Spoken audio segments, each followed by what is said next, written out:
What up? What up? It's your What up? boy What up? Woody, and guys, we have the mantras of monsters right now. We're gonna do some little chatting, but I do want to give a full disclaimer right now. There is some scamming that is going on throughout the community, and I do want to warn some people that how they're doing it. So what they're doing is they are literally going into your Facebook. And they are taking screenshots of all your Facebook photos and things that you post, and they are duplicating what your Facebook would be. So if your city is linked to your Facebook, be sure to link it to your actual Apple or Android phone as well, your Gmail. So when they're contacting Camel VIPs and acting like per se me, because they've actually tried to get mine. They made an exact replica of my Facebook, contacted the VIPs, and actually said that they were me. The Camel knows better, obviously, because it's me.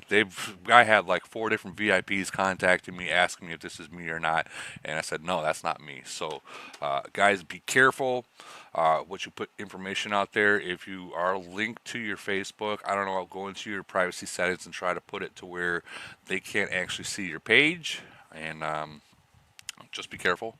It is happening.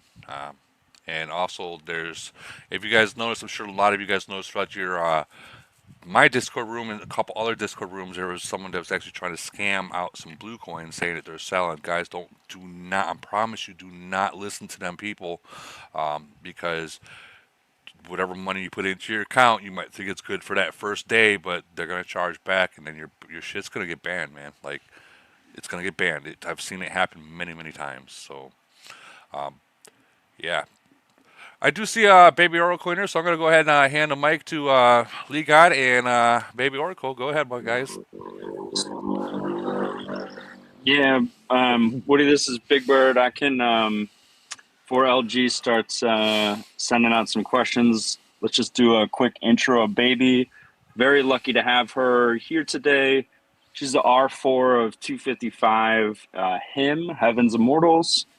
And, for those who don't know about 255 and him, they got a 60 win streak in Void and Frenzy. That's 2.5 years undefeated, longest in AOO history so far. 31 win streak in Void. They are rank 1 in Polar, rank 3 in Elite Wars, 7 times GC champions with 5 consecutive wins. Again, that's an AOO record. And for shits and giggles, they were Wasteland rank 1 for their age bracket. So very lucky to have Baby here. And, 255 him is definitely an alliance that we all look up to and a nation that we all look up to. So thank you, Baby, for joining us, and I will kick it over to LG to lead off with some questions. Uh, all I gotta say is fuck 255. I'm kidding. I'm kidding. Okay, I love you guys. So yeah, I love that baby just randomly hit me up. Apparently, we have some pressure from her teammates there in 255 to jump in and say a few lovely words. So it's cool for baby to kind of give me a heads up and let us know that she's going to join us tonight. So I just want to say a few things. You guys would hear me saying a million times. I've personally, well, not personally, but game wise, I've known Baby now for she's probably a few years. And whether it's been through Discord servers or what it is, I've grown to absolutely just love her. She's like my AO like mentor, if you would. I've attempted to mirror 425 like 255 as much as I could, leading into kind of where we are now. And it's a treat. I know that Baby did a podcast maybe a year and a half or so ago with Nikki, prior to Nikki leaving. That was awesome. If you haven't heard that, you should go check out her channel and you know grab grab some great information off there because I personally wasn't able to catch it live, and I definitely spent some time and went ahead and um, you know listen to that little podcast there. But enough of the past. I want to say thank you, baby, for joining us. And, I know a couple of the guys have some prepared questions. We're not going to sit here and ask you to, give you every, whatever intricate detail of how you done it.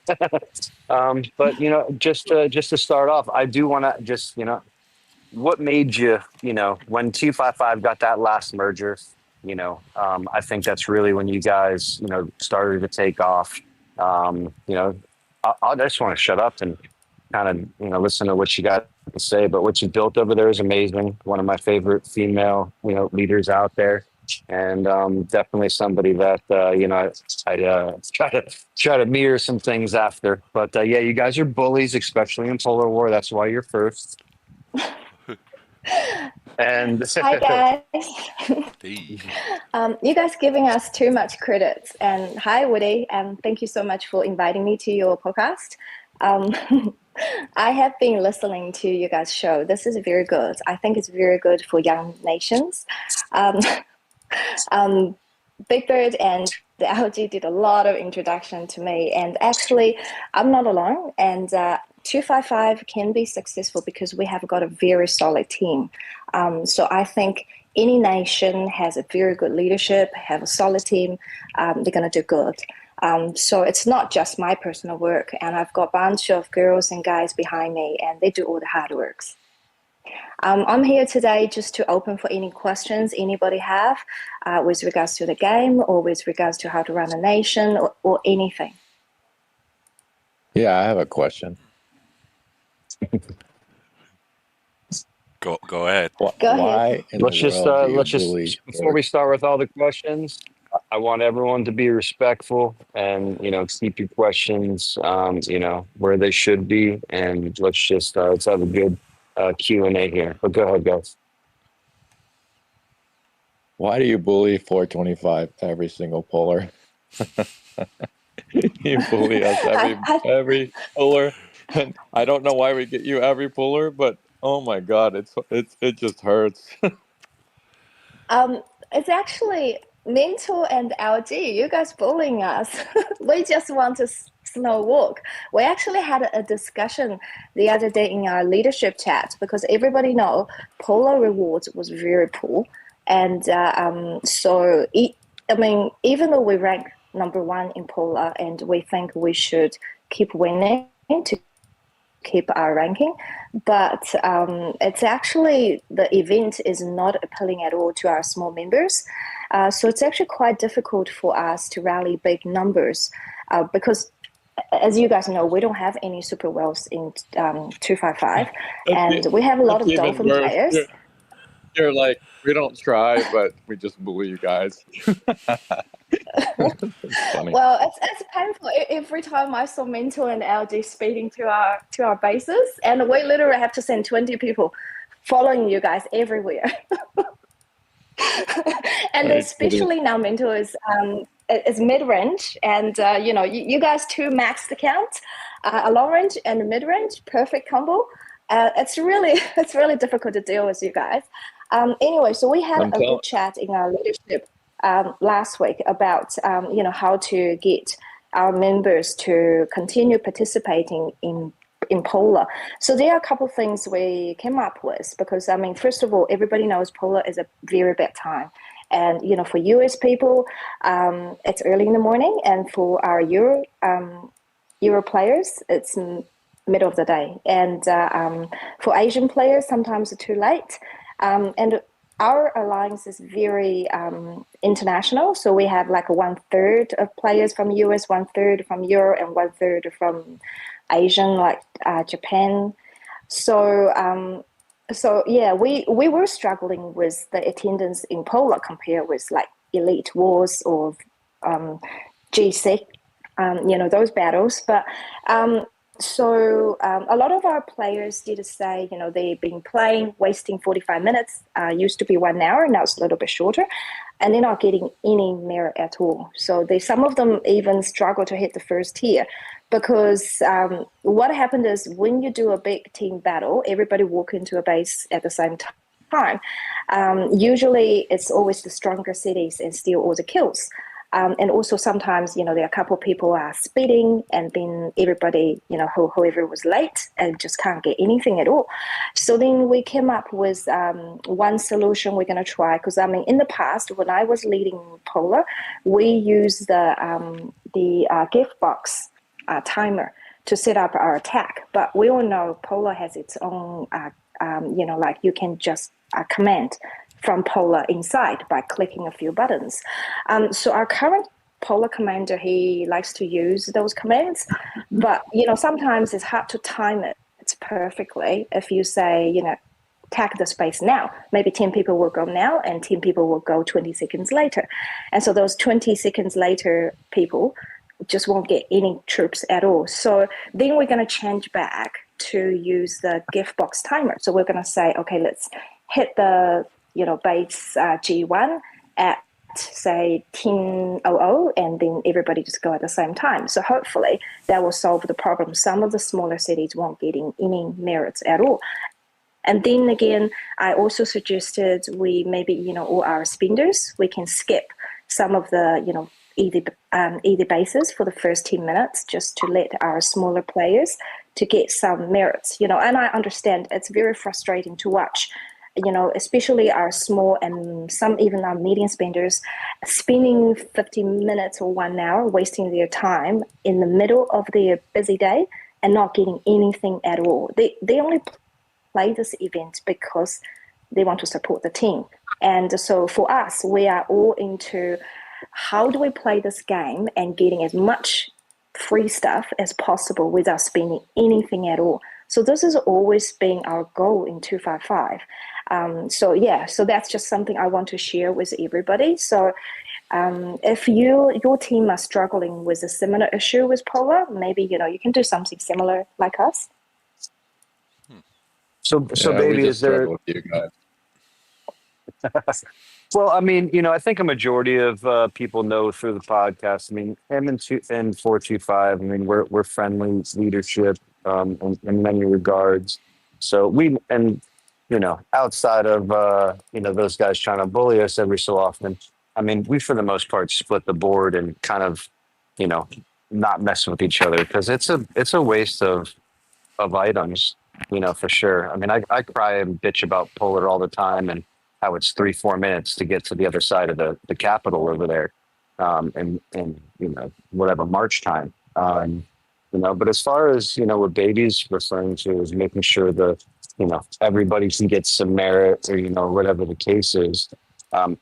We had very similar issues in Wasteland, this first season. I know the matchups were kind of bad or whatever, but we found ourselves in a lot of the call it the bottom half of the team wasn't even hitting the first couple of tiers of merit. So kind of like Baby suggested, in the beginning, the whales or the stronger cities, we tend to stand back and prepare to get into the enemy's bases. Our little home bases, we let the bottom half of the team kind of get. And, once the other, teams' bases start to open up is when, some of the other players that'll use speed or, whatever the case is will, go in that regard. But I think another great way to handle it, especially with us, Baby in 255. I feel like we get you guys every week, for conversation's sake. So I feel like it's super easy for us to just, throw, the bottom 60% of our team in a couple of battles in a random tower to get points. Would that not work?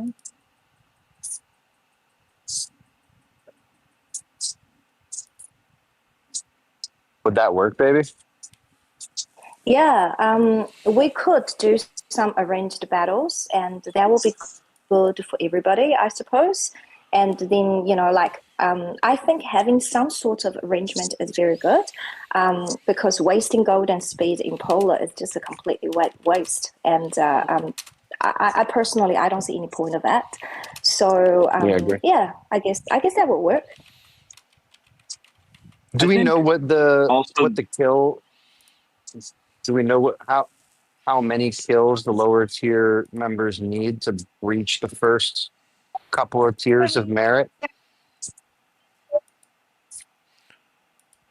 I think if most of our guys can reach the second tier, we would be happy. It's just painful to watch somebody wasting an hour and just couldn't reach the first tier. And Yeah, and also especially for polar, and your troops are actually limited, and you're getting free troops. So you do have troops, but there's just no way you use those troops. You can't kill anything. So I think that would discourage anybody to join an event, wasting your time, but you're not getting anything at all. So I guess having some sort of arranged battle, like for example, like in Frenzy, we love to do arranged tower battles in Frenzy. And we did some massive ones in the past. But nowadays, it's hard to find any nation wants to do it with us. But I personally, I love that. So I think that's good for everybody. We don't waste the speed, and everybody getting points. Yeah, I think that's the way to go if we want to, utilize those events rewards, and we don't want to waste our gold and waste our speed. Just like in DoD and Triangle War, we always do no item matches, and it's funny. Like I started this like years ago. People were laughing at me in Discord. Multiple people were trolling me, and they called us all sorts of names. They called us poor people. And so gradually everybody started doing it, and everybody loves it. I think I think a couple things to pull out from what's being said here for the rest of the group is, 255 is taking into account all of their players and thinking about how to promote engagement for everyone. I think that's an important lesson to take away from this conversation, is that often a lot of focus is put on the top players and what the top players want. But the reality is, if you want to compete at the highest levels in this game, it's not just the top players. The top players get you in the door, but then it's the rest of the team that makes the difference in whether you win or lose. And so taking into account the opinions of everyone and trying to make it a valuable event for everyone in your alliance, not just your top players. And then kind of a second sub point from that is, what can your top players do to restrict themselves to make it more enjoyable for everyone? Because it should be a give and take. And I have to laugh because these are similar to the conversations that we have around Polar, and trying to make sure that, it's valuable and worthwhile for everyone. But I think that's a takeaway. And then a second thing to note, with what LG and Baby are saying, if you have a relationship with another alliance or another nation where there's mutual respect, good leaders can use that relationship to benefit their players with things like arranged battles and other agreements. And I know that's something that 425 and 621 have done as well. So those are some takeaways I'd note for everyone who's listening. Absolutely. I totally agree with you. Yeah. Absolutely. Don't do it. Yeah, truces, don't do it, guys. Sorry. This indeed, Tom. I mean, the problem with doing arranged battles with 255 is you feel like Pulp Fiction and Bruce Willis with the red ball in his mouth, when you're done. And and for those that know the reference, it's just not fucking fun, man. And I love you, baby. I love 255 and everything you built over there. But goddamn me, those arranged battles just make the opponent look silly, and it's difficult to go back home to your team as a leader after you just got mollywopped, in your quote unquote arranged battle. So that's probably the reason why nobody wants to play games with you over there, baby, because it's tough. Those no items that's matches. not true. No, that's not true. When we had no item matches years ago. We had a no item matches with BBB, 114. They were super strong, and we had with War in 30. They were super strong. We knew going into those no item matches, we will lose, but it's still fun. And actually, I tell you something, it's really funny because I'm a very good friend of Asahi, and she has quit the game already. We had a no item DoD match with them, and we knew we had zero chance because STM wasn't even in HIM Alliance at the time. He was on holiday, and there's no way I could kill her. Just there's no way without item. But we want to know how far we can get, and we actually did it very well, and we lost obviously, but both sides really enjoyed it, and we actually had people got up early in the morning and or stay late at night just to watch how far we were getting because we finished our attacks and then just left it to them. And we were wondering how, whether they can clear all of us. They couldn't clear all of our bases, but they still won. But it was fun. Serious, it was super fun to watch. And even when we had no item matches with War, they had 3 monsters, and we had with them in DoD. We had them with Triangle War. There's no way we could win, but it was still funny. It was still really interesting. Sometimes it's not about winning all the time. Like I understand LG. We had one no item match, in the past, and then you told me never ever again because it's not fun for you guys. But even that, let me tell you, like if we have no but I'll gold tell you, we item did match, we did and I think you exactly may still win. we did it exactly like you just described when we did that match. Let's see how far we can get. We know we can't win. Da, da, da. And it was an all day affair. I'll tell you, it was a good time, but it was an all day affair. And that's really it. But those matches now are difficult to go against, and baby, you are living in a time with 30 and 104 and BBB. That's a long time ago. You guys have changed into something that is so much different in the last, call it 2 years, year and a half. You guys have really put it together. You've always been a great team, but in the last couple of years, you guys have really, again, just put it together. So Hell yeah. the things that you speak Yeah. of from 2-3 years ago are completely different to what you guys have done here in the near past. We get you guys every week, and every week it's just like, okay, we're gonna lose. Let's just focus on something else. we're, we're gonna get our ass handed to us, so let's just focus on someone else. Bully them. That's kind of how like us people in like the 700s when we go up against like 11-11, like I can't say this to stress this enough. Like they will show up of 80 fucking people, and they fly around like how Lee God and Mental does, but all of them do that. Like it's I can't wait until like the older nations actually play them in Polar, and I'm sure plenty have. But like they up there in the newer nations, they take Polar very serious, very very The serious. problem with Polar, I mean, I still don't like, get the matchups with Polar. Menzel and I were talking about this, or even I think it was Deadpool last week. It's like GFK's rank is like 250, 300 ish, somewhere in there.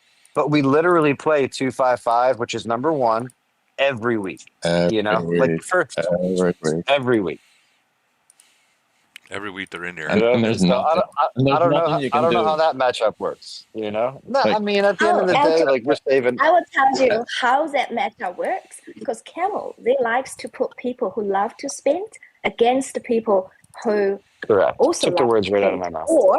or the win. Okay, so let me give you a perfect example. We always do no item matches in Triangle War and DoD. So we are always grouped with nations and alliances who don't actually spend much. They are, similar situation like us, and they will agree for no item matches. So we actually managed to win both of our Triangle War and DoD twice, Triangle War twice now, with no item matches in the last couple months.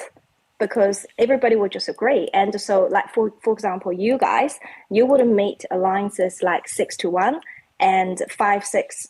5, 6, 7, all those nations, they have super whales and they love to spend and they will compete. So that's just how I think that's just how Camel's matching algorithm works.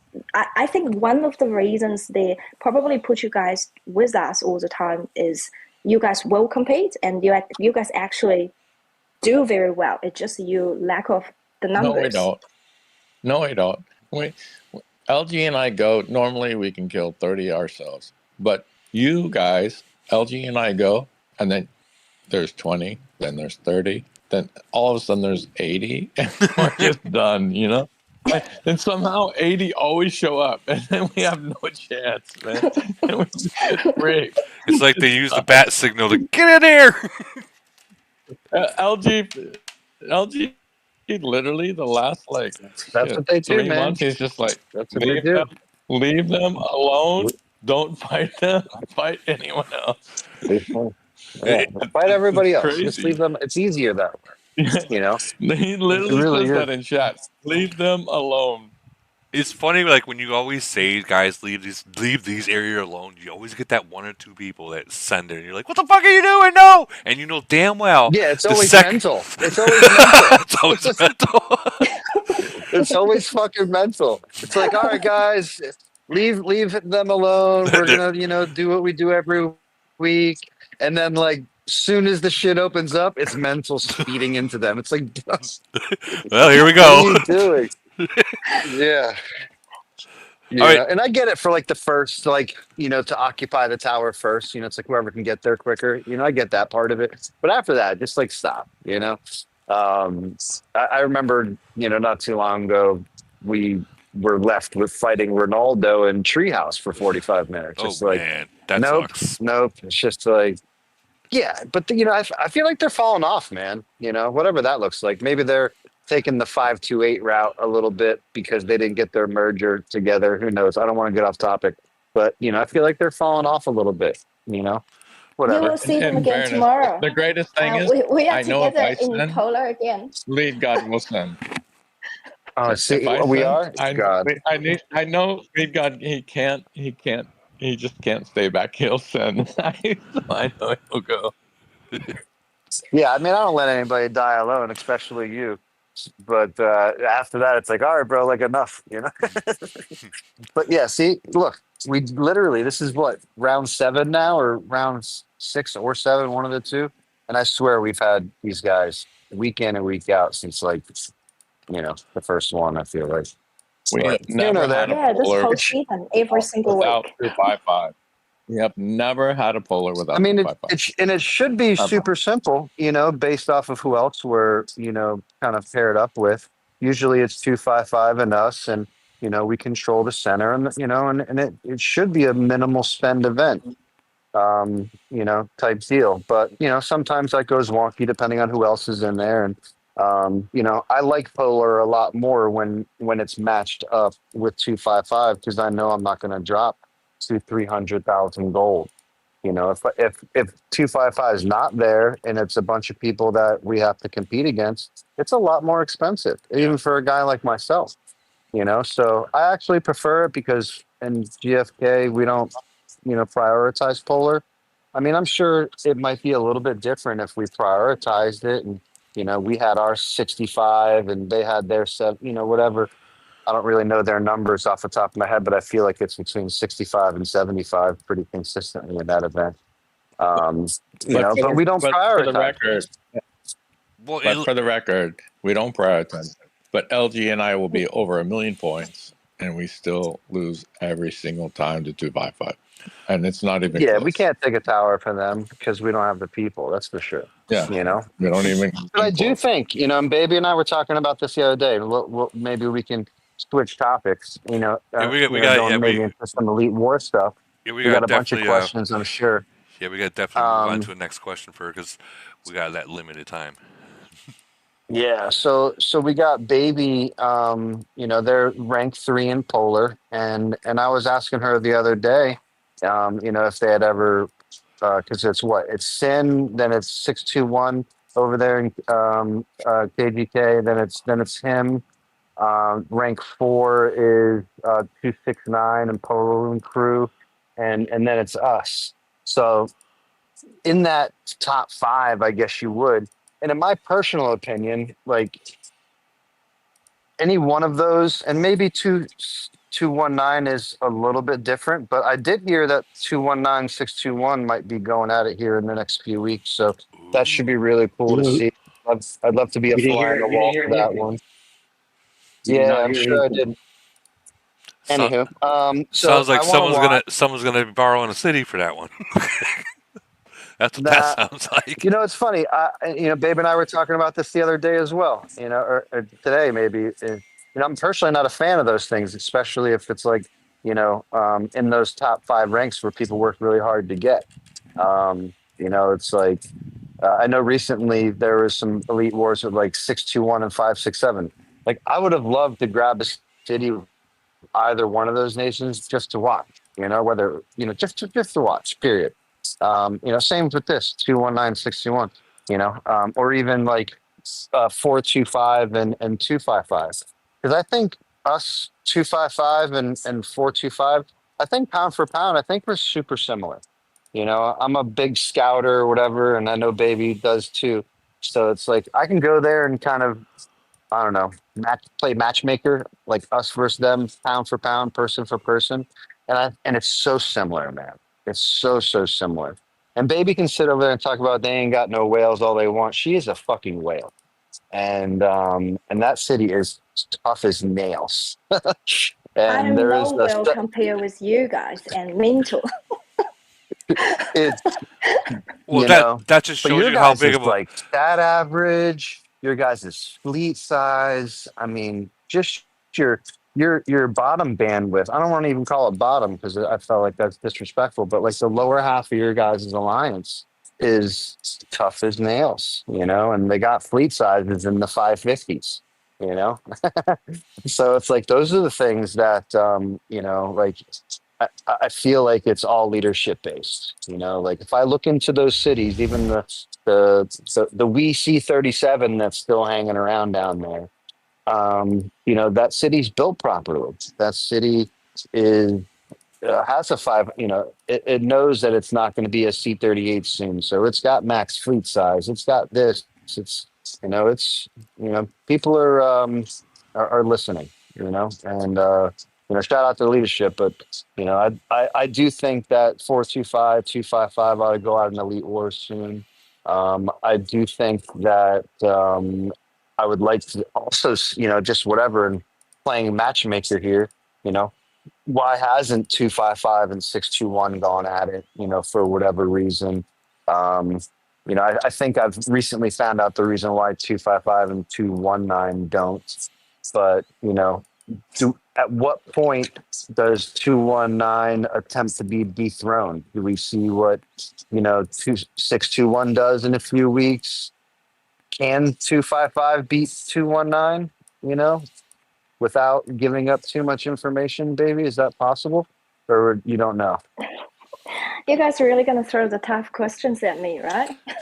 I mean, Sorry. that's what the people want to know. I mean, that's what I want to know anyway. I don't want to talk, but, I mean, you got to understand, I don't personally think outside of, say, the top, maybe we can include 555, but everybody in the top 5 beats 555 in 4 minutes, you know? So wouldn't Well, it be, if you try 555, over a year and a half ago when they first merged, they were very tough, and they challenged yeah, us they beat us 3 when. fucking times in a row. Remember that? Well, yeah, they challenged us. I remember after one GC final, and we had like 8 top top players outside of HIM on holiday, including STM. So I couldn't play that game, that elite war at all. So we lost it. But the team fought really well, 45 minutes, full 45 minutes. And I watched the replay, and I can't say much other than they were just way stronger than us back then.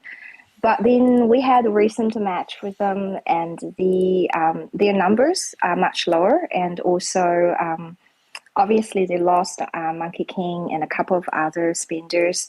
So with regards to your question about why we didn't push Elite War, it's just a tactical decision for us because Elite War is once a week. So if we want to go higher, we'll have to, match with SYN and 6-1 multiple times.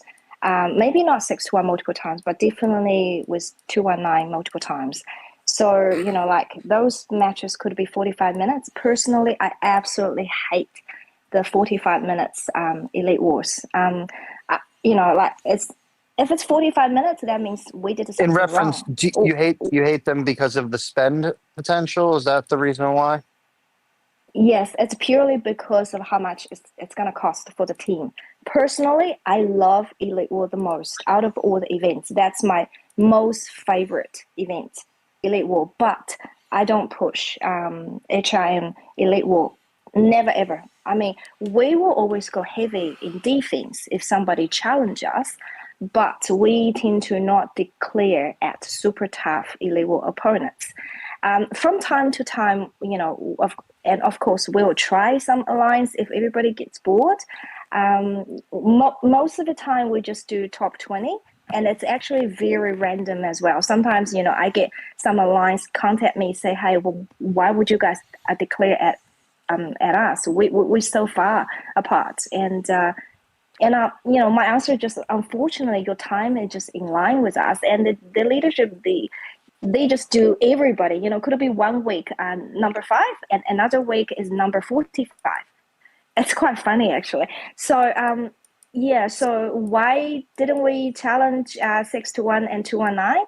Actually, I have been talking to 6-1 to arrange an Elite War for about a year and a half now. Like with your ex R5, and even me and Bird and we have talked about it earlier this year. But because both nations compete in GC, so like we both want to be competing in GC and win GC. So it's quite hard because GC is actually quite often.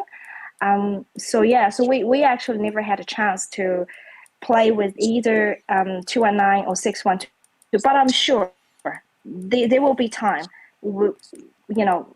We're gonna have to fight it out once, at least once.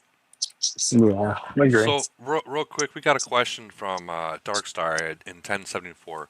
So, after a merger, how do you support the second and third alliance without stealing the highest ranked cities in those alliances?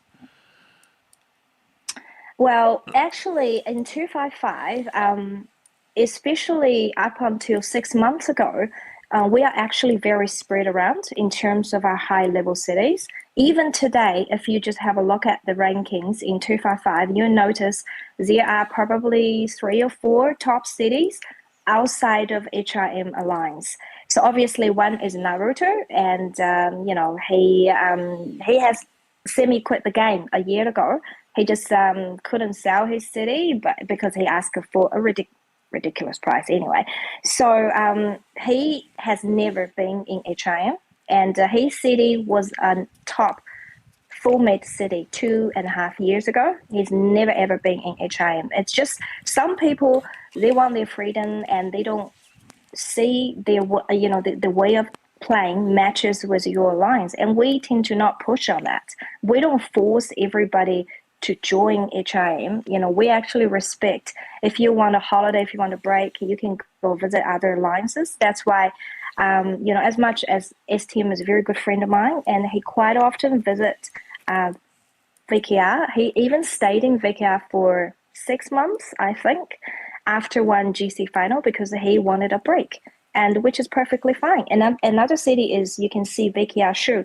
His city is in VKR. It's a top full mid city again. It's not in HIM. He was in HIM briefly for about 6 months, and then he left and joined another alliance. And I don't think he ever intend to come to join HIM. But saying that, if we have like a GC final if anybody wants to join us, and we open the door for everybody, and we quite often be able to gather all the strongest in HIM, but we never actually forced anybody to just join us. For example, another one is Phoenix City. You can see it's a number 8 on your screen.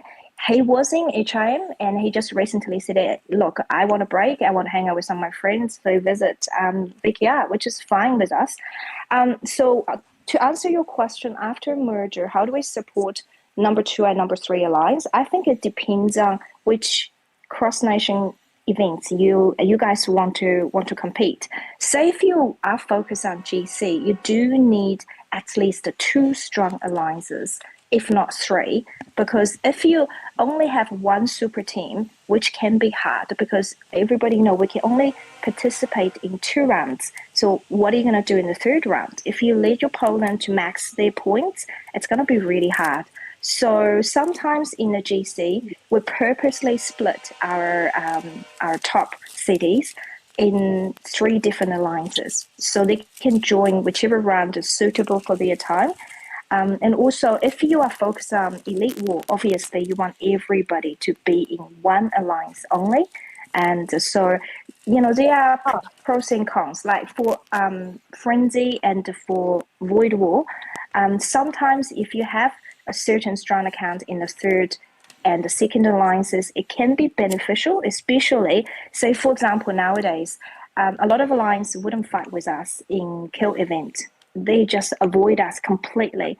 And how do we get them to open bubbles? Maybe we use the 2nd and 3rd alliance to bait them. And so sometimes they will trap the 2nd and 3rd alliances, but they won't trap us. So I guess if you do have like a strong city in the 2nd and 3rd alliances, sometimes it can help.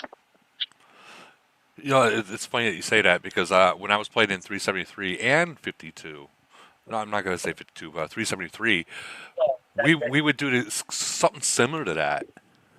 So to hear that you guys are doing the same thing, that's pretty awesome. Yeah.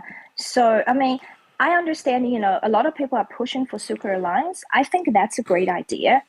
But you also have areas, you have to rely on your other alliances. So, like, I firmly believe a nation needs multiple alliances. And, I have seen how 52 and 219 and 567 work. And yes, they're very competitive in Void War and Frenzy kill events, but it's probably harder for them, I'd say very hard for them to compete in GC. And also, we like to compete in all events, and GC is one of the ones we love. So you do need a support from 2nd and 3rd alliances. Hell yeah. Hell yeah. I love Baby, what kind of... I'm sorry. What kind of work do you... adorable. Like you two are the best. But Who is... it's nice to see them not want to kill each other. Hold on. Someone's got their mic keyed up. I'm looking for you. Go ahead, Big Bird. Go ahead and ask the second question. Baby, what kind of work do you do with the leadership of those other alliances? I mean, do you take on kind of a mentorship role with them as, part of the leadership of him? I just don't know the way the different alliances evolved in 255, but, I'm sure you guys have good relationship. Is it more of a mentorship relationship? Is it more collaborative? How do you balance, wanting the nation to do well, but also trying to respect the autonomy of those other alliances? If you could speak a little bit about those relationships. Sure. Well, can you add in there whether or not they fight? So let's add in there whether or not they fight in those, say, a Void War. Oh, to start with, we don't ban any alliances or any player fighting in Void War or Frenzy. So there are certain times we ask our other alliances to avoid engaging with our enemy nation certain alliances. That's because they have put a ban on their nation to stop all of their alliances to engaging with us. So we usually mirror what our opponent does. If our opponents say, okay, we only allow number one alliances to fight, everybody else use a bubble, and we tend to do the same, but usually we allow everybody to fight. That's why you learn from your mistakes. Especially our second and third alliances and our other academies. We've got a lot of academies, and yes, there are members making mistakes all the time, but personally, if they don't drop bubble on purpose, and if they don't make the same mistakes over and over again and making mistakes once, it's okay. But however, we do monitor their BP. If their city is like super fat and they tend to get caught, and we'll just ask them to reduce their troops, right? So I think everything starts with a nice conversation first. That's also the way how we deal with our number 2 and number 3 alliances. We don't just say, hey, this is the rules for 255 and this is how we're going to do things. And that's not how things work. Everybody tend to think, I just post the rules and that's it. No, it's not like that. We went through a very painful way of diplomatic process, I'd say, over 2.5 years ago after we merged.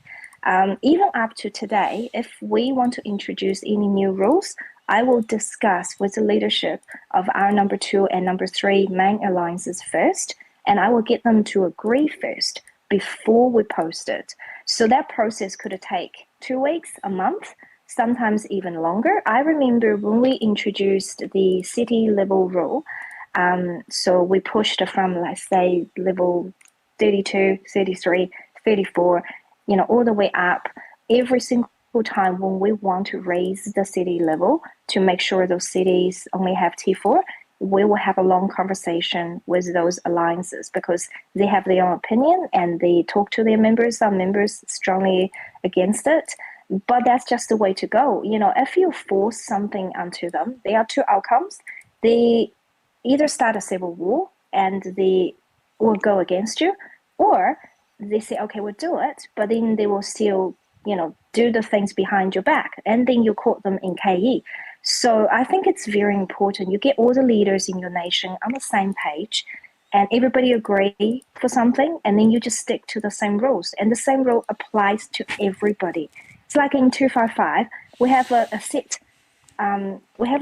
set rules, and that rules apply to everybody. So say if HI member forgot bubbles during purge, and they can purge us as well. We won't reinforce, and the member will feel bad about themselves, and they feel sorry, and they will apologize. So it's always like the same way. And also, we've got a lot of new members joining us recently, and they ask me, do we just go kill certain people because they're fat, because they drop a bubble once? No, we don't. We have to let the leadership of the other alliances know first, and they agree. And what's the punishment? Whether they want us to do it or whether they to do it. Sometimes they will say we'll kick the member out themselves. So we have full respect to other leaderships in 255. That's just how we run things. And I think you will find this way, people are more likely to work with you if you don't force things onto them. I completely 100% agree with you on that. 100% agree with you on that. And I like that you said that you got to kind of like, you say make them agree, but it's more like you make them feel like they're a part of a decision in the nation. You give them that option versus you're going to just listen to me. And that's because, like you said, that is civil war. Yeah, exactly. Of course, there are always some alliances, they just refuse to work together. And for example, we had our first merger. That was a nightmare. That was with Naruto's nation and alliance. That nation, I don't think they have ever won a single void war and frenzy because they only into civil war. And all they do every day is Naruto and another guy. They have 2 top players. They're fighting each other. And so they drag their members and fighting civil war. That's all they ever interested. But when we had a merge and we tried to talk to them and we actually agreed certain rules, but they never follow. And Naruto is just, dropping bubbles as usual. You guys wouldn't know. 219 burned him, 52 burned him, 72 burned him, and he just Jeez. become a running joke. Yeah, he became a running joke. Like everybody in AOO knows about them. Everybody knows he's an easy target in every kill event. So what did we do? And honestly, I mean, I was tired at the time. I almost give up on 255. And so we had a lot of talk, and we had a chat with our allies. And then in the end, we decided, because personally, I'm super against civil war. I mean, I think we should all avoid it as much as possible. But in the end, there's no other choices other than kill him.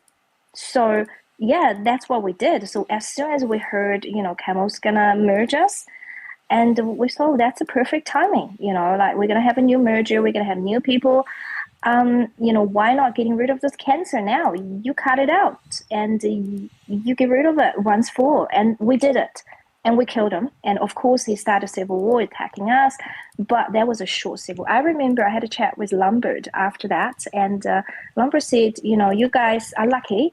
A short civil war is actually very good. It's a way to clean up fat farmers and to make you more experienced in battle and more competitive. And that's how we did it. So we killed him and zeroed his entire alliance and wiped him out from existence. And then we got another merger. And so all the other two new nations, they merged with us and they saw us, what we did. And they're like, oh shit, that's what you guys do. If, you're dealing with somebody purposely feeding points all the time. So we better be careful. And that's how we turned 255 around. And so ever since we had our last merger, we haven't lost anything. So I guess sometimes, it really depends. It does take extreme measures sometimes, but I would always suggest try the diplomatic way first, and because most people are reasonable, and if you talk to them, if there's some annoying peoples, as long as you be nice and you talk to them, and I think if they want to work together, if they don't want to play a game, wasting money and time and losing all the time, I think you can come around with certain terms with them. I agree. I agree with you on that one. So, what is the next Big Bird? We have another question for her. I think there was a few that we had. Yeah, I mean, I think. Oh, sorry. Go ahead. You go, Woody. No, go right ahead. I think one of the questions that we had too was, and some of this has already been covered, but what mistakes do you see playing out from a leadership perspective in some of the younger nations that are newer? I listened to what you were saying about the relationship with second and third alliances, and I completely agree. You want to try and find a relationship or build a relationship with those other alliances, so you do have a collaborative environment, especially for a nation like 255 that wants to do well in GC. You're going to need those other alliances. I think some of the things that we've seen, especially as you get into newer alliances, is there just may not be that same caliber of leadership across you're outside the top alliances, but just more generally, what mistakes do you see people making that you've either seen play out in older nations and seen what happens years down the road after those mistakes were made, or what new mistakes are you seeing that don't make sense to you as someone who has built such a successful nation?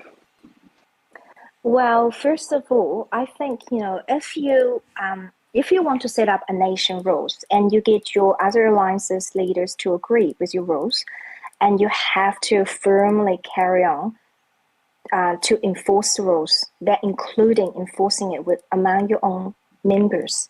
So, for example, if you have a purge rules and you can't, and you got other leaders agree to that, and you can't turn around to say, wait, but our C41, and he just forgot the bubble, and so we're not gonna purge them. We're gonna reinforce when you guys attack. Of course, you can reach out to say, could you please not attack us? Could you give us some time? And we try to reach out the person. That's completely fine. But if other alliances, attacking your unbubbled city according to the rules, legit, and you can't reinforce them. End of the story. And if you do that, otherwise you're backpedaling your words, and so they won't believe you again because you are number one alliance. You're stronger than them, and so they will say, okay, you are biased, and why the rule only apply to us, not apply to you? And then you're going to have an issue to explaining, how the rule is going to work. So if you don't have a rule, that's fine. If you do have a rule, and make sure it does apply to everybody. And so that's one thing. And secondly is, okay, with regards to the leadership, and we do have difficulties to communicate with certain leadership in 255 over the years. There's a couple solutions there. You could suggest they change their leadership, which is one way to deal with it. And maybe, there are certain R5 are useless, certain R4s just, it doesn't work out. And maybe you suggest them, try a different leadership. Sometimes it can work. And sometimes, like they are too stubborn and, you find somebody is closer or they're friends and easy to talk with them. For example, in 255, we have one alliance. They are terrible with communication because their leaders are Japanese. Even I couldn't get much word out of them. And so we basically just send one of our R4s, who is also a Japanese, who is good with talking to them and just to deal with them. So he acted like an intermediary and just passing, informations in between. And we found that actually worked. So because they're all Japanese, so it's easy for them to communicate, less likely have issues with translations. And when we communicate in terms of battle tactics, instructions, and they're more likely to follow. And also another very important thing is you make sure they agree. So, if you want to discuss about something, you confirm with them and they agree to that, then you can help them accountable if they make mistakes. And so, for example, there are certain members have really high BP and they tend to drop bubbles during frenzy. And so you talk to the leader, say, look, this is the issue, we both know. And the guy have done it twice. Okay, third time is a charm. So if he's going to drop bubble again the third time, and can you kick him out? We're going to help him to lose weight. And if the leader agree, and then when you're attacking them, it's all justified. So if you want to control your number 2, number 3, or number 4 alliances, you want to control some fat farmers, make sure you have a rule, everybody agrees. And then when you actually deliver the punishment, nobody can say shit about it. Facts. That's that's the most important thing you said. That's the most important thing you said. It's about communication ahead of time, and how to deal with all the other time zones or, different countries, right? But that is the hardest thing in this game. Isn't that facts right there? Just to throw on what Baby, use the example of, if, the purge rules, you don't want to come back on your word. When we were making 425's rules, and, our rules are based off of 255's rules as well as some of 385's. But here and there, long and short of it is we came up with the top 3 alliances we purge ourselves. So if we want to come up with, if one of our C41s or, whatever the case is, we just track it, and very similar to what Baby just said there at the end. If in those second and third alliances, there's, kind of the same number always dropping bubble, it's kind of an issue. But I do also like the communication and see, these are some of the things that I miss out on, because we recently had a member of our second alliance, this past frenzy, just get absolutely annihilated. And, so I reached out to him like, hey, listen, saw you lost all your troops this frenzy. And the guy's like a 65 million BP player. And let's just say he's not the most active typically when it comes to fighting on Sundays. But the long and short of it is, I reached out to him like, listen, like, you're 65 million BP, man. If you're not going to use those troops, like, I highly suggest, We don't have another instance like this. That delete troop button. I'm sure you got a lot of T10 sitting up in there that you're not using anymore. Like let's go ahead and get rid of that. Well, long and short of it is, it was a nice conversation. It wasn't, if you drop your bubble again, I'm gonna smoke your ass type deal, right? It wasn't that. It was, let's try not to do that again, blah blah blah. And his response to me, a couple of days later, was a Japanese player, so the communique was difficult. But he did respond a couple of days later, and now he's a 40 million BP player, and and he deleted a F ton of T10 or whatever else he had hidden in there that was wasting points. But it was a good conversation, and if he drops bubble again like last time, it won't hurt as bad. But very similarly, it's about communication. I'm not a big fan of the, if you don't do this, I'm gonna kill you. I'm probably the king of giving people too many chances, especially in 4-2-5.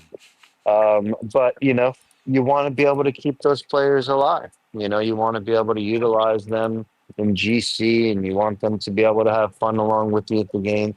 Like, I'll tell you that a majority of 4-2-5's original players are in our second alliance in Mott, and a lot of our second merger players kind of went into the KSX alliance. So we still have three, main alliances, if you would.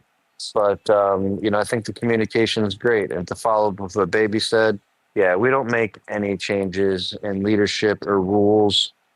Sometimes I can be very, this is what we're gonna do. And kind of what Baby said is, get them to agree, but you're not really asking them a question. You're kind of telling them. But again, it's delivery, voice tone. Well, not really voice tone, but the way it's being delivered. And I personally, for the longest time, because I was half a Japanese, in 4-2-5 forever. I had I don't know, a diplomat, I guess you'd call it.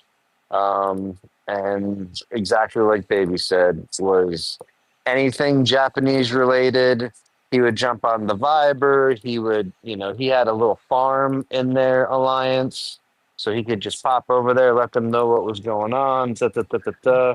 And I a bazillion% agree. If you're one of those top nations out there that a lot of people tend to not fight you, a majority of the action that 4-2-5 gets anyway is 100% based off of people playing around with my second and third alliance, you know.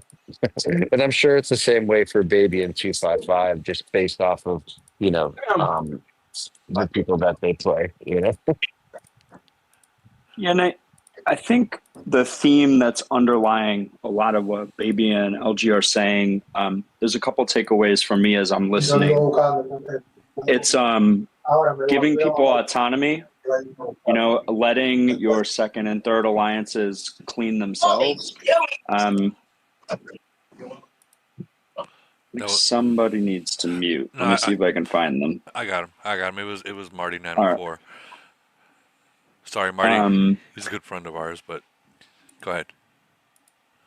Yeah, and so there's respect and giving people autonomy outside of the top alliance. But the thing that also jumped out to me from what Baby was saying is being proactive in your communications, and before it becomes an issue, before it's 30 minutes left before the kill event reset, early on in the purge period, reaching out to your other alliances and saying, hey, we're having this issue. We think we can get in touch with the person, but if we can't, can you guys help us clear that person, at X minutes before reset or something? So then there's communication, and there's no sense that, rules for me and rules for thee. There's no double standard in the nation, and everyone's being held accountable. So I think that those are some takeaways that I had from listening to the conversation. Yeah, that's a very good summary, Bert. Another thing I want to add is, say, if you have roles and if your super alliance or number one alliance make a mistake and don't afraid to apologize to your nation. So, for example, we do have bubble droppers sometimes as well in HIM, and we also have people get caught with a fleet at home and giving away points.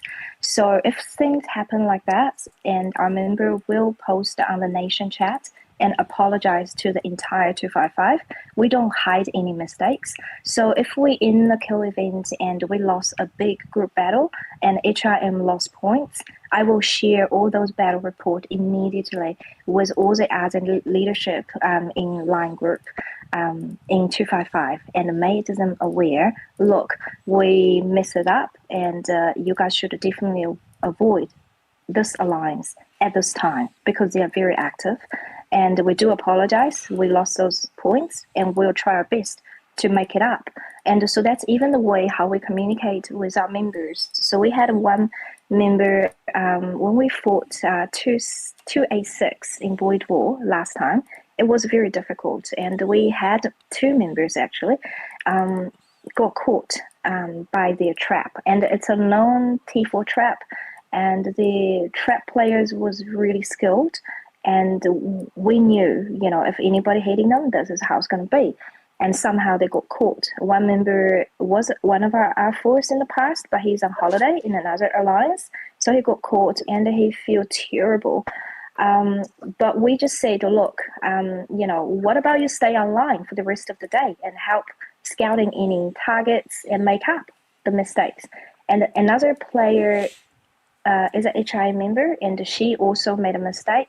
And she feel terrible as well, and so she decided she's just gonna stay online and helping looking for targets. So there are always ways to redeem themselves. So I think in general in 255, if anybody makes a mistake the first time, we'll always give them a chance, and sometimes second time we'll always give them a chance as well. And nowadays, because we all know nobody's getting any murders. And I'm more concerned about the population in 255 is going to continue dropping because, when people retire and we're not getting any new members, we're not getting any new mergers, where are we going to find the extra member? If we look at GC, it's very obvious. In the past, we have like way above 250 per round. And nowadays, even us are struggling to get 250 numbers in each round. So so nowadays I think my focus with 255 is to keep the game still fun and entertaining for everybody without spending too much money, and also saving as many players as possible, especially the small ones, because quite often the small ones are the ones making the difference. That's one thing I think Bird also said earlier. We value everybody in our team. We have actually a bunch of free-to-play players in HIN, and we have some brilliant C35, 36 cities. And one of the C35, he's one of our R4 as well. He always ranked top 10 in kill events. And that was crazy. He quite often played 24 hours and getting all the small targets, and that's how he was able to compete with C41 cities. And so we absolutely adore players like that, and we don't want them to quit the game. And so so our focus a lot is on the small players, and we want them to show up. We want them to help the team in whatever way they can. They can. We have some really good scouts in 255 as well. And they don't have big cities, but they are very good identify any bubble droppers, and they are very delicate. Like yesterday, it's really fun. One of the C40 trolls and dropped a bubble, and within like a minute, and we got notifications everywhere, and the team already handled his troops, but he's got 2 billion resources. And so everybody just jumped online, everybody started farming him. And within 10 minutes, we drained all of his resources. And so that troll is pretty much done. And he can't do any more harms. And he's literally feeding points, not just dropping bubble, feeding points in the enemy nation every single kill event. So we really want to get rid of him. So yesterday we finally did it. So everybody was happy. And it's our C37 city, Haggis. He did it. And it's a C37. I'm sure for some nations they probably think we only value C40, C41. How many C40, C41 we have got? but for two, but for 255, You guys and got a we value lot. everybody. You guys got like Yeah, 14 it doesn't. 41s. But we do. but in reality, any nation can have 14 41s and 30 40s. But if they don't show up and act as a team, I mean, you're just sitting there only like, we'll just say playing with one. Like, let me rephrase that. If everyone doesn't show up, those 41s mean nothing. Exactly. I agree with you, Woody. So, if a C41 it doesn't show up in any events, what's good to be a C41? And so for me, I would rather to keep a active C47, C48 rather than a C41 never turn up to any events. Another question I got for you, and I know that you're limited on time, but a lot of people are asking is, at what point in your nation, we all know, the whole farmer thing, sometimes you just got to get rid of them because they're either too much nation BP or they are giving away points. At what point do you say, okay, it's been long enough, like in 255, if you had a 34 still, would that be food for you guys? I mean, at 34 in 6 years or 5 years, are they gonna move anywhere further than that? I mean, it's more liability than anything. If that's, what's your thoughts on that? Um, yeah, I agree. That's why you have a nation rules to set the city level to have T4. At the moment, for us, anything C30 under C35, including C34, are T4s. We would love to push that to C35, but we still have a lot of academy players at C35. So, I mean, like I said, my focus nowadays is to keep 255 population and to stop people from quitting. So I guess we are not going to push in that anything further. But for a lot of nations, I think if you are worried there are too many farmers and bleeding points in co-event, setting a city level rule, that will be a very good start.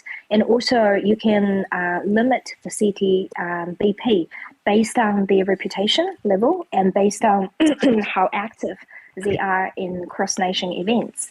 So those things, I think, different nations probably have different ways of setting their rules because for like server 123 or 124 and those 1,000 nations, we are very different. For us, we can say okay, all 34, 35 can be T4, but C34 can be a very good city in 1,000 nations. So I guess you just have to see, where your nation is at and discuss with all the leadership in your nation and set up a role suitable for you.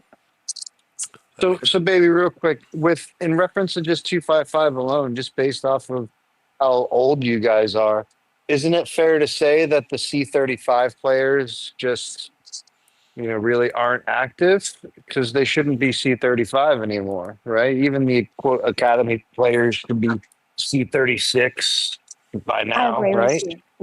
Yeah, I agree with you. Completely agree with you. So that's why I think in C35 should just be a farm because that's how for how long we have been in this game. Everybody should be C36, but you'll find it's quite surprising. There are still people active and C35.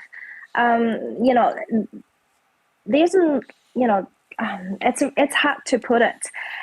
So basically, if they love their city and maybe they left the game for a couple of years and came back, and they still see 35 and they are not dropping bubbles, they are not doing any harms to the nation. We just tend to leave them alone. And but I mean, personally, I agree with you. Ideally, I would love to make C35 T4 as well. I like hearing that. That's it gives them a second chance. Yeah, I like hearing that. That's good advice. We have any So in reference to if you've listened to a couple of these podcasts, do you agree with the newer nations needing to come down to the sub 800 nations or sub 900 nations, something along those lines? What are your thoughts on I don't know, call it 1,000 and up for conversation's sake? You think those guys should be hanging around with their, like, I saw the GC numbers in Globe 10, right? They were like 120. You know, it was it was not good to say the least. And I know it's a little bit different because they're not getting two nation mergers, and they're only getting one nation mergers. So it is a little bit different when it comes to the 250 mark that you're kind of using as a baseline. But even like a 425, or I don't even know if 621 is getting 250 anymore.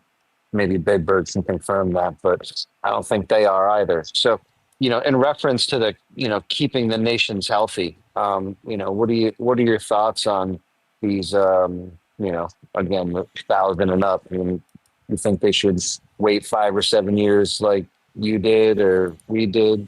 What are your thoughts there? I think, personally, I think it's a very good idea. If you are serious about this game and you already got a hand of it, and you notice your nation is not merging, it doesn't work out, maybe change your nation. That's all I can say. Because I mean, for us, we actively trying to recruit fresh blood, to make 255 as active as possible. Um, so there are two things with regards to the merger. Like everybody's waiting for the merger. So you could get a really good merger and your nation could just take off really well, or you could get a bad merger and then you start a civil war and completely destroy the nation. Yeah.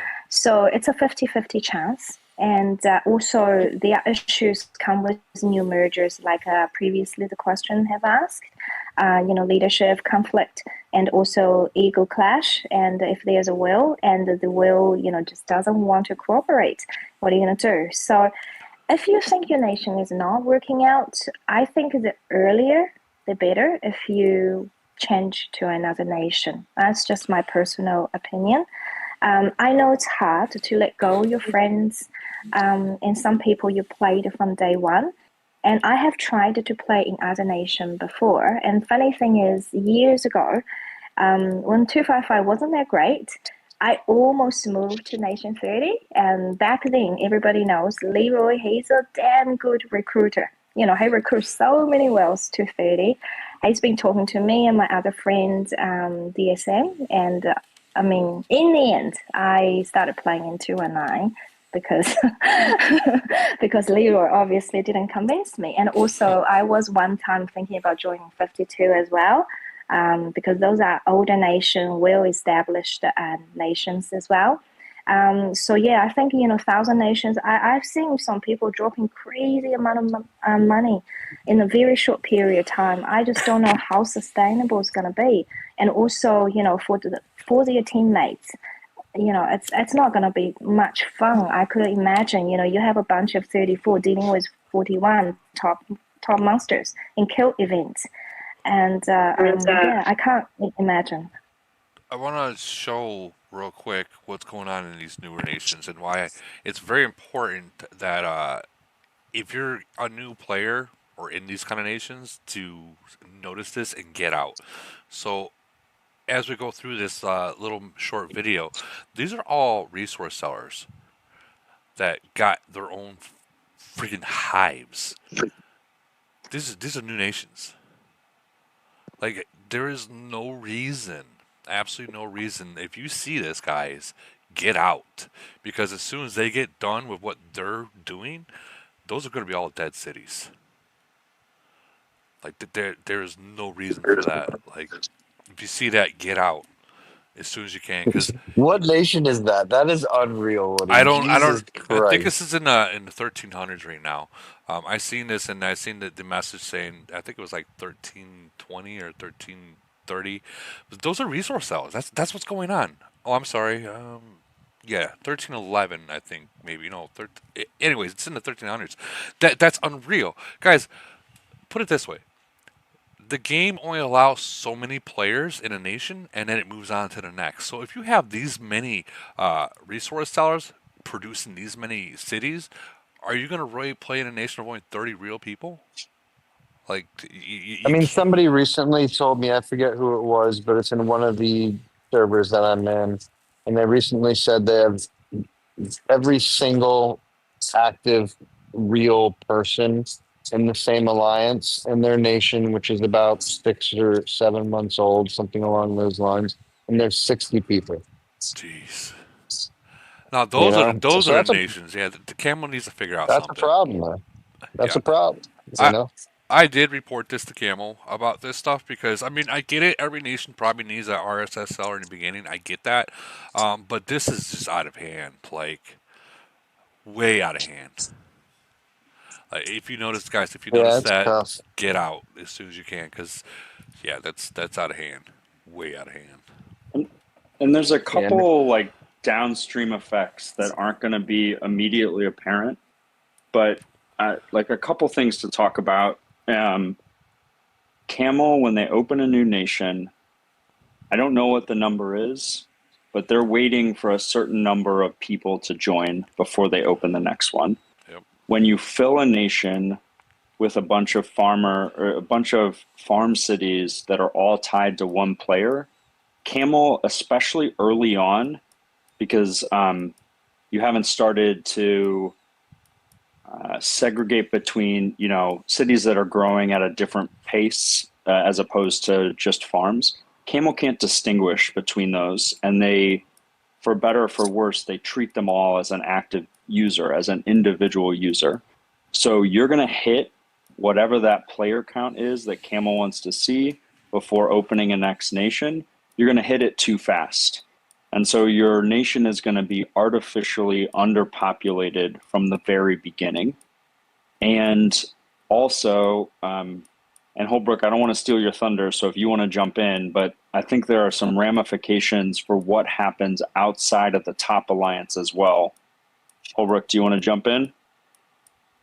I mean, I feel like you should probably tell it because you're more articulate, but I'll just tell my story from 785. Like, we didn't have it hard like these guys have it, but we kind of had it halfway, I would say. And now we're struggling from. There are plenty of good leaders in 785, but a lot of them have been burned out. And when you have half as many players and then you just have a nation full of bots, and then you merge with another nation that has a lot of good players, but then a lot of bots, then you don't have a strong leader. I mean, you need 11 leaders for your top alliance, and then you need another 11 for your second alliance. And if you just have bots running your second alliance, you're in trouble. Yeah. Like, get the fuck out of there. Yeah. Yeah. You're going to spend a lot of money just trying to compete. Yeah, Well, I mean, I think the issue there then is you're never going to develop past a single alliance. And if you want to be competitive in some of these events at the highest level, I'm thinking about GC here first. That's the obvious one. You need strong leaders outside your top alliance. You need strong leaders in those other alliances, people who are engaged, who want the nation to be successful and are willing to put the time, energy, and effort into collaborating with the top alliance to find the right role for their secondary alliance to promote nation success in cross-nation events. And that also will show up, shows up in kill events as well, because LG has already alluded to this, using your second alliance, especially if your first alliance becomes very powerful, you need to have an engaged, well-developed second or third alliance that can help you generate opportunities for battles. And to Holbrook's point, if you don't have those good leaders outside your first alliance, you can't develop those sort of cross-alliance strategies that become so critical, especially years down the road when you've had a merge, or, for some of us where you've had two merges, and you need to start developing kind of those next next stage of evolution strategies for a nation where you need to do some cross alliance work to generate battle opportunities. And those, not only can they not only are they more difficult, but they're effectively impossible if some huge percentage of your nation is just farms run by, one individual player running 10, 20, 30 farms. So, and Let it's me not let me just ask immediately a real quick apparent. It's question. downstream. Hold on. Are these farms generating like T8s and shit? Like what are like are they like just T4 and it up a lot? I Do we think know this? so. I No, think that they're on. LG. This is way.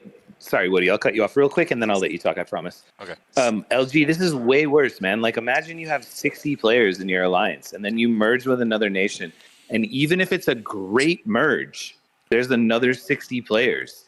You have It's horrible, bro. 120. That's But insane. it's all relative, right? So that's happening, up in this 1,000+ nations. 'Cause that wasn't happening back, Yeah, when yeah, and 400 and opened. and these people You are know, and these people are winning kill events. There's no doubt about it. I'm not saying they can't win, but just imagine the mountain they're climbing. So yeah, you always it talk just about.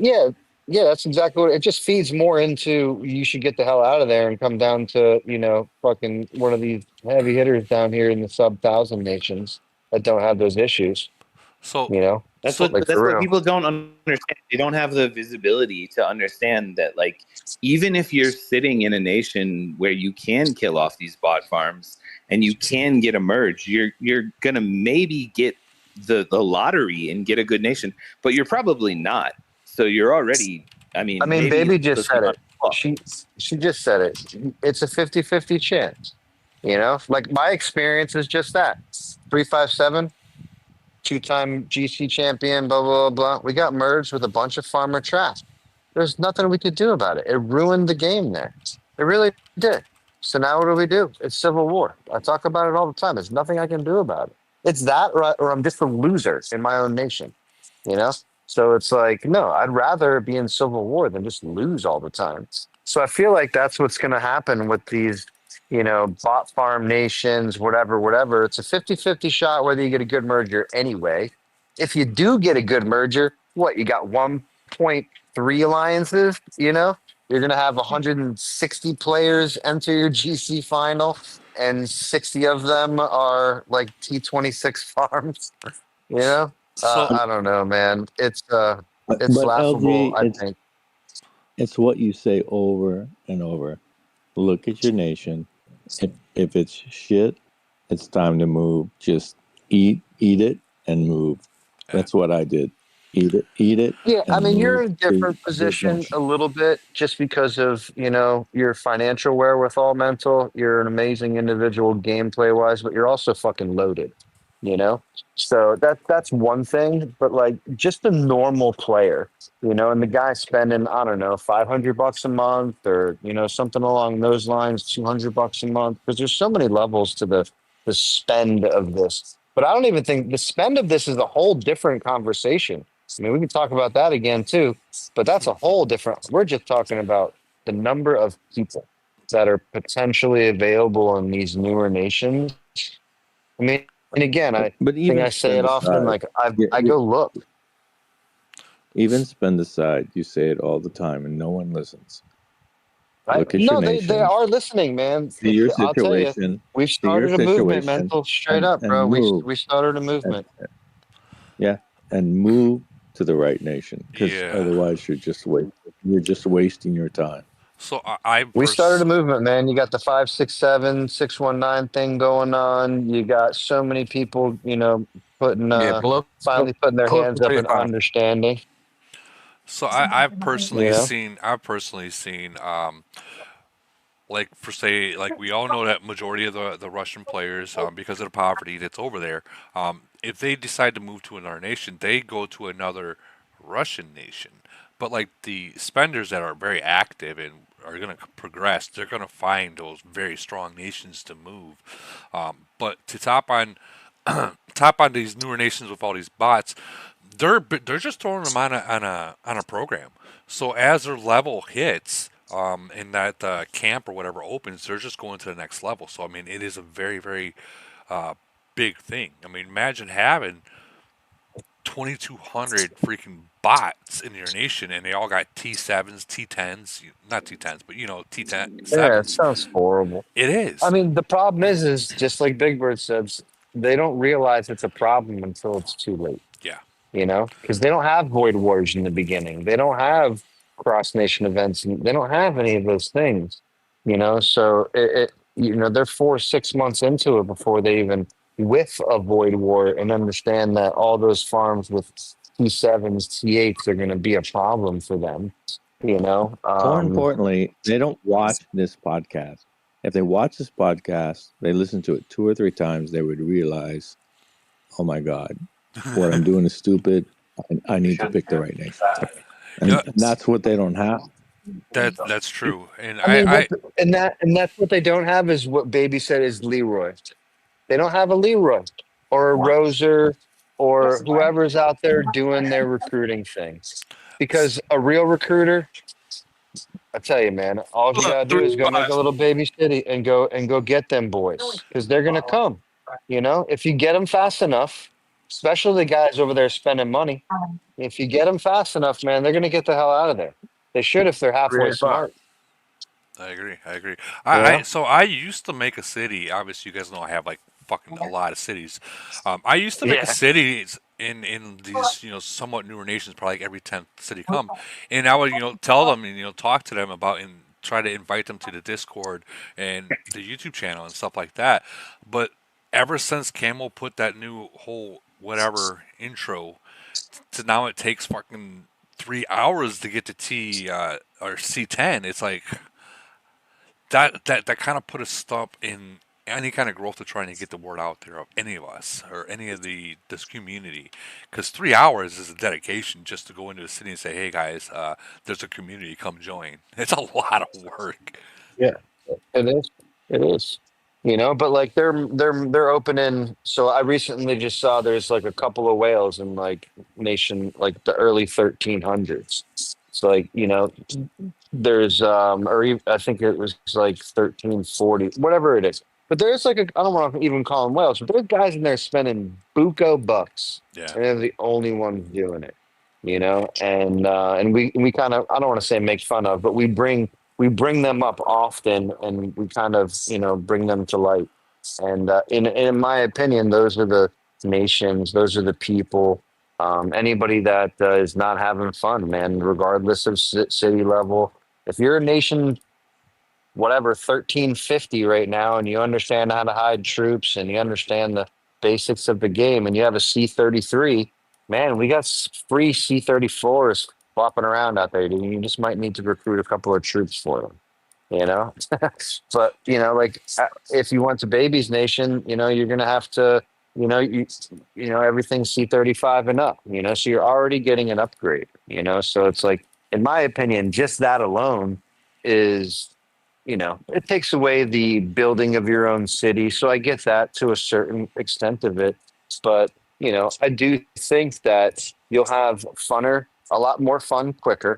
And I do think you would also save so much money because you're going to spend money on the proper things. I can't tell you how much money I blew in the beginning of the game, not knowing what the F I was doing, And so if you are one of those newer players, there's a lot of great nations in, minus 1,000 nations, and I'm not going to sit here and name them all off, but there's a lot. There's a lot. Yeah, 385 is amazing. They almost kicked our ass again and killed, the other day. They're awesome. There's so many good ones. There's so many good ones comparable to 1358 or whatever the fuck it is you're playing in right now. That might be good in like 8 years, if you get a good merger and, all of those special sauces come together. Or you can just come to the already built, whatever chef's kitchen ready to rock, and numerous other nations that are ready to go. And I'm not even saying you're right. 425. I'm not. You're right about everything except one thing. Because you recommended to me to go talk to the guy from 1300. The problem is you were like, hey, he should be around 34. Let's catch him before it's a problem. Dude is already at 41. Like people are just going so hard that they're already committed before they realize they're fucked. I like how you say that. And you know what? I wasn't gonna bring that particular situation up just because I don't know if they listen to this or not. Blah blah blah. You know, but yeah, I mean, yeah, they're gonna be fucked, man. But you know what? I hope you hear 2 years from now, Holbrook, and they fucking are on a random podcast like "My Nation Sucks." We're in civil war. Fucking haven't won a void in like 2 years. I got zeroed last month by a fucking alliance of farmers. You know, like that's the type of shit that's gonna happen, and it's gonna be Yeah, unfortunate man. because, like you said, they're spending so much money, bro. Well, I So think much But money. I think you're more right than you how do know. you? Like I'm not even How, I'm not trying to be a dick about it, but I think you're more right than you know. Like imagine you're a 37 in that nation where somebody's already a 41 and you're winning every void and you think everything's reasonable, but actually things are but Hol- not reasonable at all. but Holbert, how do you guys get them to listen to the podcast? Because they don't ever listen to this. They don't ever so. hear it. They don't even understand. They have no idea. Honestly, So I mean, how do you until guys get those guys to actually listen to the podcast? in Because once they listen and they understand, they're going to be like, "Oh shit, you're right." But they have no idea. so They're just doing their thing, right? so until they actually go on YouTube and start searching things, they're probably not going to know, unless you have players that spend the 3 hours and make cities in every new nation and try to get the message out. I But personally yeah, try you to. guys got to start pinging them. I Start pinging personally. them and being like, "Hey, listen to this, Yeah, man." when And Holbrook told me those guys in you're what is it, gonna learn. 1303, there's a couple of guys in like I think it's 1303, 1305, low 1300. Anubius is one of the guys' names. Guy spent a fuck ton of money, bro, in the spin event, dude, or whatever the gold event, whatever money event was recently. Right. And I was like, Holbrook, bro. I was like, those go get those guys. You know, like one of those. That's exactly right. Right? I was like, just go get those guys because they're spending way too much money in a brand new nation.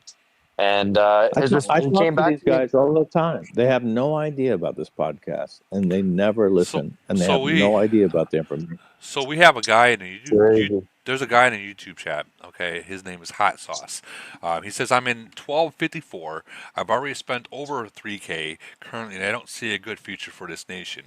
The way things are going, how do I know which nation to move to? And guys, this is Get the actually a fuck real. out. Well, this is a good question because these newer Get the players. fuck out. Listen, this is a good question because these newer players they don't know about the nations, the good nations to go to, and the nations to stay out. They don't know. So when they decide to make that choice to leave, they don't know where to go. And Can I say something? Can I say something very simple, and then I'll let smarter people talk? The simple thing that I will say is, whatever you're selling for is what you can buy for. So you're so afraid. It doesn't matter what you've spent. Like, let's pretend you spent 50 grand. That sucks. And now you have to sell for what? 500? But whatever you're going to buy is what somebody else spent 50 grand on. Go play in 425. Go play in 255. Go play in 385. Go play with me. Go play with Woody. Like, there are tons of nations where people want to win. I've played a lot of poker. I don't know who else has played other gambling games or whatever, but like, there's a lot of us here. yeah, you don't throw good money after bad. We should know that lesson. You don't throw good money after bad. But actually, the simpler lesson is, if you spent 50 grand and you sell for 500, then somebody else who spent 50 grand is probably selling for 500. Go to a good fucking nation. Yeah. Look, if you don't mind, I'll give you my example. There's a couple of ways to look around if you don't know about the podcast. You probably aren't going to move nations. Okay, let's just call that what it is. Let's just talk smart. Work it backwards. So if you're unaware of the podcast, you're going to stick around in that shitty ass nation and likely quit the game Exactly. when one of the numerous things happen. Okay, but if you do listen to the podcast and you are going to move nations, it's so simple. I mean, come on, we say them all the time. There's probably 6 good nations under 600, and between 600 and 1,000, there's probably maybe another 6, right? But I'm unaware of a handful. but there can't be that many more. You Well, know, there's so there's there's quite a like bit of 10 or them, 12. but yeah, there's quite a Rudy, bit of I them. can I mean, But add yeah, something, guys? Can I that's add a young voice questionable. real quick? Can I add a young voice, guys? So to that guy in YouTube, and how he said, "How do I join which nation, brother? You gotta join Discord, join all these servers, hang around, get to know people. You find out about which nation, which events they love, which they prioritize. That will help you figure out which nation you want to join." that is true. People are too Yeah, afraid. People are too and afraid. a You're lot of right. the times the nation you want to That's very join true. isn't accepting people, and or they don't want you, right? So make sure that you are understanding of the game, and and make sure that you can what's the word I'm looking for? Confirm who you are, you know, You know and what people don't understand, LG, is that like uh, all of these nations have cities, but they also have waiting lists, and they also have different cultures, and they also have different time zones, and there are different variables for like, do you That's want to be the true. underdog That's very and try to true. take down lead god? Then you need to go to 385. There's no other nation that you can go to if you want to be the underdog and try to take down lead god, right? Or do you want to play in a super organized nation that's a little bit younger? Then there's no nation better than 61. Let's be honest. Like there are so many different variables. Or do you just want to go spend reasonable money on your city and not burn a bunch of money on events? You can't do better than But First off, 255. Let's be honest. So first off, every Holbrook, go ahead. My Holbrook, bad. we're not underdogs. We're undercats. All right, under Under cats, kittens. under for cats, the record, under. you're not taking oh God my down just god. for the record. All Hey, all just I'm saying is Kitten just will an hold the example. fucking capital with all those Just an cities. example. I had a max account, and all we could do is play triangle and dot. That's all we did. That was our focus. And you guys make fun of it all the time, right? But that was our focus because we had fun. That's all the fuck we could do. We couldn't play anything else. So I switched to 425. Because now we can play EW. We can go for GC, and it's fun as shit.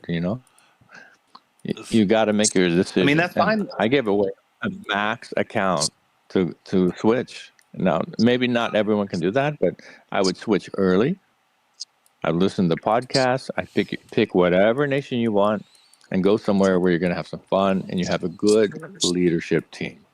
That's what's important. Minto, you definitely made the right switch. Yeah, 100% agree with you. yeah. I'm Thank showing. you. I'm Thank you. showing mental. I'm showing your city right now. I think you're the first person in the entire game that I know that has the that badass dragon, dude. I know I called it the LBGT fucking dragon, but now that I actually I see it, call it dude, the sparkle.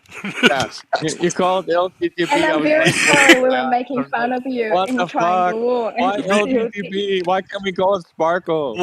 well, But anyway, yeah, but it was dude, funny. It was funny. now that I see it, dude, that thing looks badass, man. I'm not gonna lie. That thing Let's is call it sparkle, not LTTP. okay. Sparkle. That I really Yeah. really So like Anyway, so that. all what? good. So what? Do you guys fucked with Mental this week or something, man? You guys told him that I was switching to mid range or some shit. He was bugging out. He's like, "Why are you switching to mid range, man?" Yeah, Blah blah blah. I'm messaging LG. I'm like, you switched to mid range? You didn't say a fucking word. What the hell? I didn't hear anything about Why you got? that. Why you gotta do Mental like that, Woody? You said you told him that. Yeah, I no, didn't know. Woody, I didn't say that. no, Woody, you said it on the live. Yeah, I know that. I know you get confused sometimes, but you're like, and then I'm like, what the fuck? He switched to mid range. Did I really say that, man? I apologize, but It's I didn't all, mean to. it's all, it's all, it's all good. Uh, We watch all your it podcasts, was a and then I'm good like, laugh this what the week. I was like, fuck? "What?" I was like, "Nah." I know that when you Yeah, guys Because got. I'm our, our definitely our in. our long range mid range combo is pretty strong. Now imagine if you had We Yeah, it's haven't. pretty cool. imagine Sure. if you had a melee combo. Oh my god! If you had that front, Then we got to convince. The problem with Yeah, we got to melee convince is just Deadpool. there's so much of a loss. It feeds too much into the camel pockets. Baby would beat me up for giving camel so much money or allowing somebody to give camel so much, in an attack like that. It'd be cool in like every Seriously, event you but guys void. need to slow down, max it, your city. As soon as you max something, Camel will release another new thing to us. That's true. That's That's true. just how it works. Well, yeah, that's the timeline. I mean, how funny was it last time to know this, right? So mental went mental on the first spin event for the dies, and immediately got the gold dragon. Right? What happened? We got updated that night, and we all saw the sparkle dragon. 24 hours after release of the initial event, Camel had that shit in their Exactly. That's just pocket, how it works. ready to go. And as soon as it was maxed out, they're like, "Oh, Lee God or Mental did it. Yep, we're good. Release the fucking Kraken, and that's what they do. I swear, man. But And we said just it for the earlier, record, 17 in the days countdown. first time in the history of game, I've got something better than League God. That's the first time. It'll last like one more week, but hey, it was cool. I think Yeah, I got again. 900 dice, so I need 100 more. So however long that takes, and apparently there's 10 in the Road to Legends, which is only 17 days. So Well, 17-day countdown until something. Something big Technically, is you can going just buy on. it. The question is, how many levels does that stupid dragon have? Because I'm on 30 and it's still going. Jesus Christ, 30. Probably gonna go up to 55. I mean, if we're being real. I was just gonna say 55 is probably the number. I know that badge. I know that badges are maxed at 50. It's level 40. Oh, that's Is it level 40? Okay. Well, badges are Great. maxed Level at 50. I 40. got my And LG and I will still be hitting him next week, and we'll still be getting 80 against us, and we'll just get wiped out, and it doesn't matter. It'll be this week. It'll be in 2 days, Mental. So get ready. I think. It's just the most useless event ever. Let's think about hey, this. You need to go to sleep though, because we have Elite War in like 8 hours. Go to bed. I'll be up. I'll be up. You ain't gotta worry about that. He's gonna be up. He's got that alarm set and everything. Jeez. What do you mean? It's like 4 a.m. for him right now, or something is it? ridiculous. Oh wow. That's crazy. 4 o'clock. Well, it's 9:46 where I'm at right now. So I'm gonna say this. I think.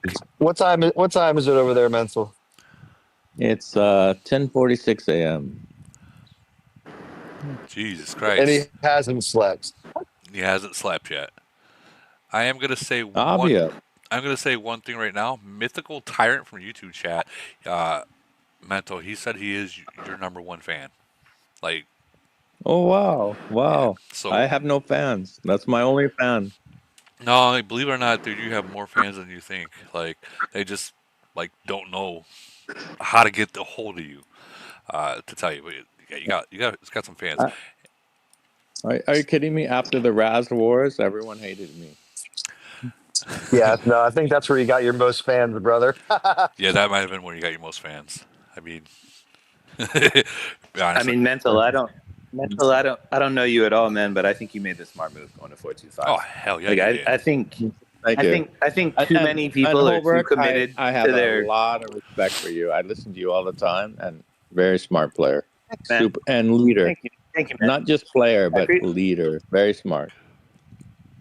Thank you, man. I appreciate that a lot. I respect your move over, man. Like you made a smart choice. Like there's not a lot of value in investing in a nation. I don't even know where you came from, but there's not a lot of value in investing in a nation that's not gonna fucking conquer everything. And you just came over and crushed it with LG. Like that's the right move. I would do it if I were you. You guys got. I was in a nation. Literally, all we could play was like duel and triangle, and we won every one except for, I think we lost one time to Ronaldo. Outside of Get that, out of there, I bro. don't We think don't we need to ever be lost. sharing all that, bro. Sorry. What are you doing? Like, get out of there, bro. I'm sorry, but I'm looking like 1841s. Holy shit! My bad. Get out of there, bro. Get All out. right. Mental, we had some good voids 459 and 495 back in the day. The one thing I'd say Yeah. about you guys is you guys would fight. And Yeah, you we and always fight. Aha, Always you guys fight. had some good cities at the top. We had some good arranged People, battles in Void. People make fun of my new account because I obviously took it over, traded, right? But Yeah. my old account, man, we killed some shit, man. We didn't care. Yeah, I wish I still had that battle report from that fight, but that's lost in the mists of time. But fuck, we would just lose, and we'd go to GC, and it was just a joke, man. We just get dominated. Imagine in like imagine 25 of us that would show up. Imagine like 2 years, Camel decides, oh, you know what? Let's give them another merge, and you merge with your old nation. Yeah, then I'll be angry, right? Like they get some great merge. Like, I mean, don't get me They wrong. merge There'll with be like 21. Don't get me wrong. You'll I think get though, plenty of cities to trade, and that it will spark life in that old nation. But yeah, I know you'd be like, what the fuck? Yeah, that'd be like That's exactly. merging with 357. I would just be pissed, bro. You know? Yeah. But I think Bryce gave some I don't good want. advice. Oh, sorry, Holbrook, you go. I'll just go real quick. I don't want to speak for anyone else, but I'd rather be fifth in a winning nation than first in a losing nation. Facts. Go ahead, Bird. Take it from there. Correct. Yeah, I don't was just mind. gonna say, I think Bryce gave good advice. There are nations out there that are well known, have a good winning record in some of the marquee events. But each nation is different. Each one has a different vibe. Each one has different priorities. Even though there's some overlap there, figure out what the right fit is for you as a player, and what are the nations that what are the events that speak to you and get your blood pumping, and find a nation that's a good fit for you in terms of the alliance vibe and the nation vibe and kind of the event priorities. And I think joining discords and joining a lot of discords, especially early on, and getting a feel for what each nation brings to the table. There's a different mindset in each one, I think. And even though there's a lot of overlap, there is some difference in kind of how each one goes about the mechanics of reaching their goals. And so I think that was some of the best advice on, how to figure out which nation is the right fit for you to move. And if you spend enough time in discords, like you'll quickly, realize which nations are at the top and which nations are well developed, have good leadership, have leadership that's been there for a long time. So you can count on some stability. The nations that aren't having a ton of civil war, the nations that have seamlessly moved through their merges, and the nations that have staying power, so to speak. And that's not necessarily an age issue. There's like up and coming nations too. I mean, there's a wide variety, and you got to figure out what's the right fit for you as a player. I agree with you, and I'll tell you, like our current nation, I went there because I really love GC. That's my number one favorite, and I got to play with them in the first GC, right? But I actually like Triangle War and Dodd, and everyone's like, oh, it's a terrible event, blah, blah, blah. I love it because you get to fight, and you don't have to look at bubbles, and I actually like it. So we had fun with it, man. We had a tremendous time having fun with it and being strategy, because we were weak, and to beat, like League Gods talked about this before, we would go at him so hard, and we would put all gold shields up, and we would just run through them as fast as we could, just so he would give up, so he wouldn't spend any money, because we knew his mentality. His mentality was, fuck, I'm gonna have to spend $5,000. I'm not playing this, so then we would win. That was our, that was our entire strategy, right? But we loved it, So pick your nation, pick what you want, right? But get a good leadership team. That's what's most important. And for me, 425 has a really good leadership team. So the way Camel used to do it, and Barry can actually verify this, is as the vets as a YouTuber, Camel would send in-game messages to all like the English players about like check out Woody's page, check out Woody's Barry's Yeah, page, they need to get and back to that, that I man. mean that was the and I'm trying At to least a convince. little bit, you Well, know. I'm Bro, I miss that so yeah much, man. I, That was so huge for my page. And I'm now more. it's like it's so difficult. Yeah, I mean, I'm trying to convince Cam into doing it, and I think it's going to take more than just me. I mean, if people would reach out to their VIP and tell them that they would really like that. I mean, I don't know how many other games out there that I've played that they do that for their YouTubers, and it's very good for them. Um, Bro, that was the only reason I joined the vets program. It wasn't for the 7K gold. Are you yeah, kidding me? It was to 7K like, going be able to shit. actually get in-game pushes. Like that was amazing. So wait a That's, second. You mean they gave you one whole speed attack? You know? Yeah, pretty no, much. For that's all they give us. That's why do you think I stopped being so like present on like the YouTube platform? Stop being such a video dropper. It just wasn't worth it to me to sit there and waste Yeah. my time all the time, like and just make these videos nonstop. Like especially now, I got a And you know kid, what, bro. Baron? I Like say this with respect. Now, when you make a video, it's so much better than it was when you were a vet, bro. You know? I'm still a vet. Don't get it twisted. I'm still a Oh, I vet. didn't know. I I didn't still know you were still a vet. I thought you dropped that Yeah, shit. I'm My bad. still a My bad. vet. I still am in the program. I still can drop a video. Like Woody tags me on all these lives when I come in and join Yep. and chat with you guys. Like I still get credit for these, but like Got I it. don't Got it. really make videos like that anymore because to me it's just it's a lot of work. And I don't feel that my work is appreciated as much by the actual camel. To me, it's not much to gain. I used to find pleasure in doing it. I don't really find pleasure in doing it as much anymore. Put it this way. I think players today are very lucky. They have so many places they can looking for game strategies, and they can listen to podcasts. They can be on Discord group and hear all the discussion. They can avoid a lot of the traps we had.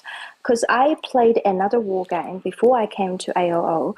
The first time when I came to AOO, I was brand new. I didn't know anything about this game, and the first thing I was looking for is a gaming community, and I found the official AOO Discord community, but there was no information in there, no spreadsheet, and no good advices there. People don't even talk on that.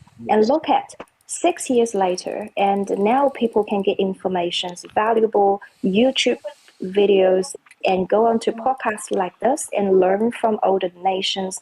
I think it's like wonderful for any new players. And also talking about the YouTube, and our member Inikis, he just recently started his YouTube channel. I would highly recommend everybody go listen to it.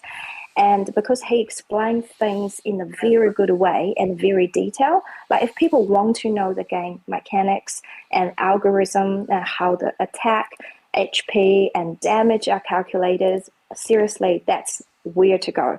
And personally, I have watched all his video, and it actually, I was talking to him the other day. It reminds me of Lambert, because Lambert used to do those wonderful videos about explaining how the game works, and I learned a lot from Lambert.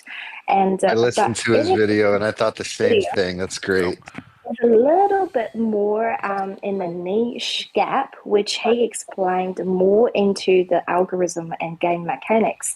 And he has done loads of tests, and we quite often discuss, any tests results and any updates as well. But if anyone's like genuinely interested in how the game actually works and all the like attack, HP, defense, and damage, highly recommend. That's a place to go.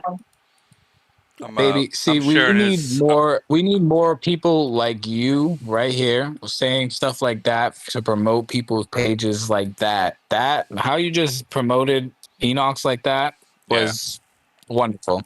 Like right there, that's what you need more in the community as well for people that are actually trying to take their YouTube and trying to give advice to these players. It's just coming out and actually hearing somebody like yourself come out and just promote it like that and actually get into details about his stuff. Amazing.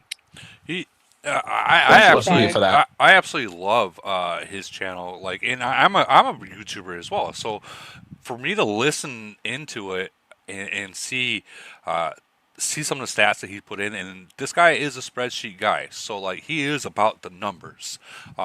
If I have a question about something, you better damn well know I'm going to his spreadsheet server and I'm looking into it. I'm looking at exact question that I have. It's already fucking there. The answer is there. So That's let's nerd group, man. yeah, let's be real. That every bit of information is in there. That's for sure. It's one of my favorite Discord servers for sure. Yeah, mine too, absolutely. And to have like when Lumberg left the game, and I'm not even sure that he actually left the game, but I know he quit making videos. But when he left or stopped making videos, um, it really put a setback on a lot of players because a lot of players relied on what he said because it's not easy to figure out the schematics of this game and the numbers. Okay, so when you have someone that's very educated on the numbers and know exactly what everything means, it's a freaking, I don't even know what the word I'm looking for. It's good. It takes a lot of stress off your shoulders that you can find that. I did post his link to his YouTube in the chat here, and in the YouTube chat. Oh, okay. So YouTube chat saying he still plays. Lumber still plays. Nice, nice. And that was Evergen that said it in a YouTube Yeah, chat. I think. I wasn't gonna cut If, you off, but Lumberg definitely still plays. Hell yeah. if I'm not mistaken, Lumberg and Enox actually actually used to chat a lot about their stuff together and used to work on some stuff together back in like when Lumberg was still making some videos. I believe Lumberg actually took him under his wing in the beginning, early off when he started to try and do that stuff. If I'm not mistaken, I might be mistaken, but I'm almost positive from past discussions. Yeah. Well, And yeah. also, there's another Go ahead. guy from 904 Clue, and I love his reply to any questions anybody asks, very specific about game mechanics and algorithm. And because I always chat to Clue, I said, well, most of us, when we reply a question, we tend to be short and brief, but his explanation are ultra long, ultra detailed, and I really love that. And I was joking if Lombard and Inukas and also Clue, if the three of them can work together, and I think it will help the community tremendously.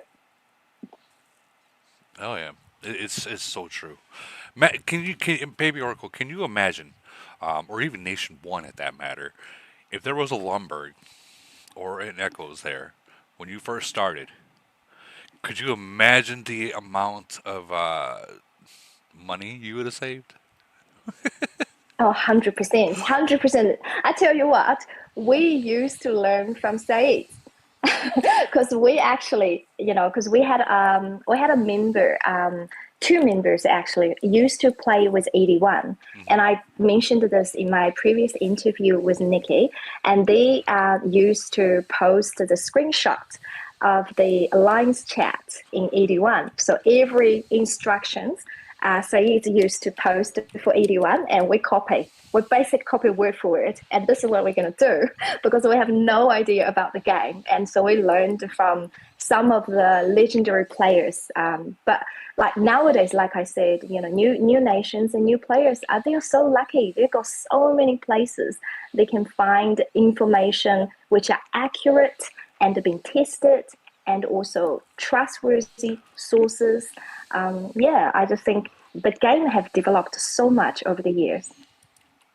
It has developed a lot. Not even gonna lie, a whole bunch.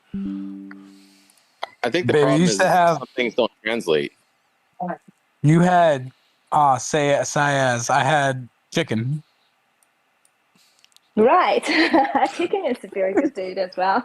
I really miss him. I had He Ram. was just I had so Ram. harsh about his advice. So harsh about his advice. Yeah, chicken was We had awesome. I miss chicken. Where did he Yeah, go? dude. we had He was Maddie. Ramsey. He was the Gordon Ramsay of advice. Yo, that's the Yeah, best way to he's put it. so direct. Did he Uh-huh. quit? Did Chicken Yeah, he quit? quit the He game did. a long Yeah, he time did ago. quit. All right, so he retired. He We was had he was still playing when we had a Void War with 269, And I remember he was messaging me in Discord. Oh, actually, when they were 269 had 286 in Void War, I remember Chicken was messaging me on Discord said, "Oh, they have so much lead in phase 1 to 4. How are we gonna catch up? We're so behind." And I told Chicken, I said, "Stop talking. Get back to the kill event. Find some target to kill." And they actually ended up winning that kill event. That was amazing. And then when we fought 269, he was messaging me asking, "Why did you train so many troops?" I said, "Because I want to help 255 to win. And because we know how you guys play, and that's how we're going to merit it." That was a really good Void War. The Chicken was so much fun. I actually played with him back in his original nation before he merged with 242. I believe it was 23 something. I played there with him, and then a little bit into 242 before their civil war, and I left right before they merged with 269. Man, I tell you what. We had Matty D back in the day also. Like, there's been a bunch of legends, and even today carrying the torch forward. Kitten is in Globe 10 Discord, just spreading knowledge for the younger nations. I mean, Globe 10's not necessarily younger anymore, but it's middle ground, I guess. I will. Man, kid, gonna have y'all out there with them T4s fucking with people, man. That's messed up, man. I'll say as well. I mean, I know a lot of people won't agree with this, but I mean, Razzle, he has some good information out there as well. I mean, he's going to fight to the death for what he says, but he has some good information out there. I hate Razzle, just for the record. You don't have to like what he says. Right. You don't need to like Razzle. But he has good information. If you can weed through the motherfucker and the N-word and all this stuff, yeah, it's good shit. The amount of shit he said about my wife, when Raz played, maybe he had good to my family. Yeah, I hate the fucker. I understand you on it. You and him don't. You guys are like oil and vinegar. You don't get along. Well, when the guy says that kind of shit about your daughter and your family, well, that is what it is. Shut up, Ben. Raz, we're not doing that here. What you mean? We mean worst guy in the game. Yeah, so worst person in the game. Yeah, it's over for sure. Whatever. I was also trying to say, like, Matty D had some really good videos too about like unworldlies, but then as the game evolves, like there's always a space for more people to create more content and to give more advice. Yeah. Gotta keep it up to date. He took all the videos Matty down. stuff is like outdated now. I feel like there's a lot of for sure. That's what I'm saying. There's more. Yeah, boys gonna be mad. That's what I'm saying. There's more space for like more people to build more. Well, y'all boys gonna be mad about that new video I'm dropping. Whoa! Someone just dropped 104,000 blue coins. Holy shit! Holy. Yeah, Woody's. That's for you. So when I talk about Raz, you listen. Holy shit! Thank you. Holy shit! That's gonna help. Thank you. Wow. Go get some more. I need to get some more playing equipment. Oh, I will. Well, guys, it's getting a little bit past my bedtime. It's Labor Day tomorrow over here in the U.S. I do want to, before I jump off, appreciate Baby. Thank Baby for joining us tonight. I appreciate you. I'm sure I speak for myself as well as all of 425 at least. We appreciate all the advice you've given us throughout the years. Myself as a leader and a guy growing up in the game, I've taken a lot of the things that you said, between you and I over the years, and implemented in games. So I appreciate that. I appreciate you taking time out of your day and joining us and giving that information out to the newer people and things of that nature. So thank you, Baby. But everybody else, I appreciate you guys joining as well. And I'm going to go ahead and jump off the rest of the evening. You guys kill it, and see you next week. Have a good night, Lead God. Thank you, Lead God LG. is Good night. literally, Yeah. he's literally the Nice. best leader in the game. Thank you guys for having me as well. I Absolutely actually have to best go as leader. well. Peace out. Absolutely. Baby, And thank you for showing up. yeah, Very good information that you shared with us. A lot of insights with the older nations, how some of these newer nations can form their nation the correct way. We appreciate that. And I'm sure everyone else that is thank you, going to be, Woody. hey, that's no problem. And I love seeing the Yeah, older really nations in appreciate the here. opportunity. Yeah, I, thank I, you guys. Yeah. I think this would actually be a good time. I mean, we're 2 hours, 2.5 hours into this, so I mean, I think we've got all the questions and answers out there already been said. So What about the cheaper Chinese packs? Did y'all cover that? we're not doing that. We're not doing that. Oh, I'll come see. on. Well, y'all stay tuned to my last video, boy. I got some shit that's gonna change the game for sure, bro. I haven't Let's done a hear Good video night, in this. about Woody. 3 months now. Come on. I haven't done a video in about 3 months, so this is gonna be like my first one coming back, and it's gonna be a doozy. Let's I see have a it. Yeah. question for you. So Hmm. Woody, I have something I have to say. Is it okay? Yeah, go ahead, mental. Maybe. And trolls aside, right? Hey, so I hear you guys always talking, right? And they're complaining about everything, Mm-hmm. And let's use T4 as an example. They're always complaining about T4. Here's what I would suggest. I think you should have one podcast. All you talk about is so how to fix it. Because these guys, they're so focused on they've been told to develop X, Y, and Z. That's all they're doing. They're not thinking about how to improve the game. Why don't you have a podcast where you have some guys before the podcast talk about, well, what do we want? What do we want to fix it? How do we want to fix it? What's the change, right? It's not an easy conversation, right? Right. You're going to debate it for hours and hours and hours. Then you're going to come up with your recommendation. And then I think you should have 1 week a podcast where they talk about it all week and they come up with their example and then they bring it to your podcast and let's say there's 3 suggestions and then you let these guys that are really smart, there's about 10 or 20 of these guys that are like super smart, right? Let them debate it, and then when it's done, have somebody recommend it to Camel with everyone's advice, so you have the backing of everyone, right? Right. Because all I hear is people bitching about T4 as an example, and I hate it. I fucking hate it, right? But anyway, whatever they want, right? But stop bitching about it and start saying, here's what we want to change. Here's exactly what we want. We debated it. We've had the big guys come on, have LG and all these guys come on, Halbert come on, you. And then we say, okay, that's what we want. And then give it to Camel. And I'll bet you they'll implement it if you do it that way, you know? And But that's the one thing that's that's the one thing that, that's that's the missing that's the because that's the everyone dumbest else thing just ever to say, bitches bro. and bitches and bitches and bitches.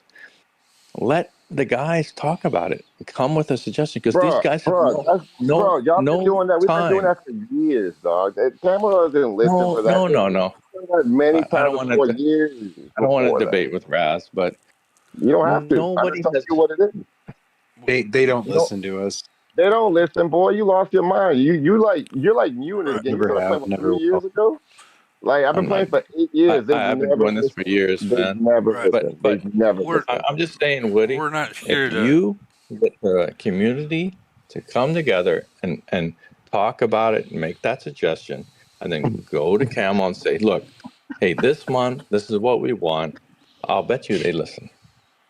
I That's my think it's good suggestion. content. I don't think they're gonna listen. Oh, bro, that's good stuff. But I gotta keep laughing on We'll that one. see. Maybe they don't. You got to try, right? Yeah, It's already I Yeah, been think I mean, tried. it's so. good content. I think what it's going to take is this. I think that we would all have to be on the same page And I'm talking about not just people that are in my group, but I'm talking about people throughout the entire game. And I think that they would have to contact VIPs enough for Camel to actually realize that, okay, so this is a real big issue. It's just like before they changed the rules about the T4s. It took how many complaints to the VIPs before they actually made a change.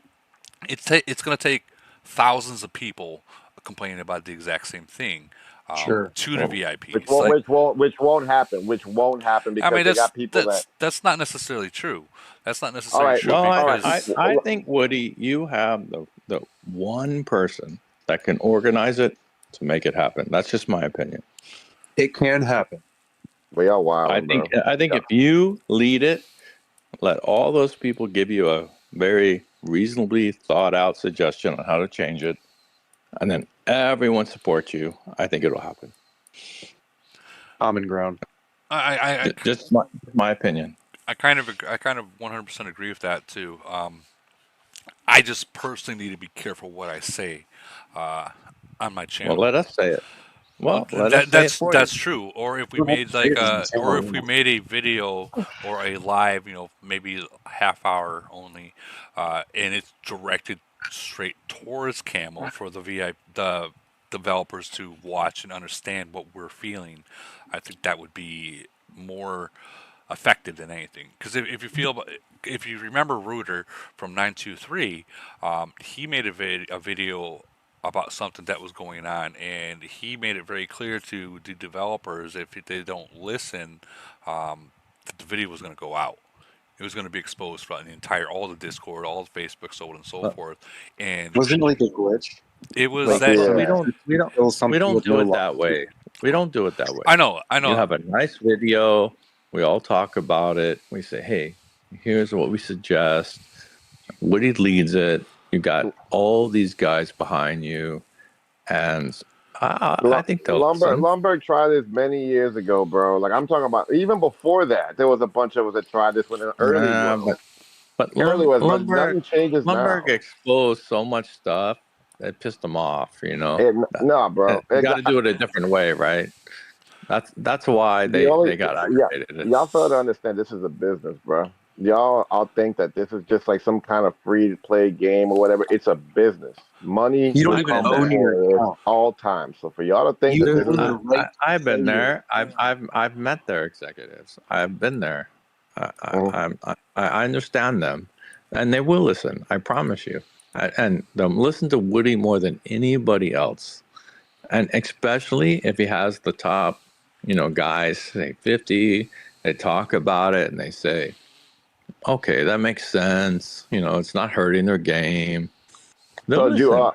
So when did you meet their executives? We're not, guys. We're not going to be like, hey, is this true or No, not, I'm just guys? Because I'm just curious. if you you've had Ronaldo that has visited Camel. You've had Jimmy Hoffa that's visited Camel. I personally had an invite to there, but I don't got a passport, so I'm not going there. So I mean, it does happen. People do visit. No, I was just curious because I want to know their train of thoughts because I don't know if y'all knew this, but there's more than one version of this game. But we'll talk about that later on my video. I ain't gonna There hide. sure is. There is with every game that's like this because you have to have like the lock server type style.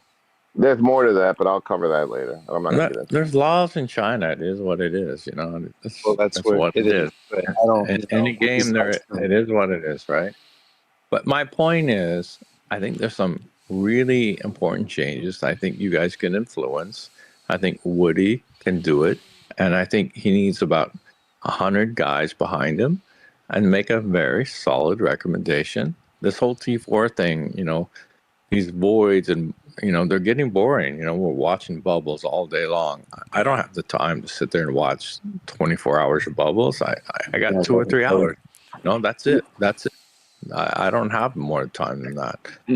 I'll attack anything that opens. The only thing, like I've put thought into this shit for months, even years, about the whole T4 thing. The only way that it won't, I don't think it'll change because Camel always sees a person that's a free to play player that eventually becomes a spender, right? So whenever you're free to play, a strategy to have to maintain people playing the game regardless is essentially making them relevant by allowing them to use some kind of T4, some kind of T4. Now, essentially, if you decide you're like, okay, we're just gonna make all the T4s cost some kind of points or whatever, then what will happen is people are just the guys that are into the game are gonna like that are free to play. They're gonna see themselves as just a liability, and then obviously they're not gonna be worth a damn anymore to do anything. So it reduces the amount of people playing the game, and therefore reduces the amount of data they intake from people because they get they do get fucking what is it like? I think like when you have so many people playing something and taking up bandwidth, they get paid for that kind of shit. If I remember correctly, or something like that. Like if I don't disagree with you, but what here's what we've never done as a community. We've never given a suggestion on what we want. As a united group, we've never said, well, here's how we want to fix this. Because they got to be relevant. Could I interrupt you for a second? Right? Could I interrupt for 1 second? So mental. So what's your suggestion? I have personally tried it. Now we successfully did it with a ton of nations. Like for instance, we offered a boycott to basically tell them that they need to start the mergers, like pushing more mergers up, pushing for more mergers. We explained that for like even just starting with the older nations. What happens? Everything in this game is a domino effect. One person maxes something out. Guess what? They create a new event. One person gets merged, they need to merge the next person down the line to start evening out things. So what happens when we ask, hey, can you please merge the older nations? What is that going to do? The older nations means that you're going to merge everybody. No. It's not. It's the same topic because we've all tried to come to a united front to tell them that we need new mergers to start a domino effect again, which means you merge all the older nations, but we're too scared to let the older nations get merged because we don't want to play them. Well, some people don't want to play them. But guess what? That's the domino effect. That's the way things work. If older nations get merged, everybody else gets merged. It's just how the game. It's just how the game works. I think it's two different topics because mergers is a very complicated. It's not a different topic, as it's something we want. It's something we want. Of course you want it, but it's a very complicated problem. And no, it's not a complicated problem. It's not a complicated Come on, problem. these guys have debated this every fucking. I'm going to tell you why it's not a complicated. I can tell you why it's not a complicated problem because I have a solution that I've literally talked about in a podcast. I've literally sat down and broke it down of how to do a merge. Just curious, because I haven't heard it. What's your solution? And then second thing I would say is you got to get the whole community to say yes. And I attempted to do so. I had nations in Globe 10. Let me finish. You have one guy in the entire game that can drive it, and that's Woody. Nah, bro, you're riding too much dick right now, bro. I'm just being real with you. You get him behind it. You're gonna have. They're gonna listen. That's not gonna work, bro. We all tried it, dog. We all tried it. Like all of us. All the vets tried it. Barry tried it. I tried it. Fucking Woody's got podcast. We've all done it. Even Lumberg tried it. We've all tried it. Nothing changes. But the only difference is if you do that, the difficult situation. The difficult situation on how to get it to work is you need to get the spenders to actually listen and do it.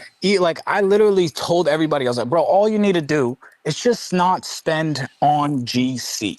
It's just as simple as that. We already know who the winners of every globe is going to be. That's not going to happen.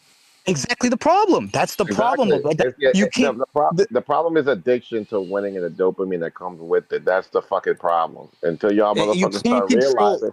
Until y'all motherfuckers realize that, then y'all gonna see that you can't change the game based on people's like demand for dopamine levels and buying stuff and trying to win in certain events. We have no leverage. We have no leverage. You want to know why we have no leverage? Because we all want to be stronger than the next guy.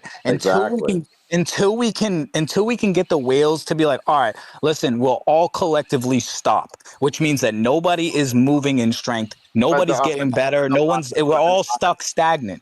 which the means lock that service will never cooperate. Also, one more thing. I Even don't if you care did about the that, lock service though. They already, as you said, like just for quotation marks, like you know what I mean, purposes that they're already getting cheaper packs. Whatever. Who cares? Who cares if they get a little bit stronger? Guess what? There's a few players. We'll catch back up. It's not a big deal. They also don't know how to play that well. It's not a big deal. End of story. Like I'm just sorry. Just I real already. quick. Who's It's that intense. speaking? Is that Barry? that is Yeah, Barry. that's Barry. I've always Okay. seen. I've already seen. I've already Very seen mad like. respect for you. So okay, I'll listen. Isn't it like 90% off?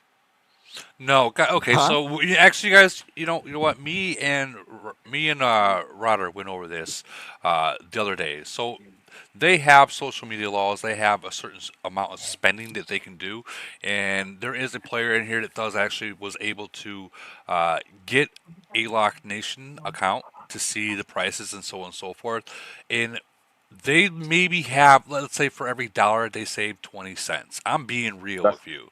That is not a lie, because we actually had someone actually made an account and actually screenshotted it. wait till my new video comes out, Woody. That's all I'm gonna tell Okay. you. Well, to get back on topic for you guys to like kind of just understand what I'm trying to say to Mental's point is, bro, like you can try as much as you want, but until we can pull back leverage, we don't have leverage, because at the end of the day, there's always going to be that bunch of whales that want to be stronger than the next whale, which means that they're Exactly. always going For to shit talking purposes. they're gonna Exactly. they're gonna keep spending. They're gonna keep spending, and we're gonna lose that leverage that we want. We want that leverage to be able to be like, listen, I want merges. I want T4 to stop. I want this to stop. We don't have any leverage until we can Okay. actually sit down as a united front and say we're not gonna do this. We're And that gonna will stand never. And tall. that will Ba- not happen with with the Ba- way the game attacks egos Barry, because Barry, if it's, I'm sorry, it, Raz. I'm not trying to cut you off. Barry, I'm telling you right now. You guys come up with good suggestions, think them through, give them to Woody, bet it on something like this where the top players say, we agree. And if they don't do it, I'm telling you right now, I'll make a call. I will talk to them and they will do it. Listen, I'll sit down and with Woody, I'll sit down with all the vets that make videos, and like I've done many times, I'll sit down with Woody, like, and I will come out. But the problem at hand, and I don't know if Woody's still live, and I don't want to discuss it on I this am. live. I am live. I can. All right, so I can talk to you on the side and tell you why this is not possible for Woody to exactly. drive I know something exactly what you're of gonna. this. I know exactly what Woody you're gonna can't say too. drive something like this because of something, and I can't explain it but here. I'm telling you. But here's my request, okay? And we'll play it out, and we'll see, okay? You guys come up with real suggestions on T4. Like, if you ask me right now, how do we deal with T4? I don't know the answer. I'm not I can. sure. I mean, I I can have a give you. good I know how to deal. I know how to deal with it, but I would Okay, never but just you guys absolutely know the expose answer. it. Okay, you guys know the answer. So then, come up with the answer. I think Woody honestly should have a different podcast with here's our recommended changes. It's a whole different podcast. And put the right people on the podcast. And if they don't listen, I'm telling you right now, I'll make the call and it will happen. Man, you wilding, bro. And if I've heard. I have to fly over there because I live here and I'll have to fly over there, I promise you it will happen. Nah, but you wilding, bro. I'm telling That ain't gonna you happen. right now, it will happen. And try me. Try me. Come up with that suggestion that makes sense. If they don't do it, I'll make it happen. I'll tell you a suggestion right now, and I know Woody will agree with me. I'll tell you one right now. I'll give you an exact thing that can happen, that can work, to just an easy situation, just something minor, just to show you like what we've discussed. Like we literally broke this down to a science. You just sit there and you can merge easily. Like our issue at hand is right. So with the merges, with the older globes, the first globes, the 1, 2, and 3. Let's just say that. So I'm 1, just 2. gonna say one thing on mergers. It's an endless debate. I'm not even getting involved. But I'm just telling you how it works. If you want to talk about T4 or that shit, I can make it happen. Well, the T4 situations, the reason why we see so much. Like, I'll just sit there and I'll roll my eyes and we'll never Okay, get anywhere. well, the reason why you see so much T4 is because you have you yourself and Lee God. You're the two strongest cities in our globe. Who in their right mind wants to go head to head against those two cities alone? I mean, you take on half my alliance by yourselves. Like, why would I ever want to come like right at you guys in that aspect and play you guys head on? I'm going to use strategy against you guys. I'm going to find other ways to beat you guys. I'm not going to come at you guys head on because I'm not going to win that fight. It's a losing battle. That's the This is reason why Barry, you're. right? Yes, this is Barry. Yes. But you fucked us up, man. You killed us in the kill. But we didn't go head to head. We didn't go head on. We only went one attack head on. You know, honestly, you guys pissed me off. 'Cause I spent 10 hours on the hunt. I couldn't find one fucking target. And then I have fucking Raz in the background making fun of me, and I'm like, I can't find a fucking target, that's man. never gonna end. That's never gonna end. I just want you to know that. Yeah, I know it's never gonna end, but I couldn't find one fucking target, man. I'm like, listen, 10 fucking hours, and I couldn't find a target. Sometimes that's the game plan when you gotta face those max cities. You that's guys the are problem. good, man. You guys are good. Barry, are you still spending heavy? Am I still what? Are you still spending heavily? Are you still in TB Shades castle? What are you doing? No. I haven't been in. I'm still in my own castle. I didn't even play the frenzy against 425. I was out at a baby shower. When this podcast over, let me show you some shit on this video shit. We'll talk on the side. You gonna like be like fuck. I'll check Woody, it out. Yeah. Woody, did you guys beat 385 or you lost? Oh, we lost. I did get Tyrant, but we lost. But you can't win against those guys, man. There's fucking no points. I had to play. I mean, I feel the way Barry feels, because at any point in time, and it was void. It wasn't fucking frenzy. So at any point in time, if I made a mistake, that's 352 million BP, all the 20 million, 21 million troops that can be all disappeared instantly. So like, I had to be very careful what I did, and I'm sure Barry got the message. Dude, Woody's in our nation. Woody's in our nation. I'm sure, brother. Let me just tell you, I played the first 5 minutes of Frenzy. The first 5 minutes, I sent out an attack at a mine, and I already had my doomsday out. But like literally, as I sent the attack, I seen my red light pop up with mental coming at my city. Granted, I was in and out quick and bubbled even before I even touched my city, but it was just for the GP of not allowing him to set my city on fire, throwing the bubble up, because otherwise he'd have just hit an empty city. But it was still like just that. It's just that fast. So it's like, bro, I'm not playing a void like this. Anything unshielded, I hit it. And I got no points. That was literally the start. That was the start of Frenzy. You already were trying to like hit my city solo. It was like, bro, all right, yeah. I'm not playing this. Well, how many BP are you? I'm 109 million BP, and you probably would have soloed. I didn't care, man. You could be 300.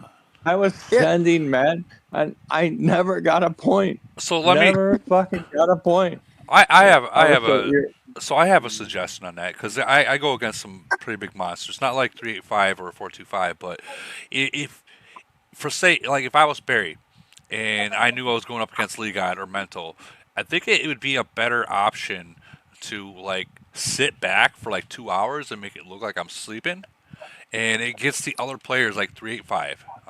It would give 385 say no, he's probably not going to play, or he's sleeping, so on and so forth. It wouldn't. It wouldn't stop me one bit from being wary of them. Woody. I mean, I've done that so many times to people. I've done that so many times. We're coming, man. Dude, I've seen how League God plays. Care, man. I know, and I know when he's awake. Yeah, people make fun of us, but I'm telling you, man, your shield drops, it's like 5 fleets. They're underway. You're like Santa Claus. And we don't care if we lose or we win. Who cares? The 5 fleets coming. 5 fleets. But that's the game, right? That's the fun of it, right? That's what it's about. Other than the community, if we're being real, I think the fact that you can kill real troops and that they cost real money, I think that's what keeps people playing. Like void wise, like Like just knowing you hit someone and they've just spent 20 grand, 50 grand worth of troops and they're down to 0. Oh my God, the feeling of Yeah, that. That's like, yeah, yeah. But the problem with that mindset is you have to understand this too. When you're facing locked nations, they're paying a fraction of what you pay. That's why I don't fucking find it fair. I feel like this should, if how you're often gonna play, if you're how gonna stay all how that. often are you You, playing? you got you coach the other players. You tell them, look, we're not the same, and not being arrogant. We're not the same. Just play within your means, right? Play how you can play. Do your best. That's it. You Yeah. know. Also, you also got to think about how often are you gonna play a lock nation? Once every 6 months, like in Void. Mm-hmm. Once every 6 months, and usually they don't even fight in Void. Like, let's be real. I They, can't. I Boy, but can't then you gotta face fucking them in wait Duel till of we play one of Dominance. You those. gotta face them in Duel of Dominance, or Triangle Wars, or freaking all that other shit well, that's like spin frenzy. That the freaking over Ronaldo shines like a motherfucking boy. yeah, but in reality, unless you're like Mantle or League guy that got a city that can actually handle it, are you really playing it? I mean, you got only a handful of players that are really going fucking hard in those events. Like, You I'm know, not I going was hard. I was I was really pissed because Monkey God and these guys are Notormia, whatever the fuck that guy's name is. They're picking on League God, right? Finally, I can boot those guys. Now You you get know, to pick on them. because I switched nation. No, I had to build my account up. Finally, I can boot those guys. You know, and finally I can defend against them. Those guys are fucking strong, man. It took a long time. It's easier Those for them guys. to get stronger than you, because I mean, it's like whenever when you have an advantage of them buying packs at a cheaper rate, then it's easier for them to get strong. So it's just like I don't understand I why people. remember. I remember That's Raz bragging he could beat Notormia. And that Notormia is, man, that guy. Nobody ever talks about him, but that who's a guy's Tormia? fucking. That He's guy's strong. Notormia or whatever it is. He's stronger than Monkey King. Who is You, that? you, you beat him before. You posted a report. What was it like? You talking about that He's shrimp? You talking about that shrimp, dude? No. I think no, he's in no, what not four? Shrimp, Was he in 469 or something like that, or 465? dude. Nobody ever talks about this guy because he's in a Japanese nation, but that dude is fucking strong, man. Like how he's built, he's fucking strong, man.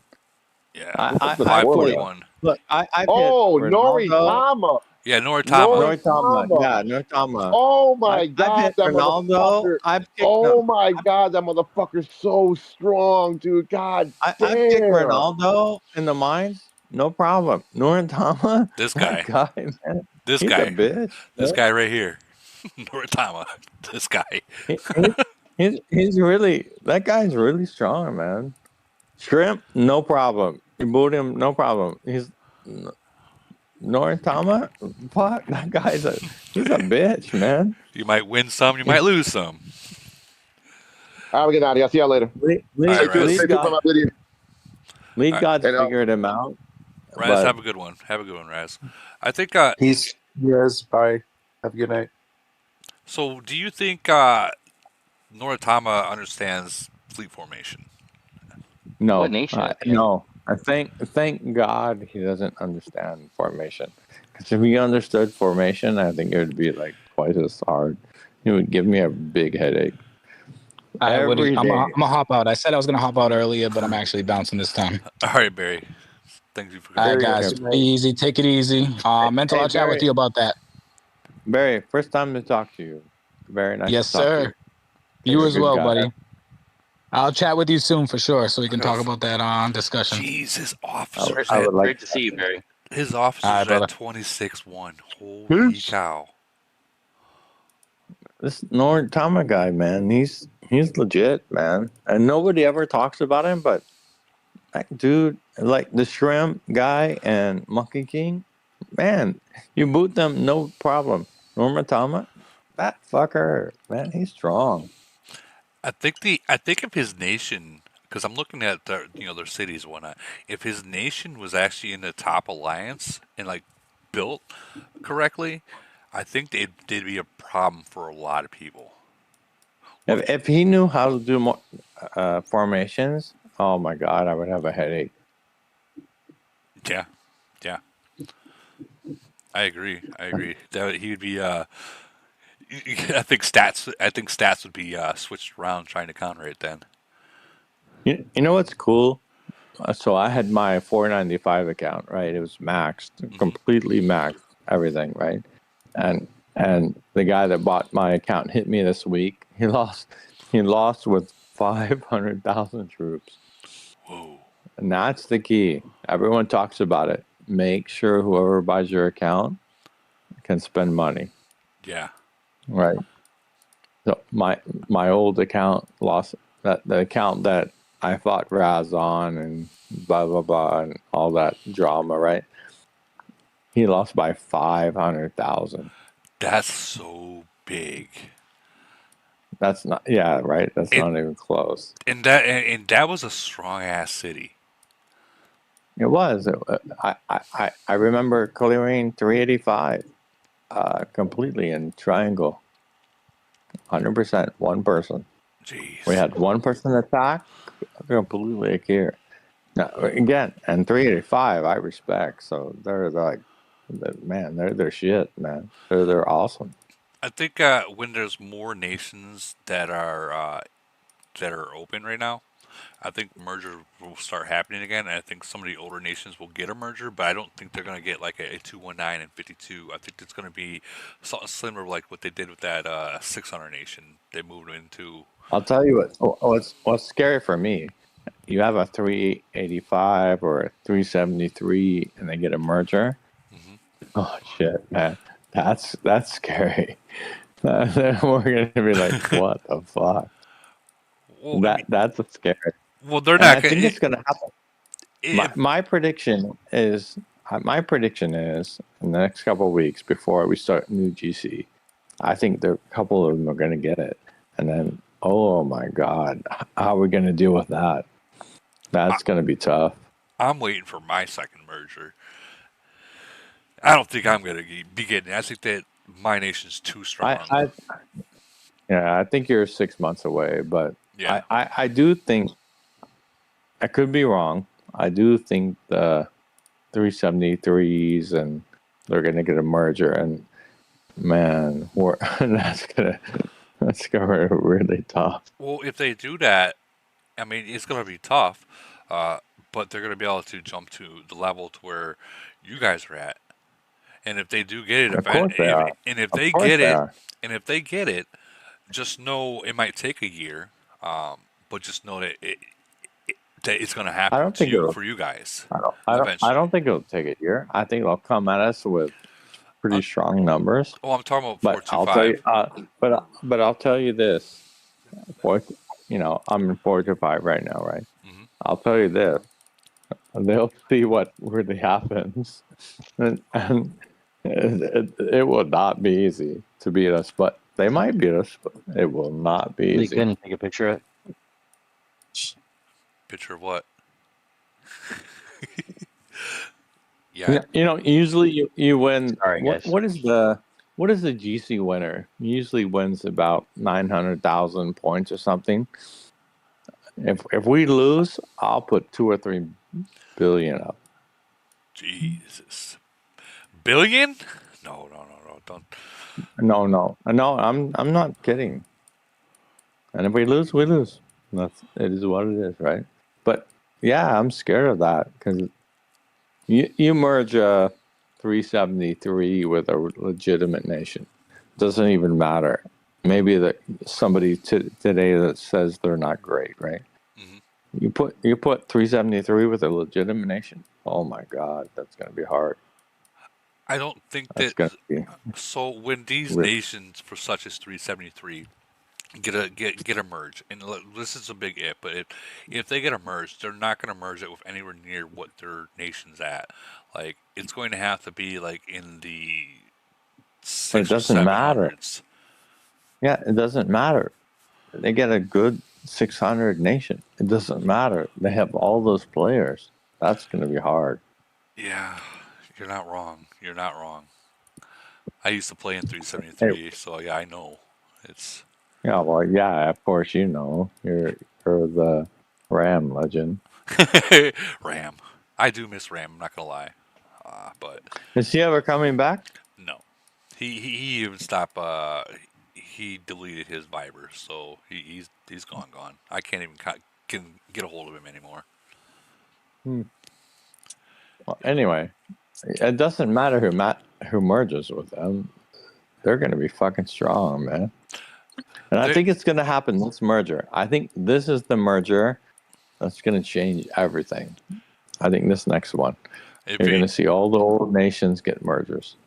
That's my opinion. We'll see. That's going to change the game then.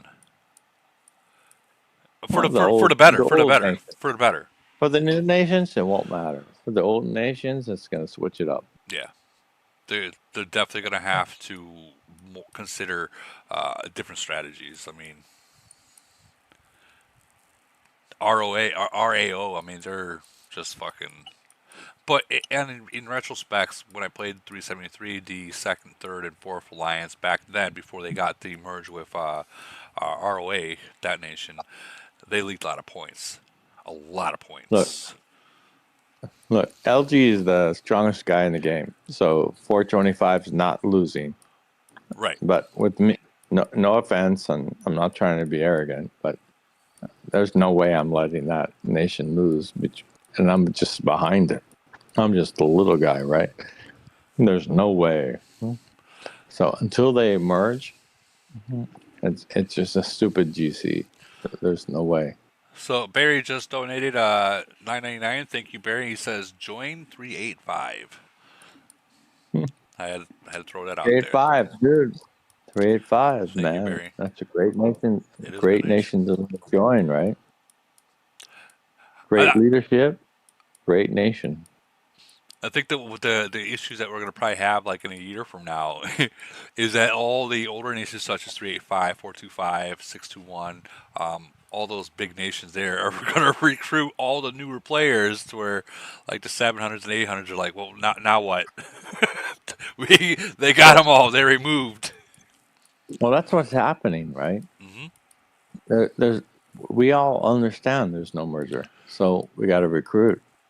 And now you saw 567. Now they're recruiting entire alliances. You saw that? I did. Entire alliances. Oh my God.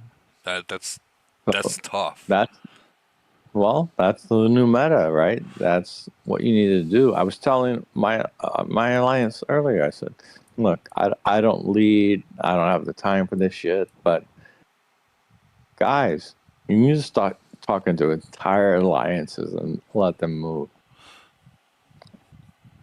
So 567, props to them. Oh my God, they got an entire alliance to move. That's going to be strong.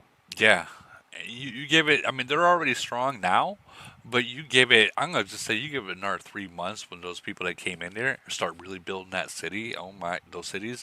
I mean, you're talking about. Now they're going to go for GC. I hope they're not in our fucking GC. That's going to be a problem.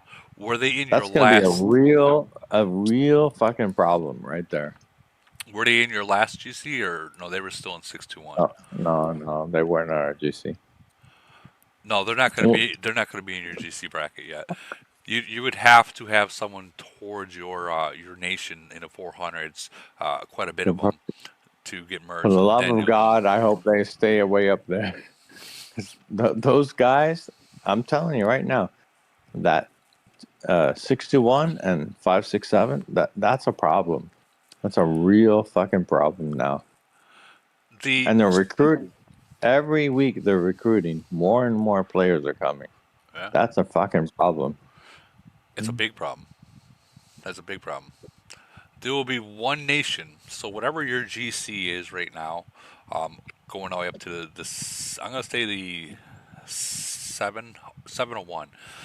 There'll be one nation move. So whatever bracket you guys are in right now, and this stops at whatever that last nation, what was it, like 600 and some odd that got merged, it stops there. So from 600 to 700, there's only one nation that's getting moved, and that's 701. You know what's funny, Woody? You always talk about like when people go against you, they really go hard, right? Yeah. So when I went against 567, oh my God! You know how you can buy the 1, 2, 3, the 2 purples and the gold, right? Yeah. I sent my shit there. Like, who knows how much I spent? I sent my shit there. I think I pissed Tip off. By the way, Tip is my really, really good friend. But I sent my shit there. I was killing like 3 million a hit. And then just fucking gave up. Jesus. But it's funny. It's funny to listen to you because that's how we are against 567. We've only saw him one time in Polar, and I was just said it. And they went hard, didn't they? They gave up. Oh, they gave up. They gave up. Okay. They just said fuck it. Yeah. No, again, in all respect, 567 could fucking make some, excuse my language, but they could hurt us, right? But they just were like, fuck, and they sent me a message, fuck you, man. Because I was just sending over and over and over and over. But you go hard against the guys right? Yep. It's just fun, right? It gets it's fun, but it gets super expensive. Well, for you, not us. Well, yeah. For us, it's once in 4 months, right? Yeah. For me, it's every fucking event. Yeah, I don't know how you do it. I don't know how you do it every event. So there's certain events. So Iron Blood, I try to stay out of, even though I did do an Iron Blood last week, which the video will be posted tomorrow. And I stay out of Polar. I just pretty much do some Elite Wars. I don't even show up. Like the last one we did against what nation was it? I didn't even show up because I was out cold. They picked it right when I'm sleeping, and with my work schedule, I'm not going to fuck around like that. What was it? 616. Barry just left, right? Yeah. So last time I played, I think I bombed Barry like 10 times. He was so angry. I bombed him like the bomb where it destroys all his troops, right? Yeah. I think I bombed him like 10 times. No. He was so pissed. God. Oh my God. But it's in love. It's not angry, right? It's he's just messaging me there. Stop. You see Discord blowing up. Stop it! Leave me alone. So I don't play Iron Blood a lot, but I think I have about 75 bombs saved. Oh my God.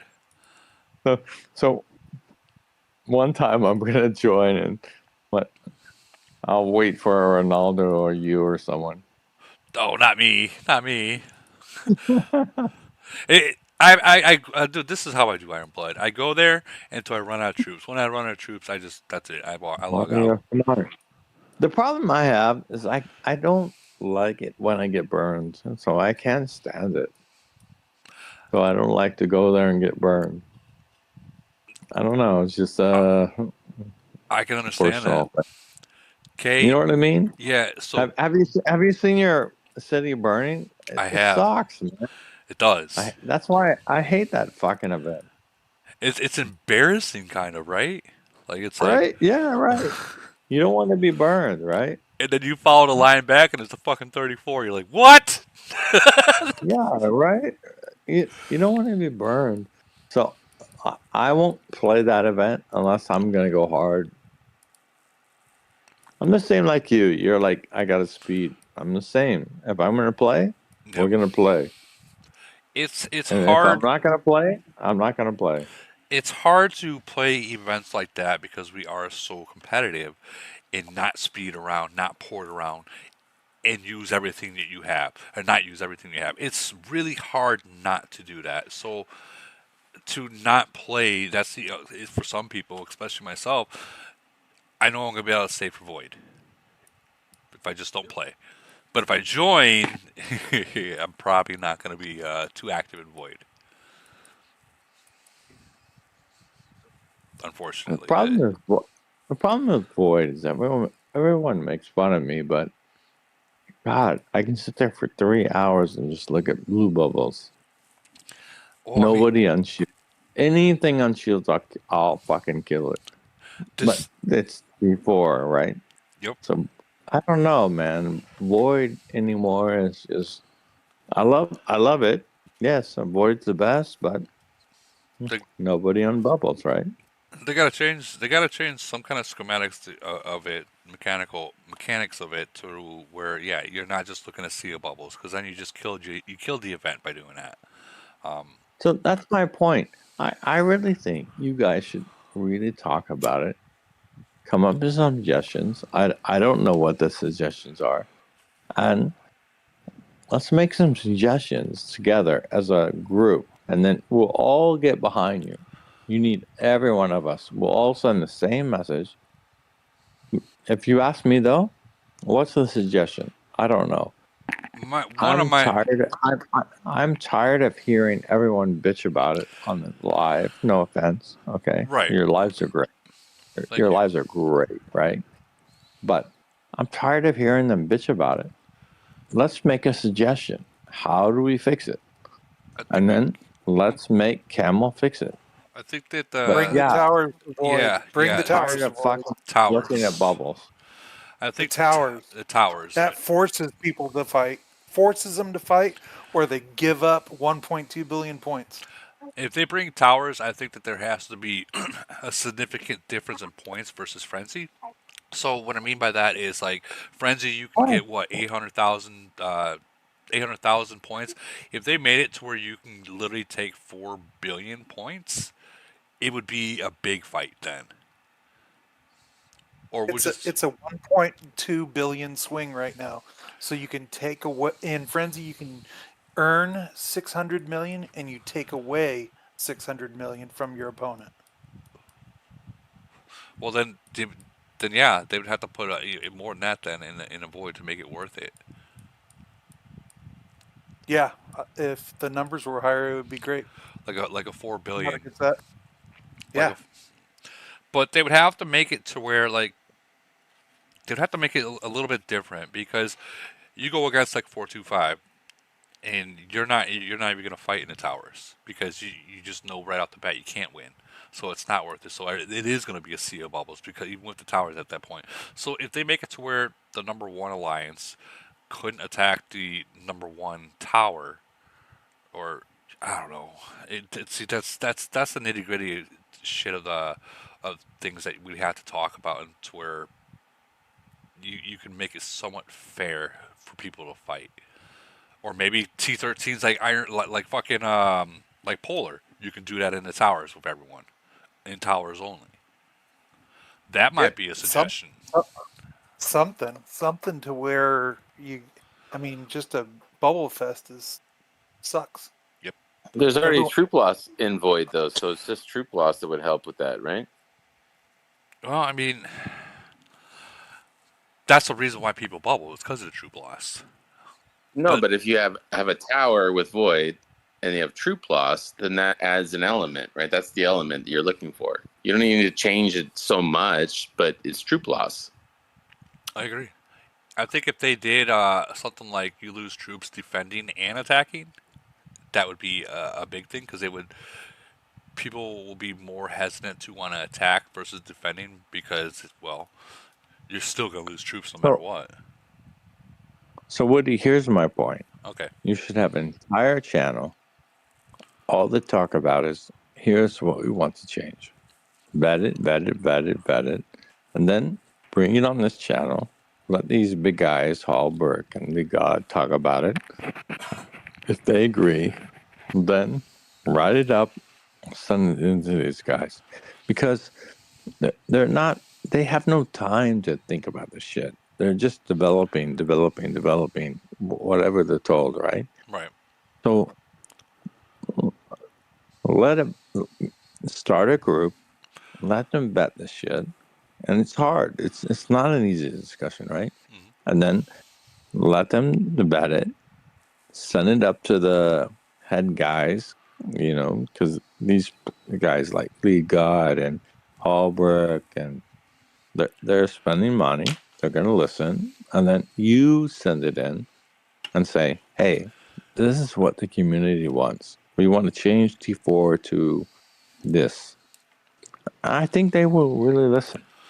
I think you're kind of right on that.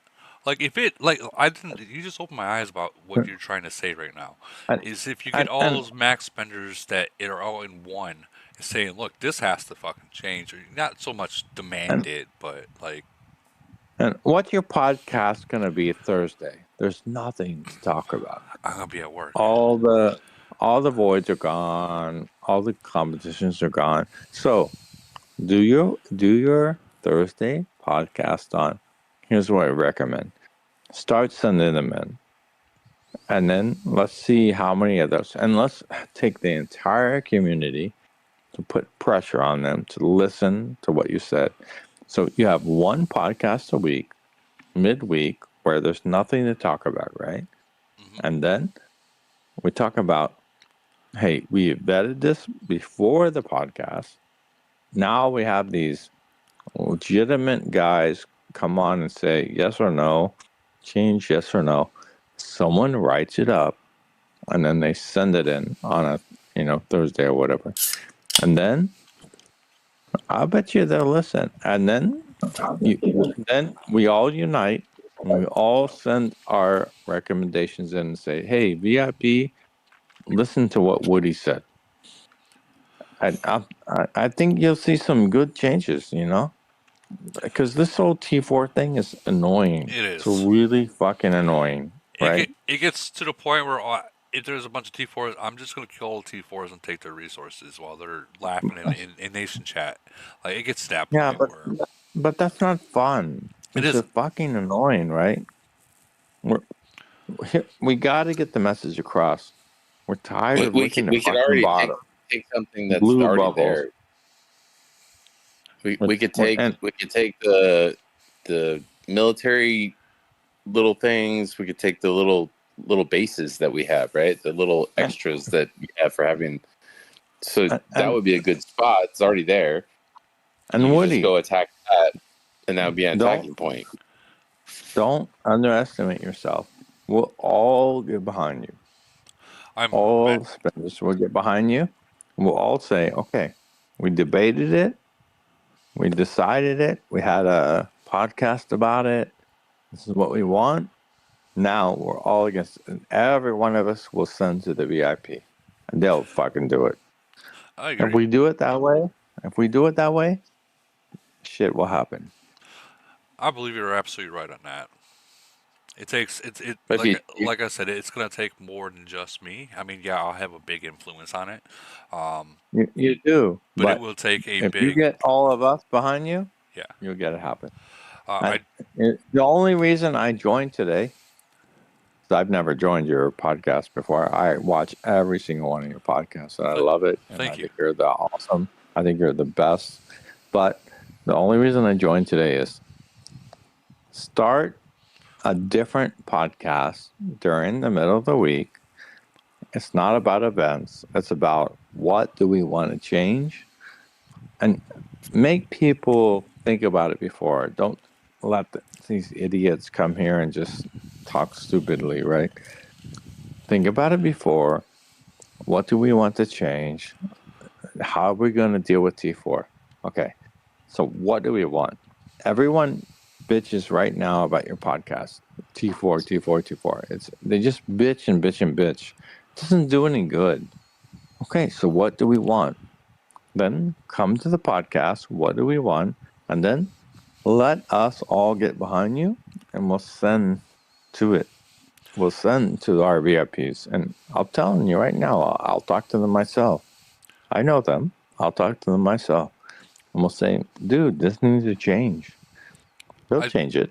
So I want to say one thing. So I'm not sure people know this. There are about 5 or 6 Camel employees that actually are in this group, my group, and I made a little thing says questions for Camel, and they do actually pay attention to that. It's just people stop. People either just start bitching about money or whatnot. So I mean, obviously we all know the whole money thing. We just bitch. We don't make constructive Here's what we want. We never do that. We just bitch. Yeah, that's what it is, like a bitch fest. There's never like advice like what you're saying, like an actual suggestion to Camel for they can actually just take into it. It's just a bitch fest. So the channel. So make one podcast like middle of the week that you never do, and all you talk about is constructive. Here's the problem. Here's what we want. And I'm telling you, man, you'll improve the game. And fuck, you're already a hero, but you'll really be a hero. That is true. You also got to consider one thing, and I'm not trying to back out of this because I'm not going to, because I actually like your idea. I have to be very careful what I say. Oh, fuck that. Come on. Legal, like in legal terms, I have to be careful what I say. Come on. Well, then change the venue so it's not that. And they will listen to you because you're the.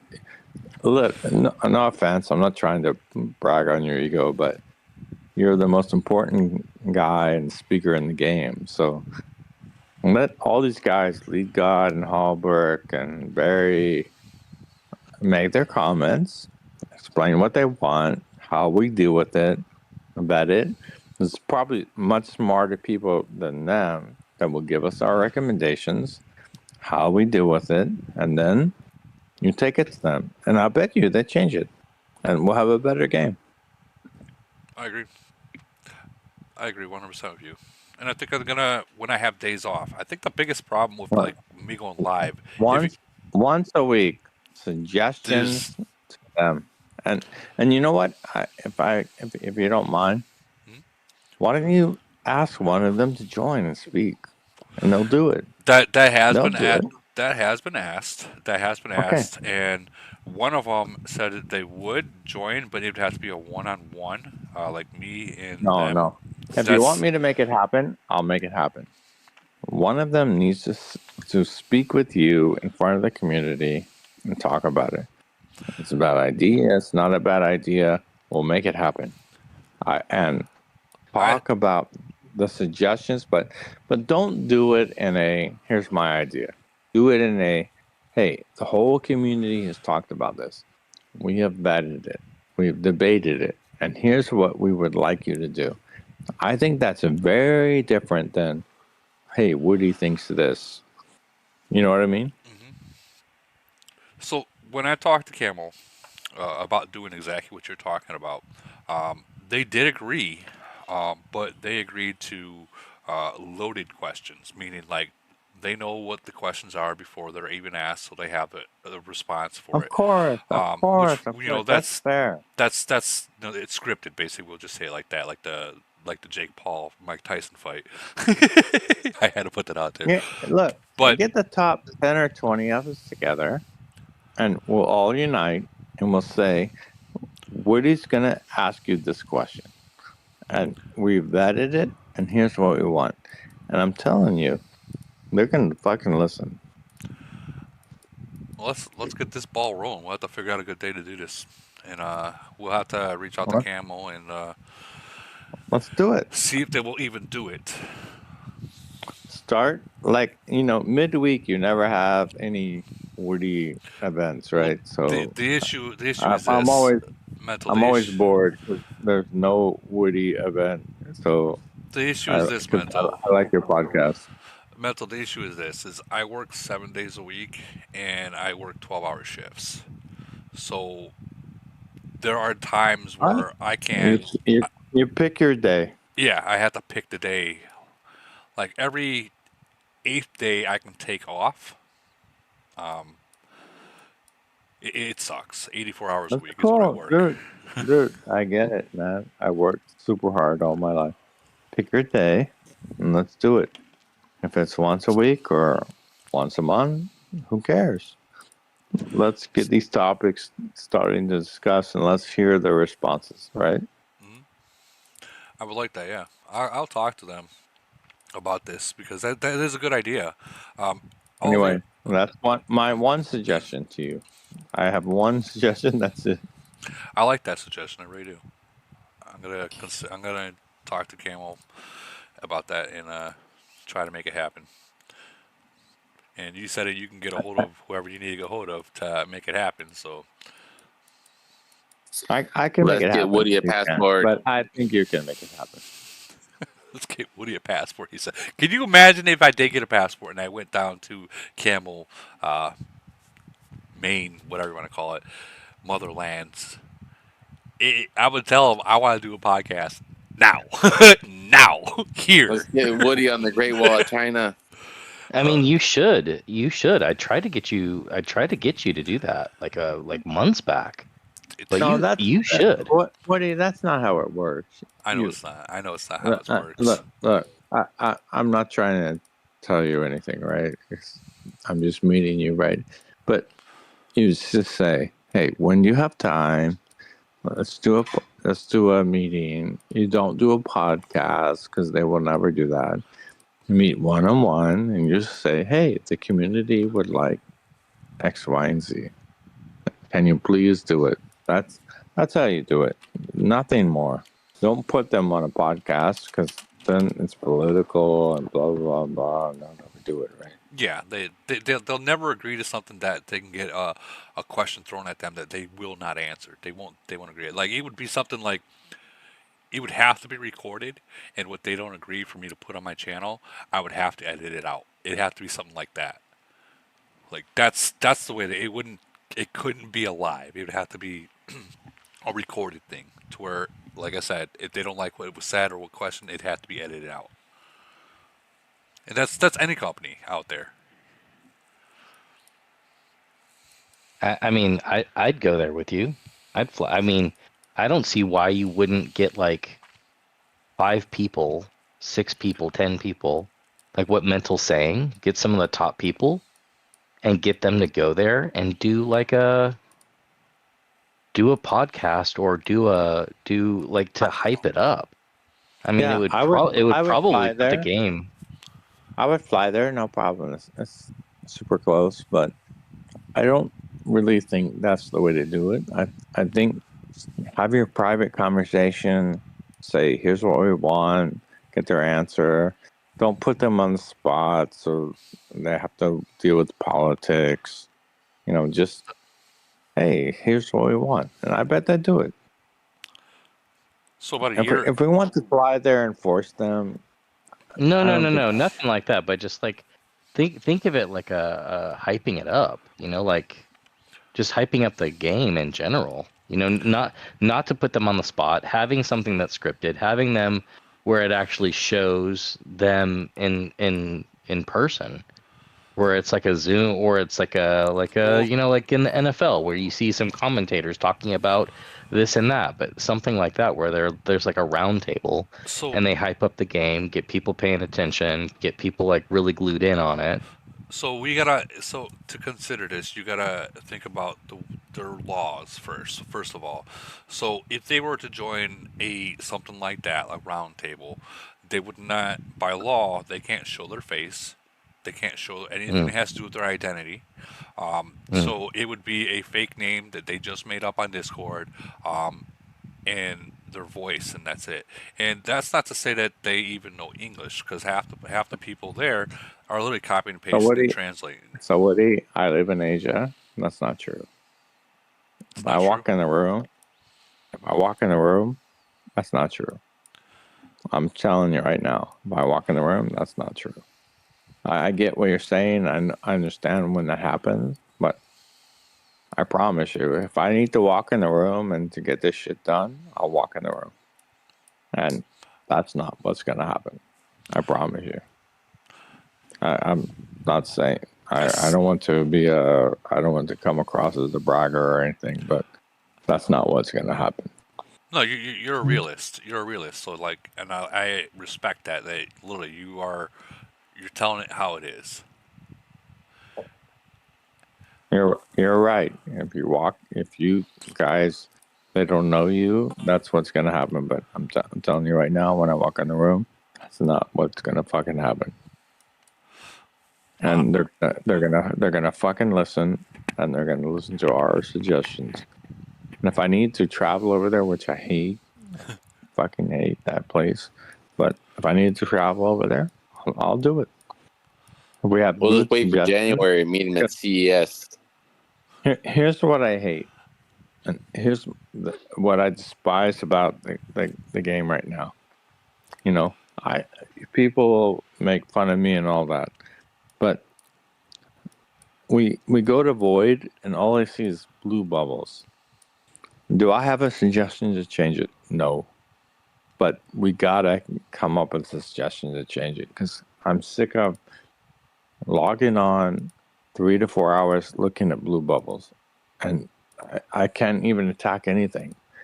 We've got to change it, you know? Yeah. And I don't mind traveling there, and I'll promise you it will change when I travel, but I don't have a good suggestion. So my point to you is, let's have some meetings, and let's have one, like, live where we talk about, well, what do you want then? Because everyone bitches about it, right? Yeah. But nobody gives a suggestion. What do we want to change? So, what do you want? So, give the suggestion.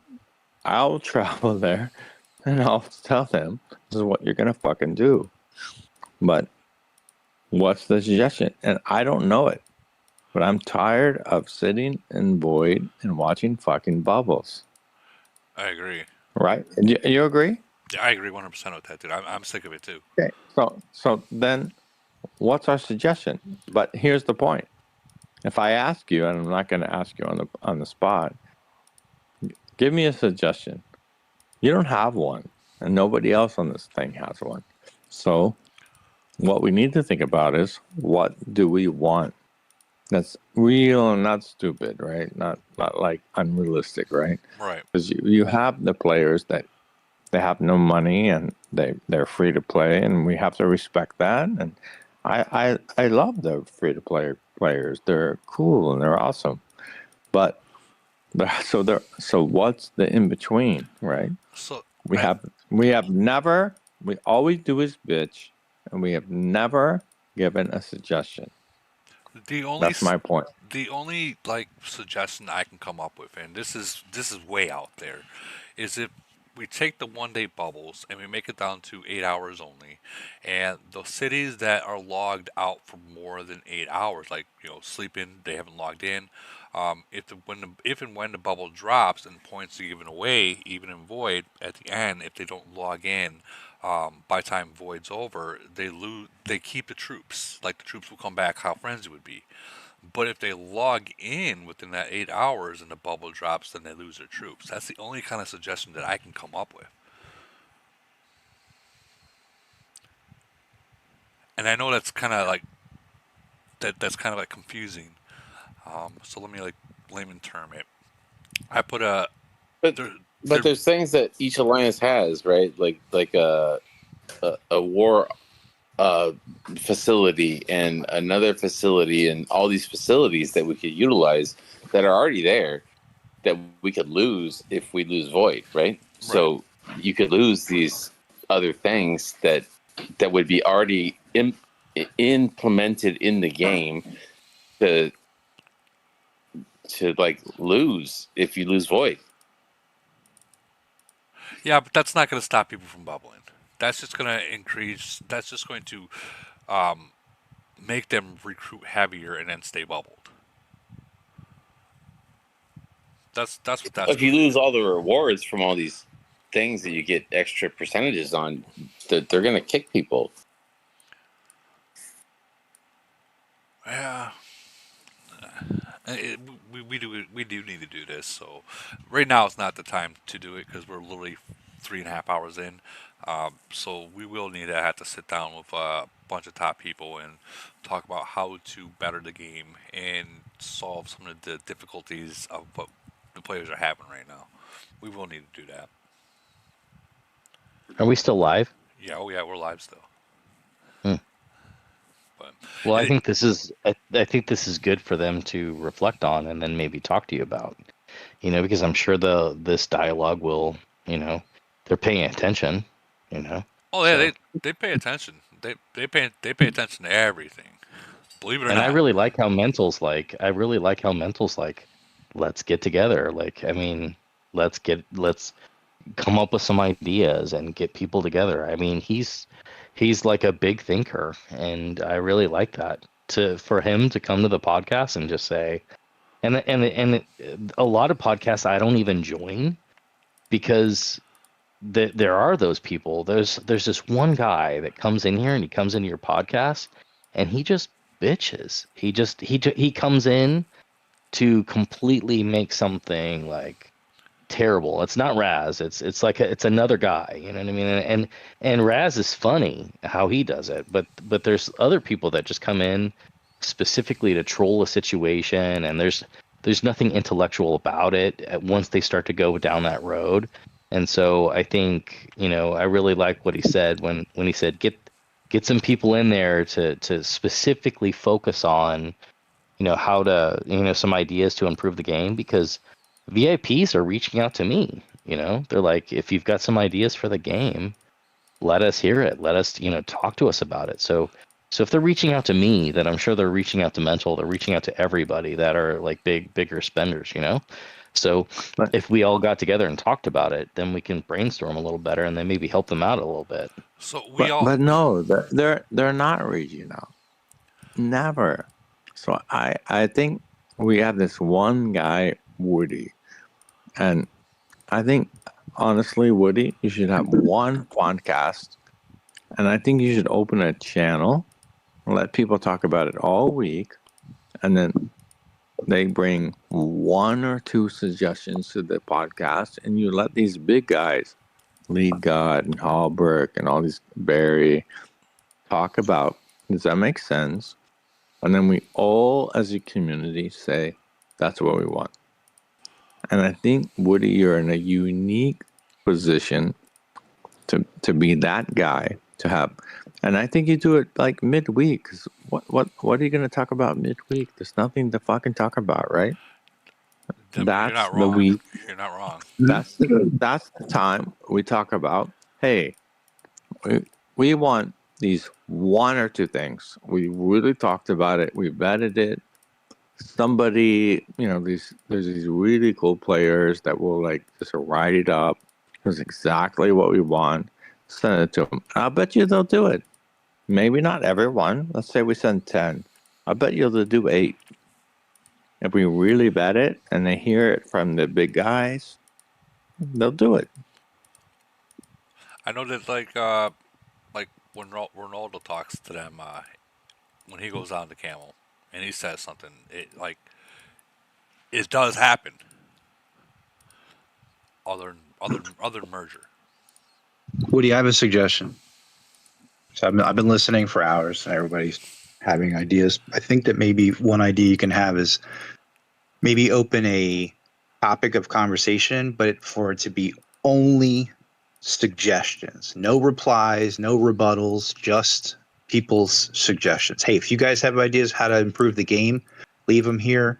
We're not commenting on them. You're just leaving suggestions. Then from there, somehow you create a vote system where you're like, okay, here's what we think are the top 10 ideas. Now let's discuss these in an open discussion. Let's have a productive discussion. No coming in to make fun of people, no coming in to talk shit about another nation. Just, we're only sticking to this topic. Topic number 1, what do we think about this? How do we make this idea the best we can? Number 2, what do we think about this? Go through that list. Then now you have a list of great ideas that everyone has openly discussed. You've narrowed it down to probably the best way you could do it that is also realistic within Camel's possibilities of making a change.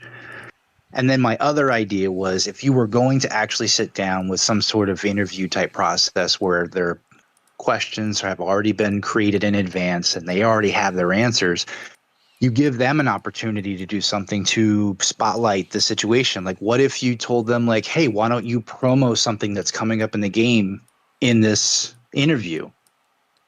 Then you're going to have a ton of people listening to it, and it gives them an opportunity to maybe like have be in a good light, right? Because they're bringing like, hey, coming next month, we got this cool new thing.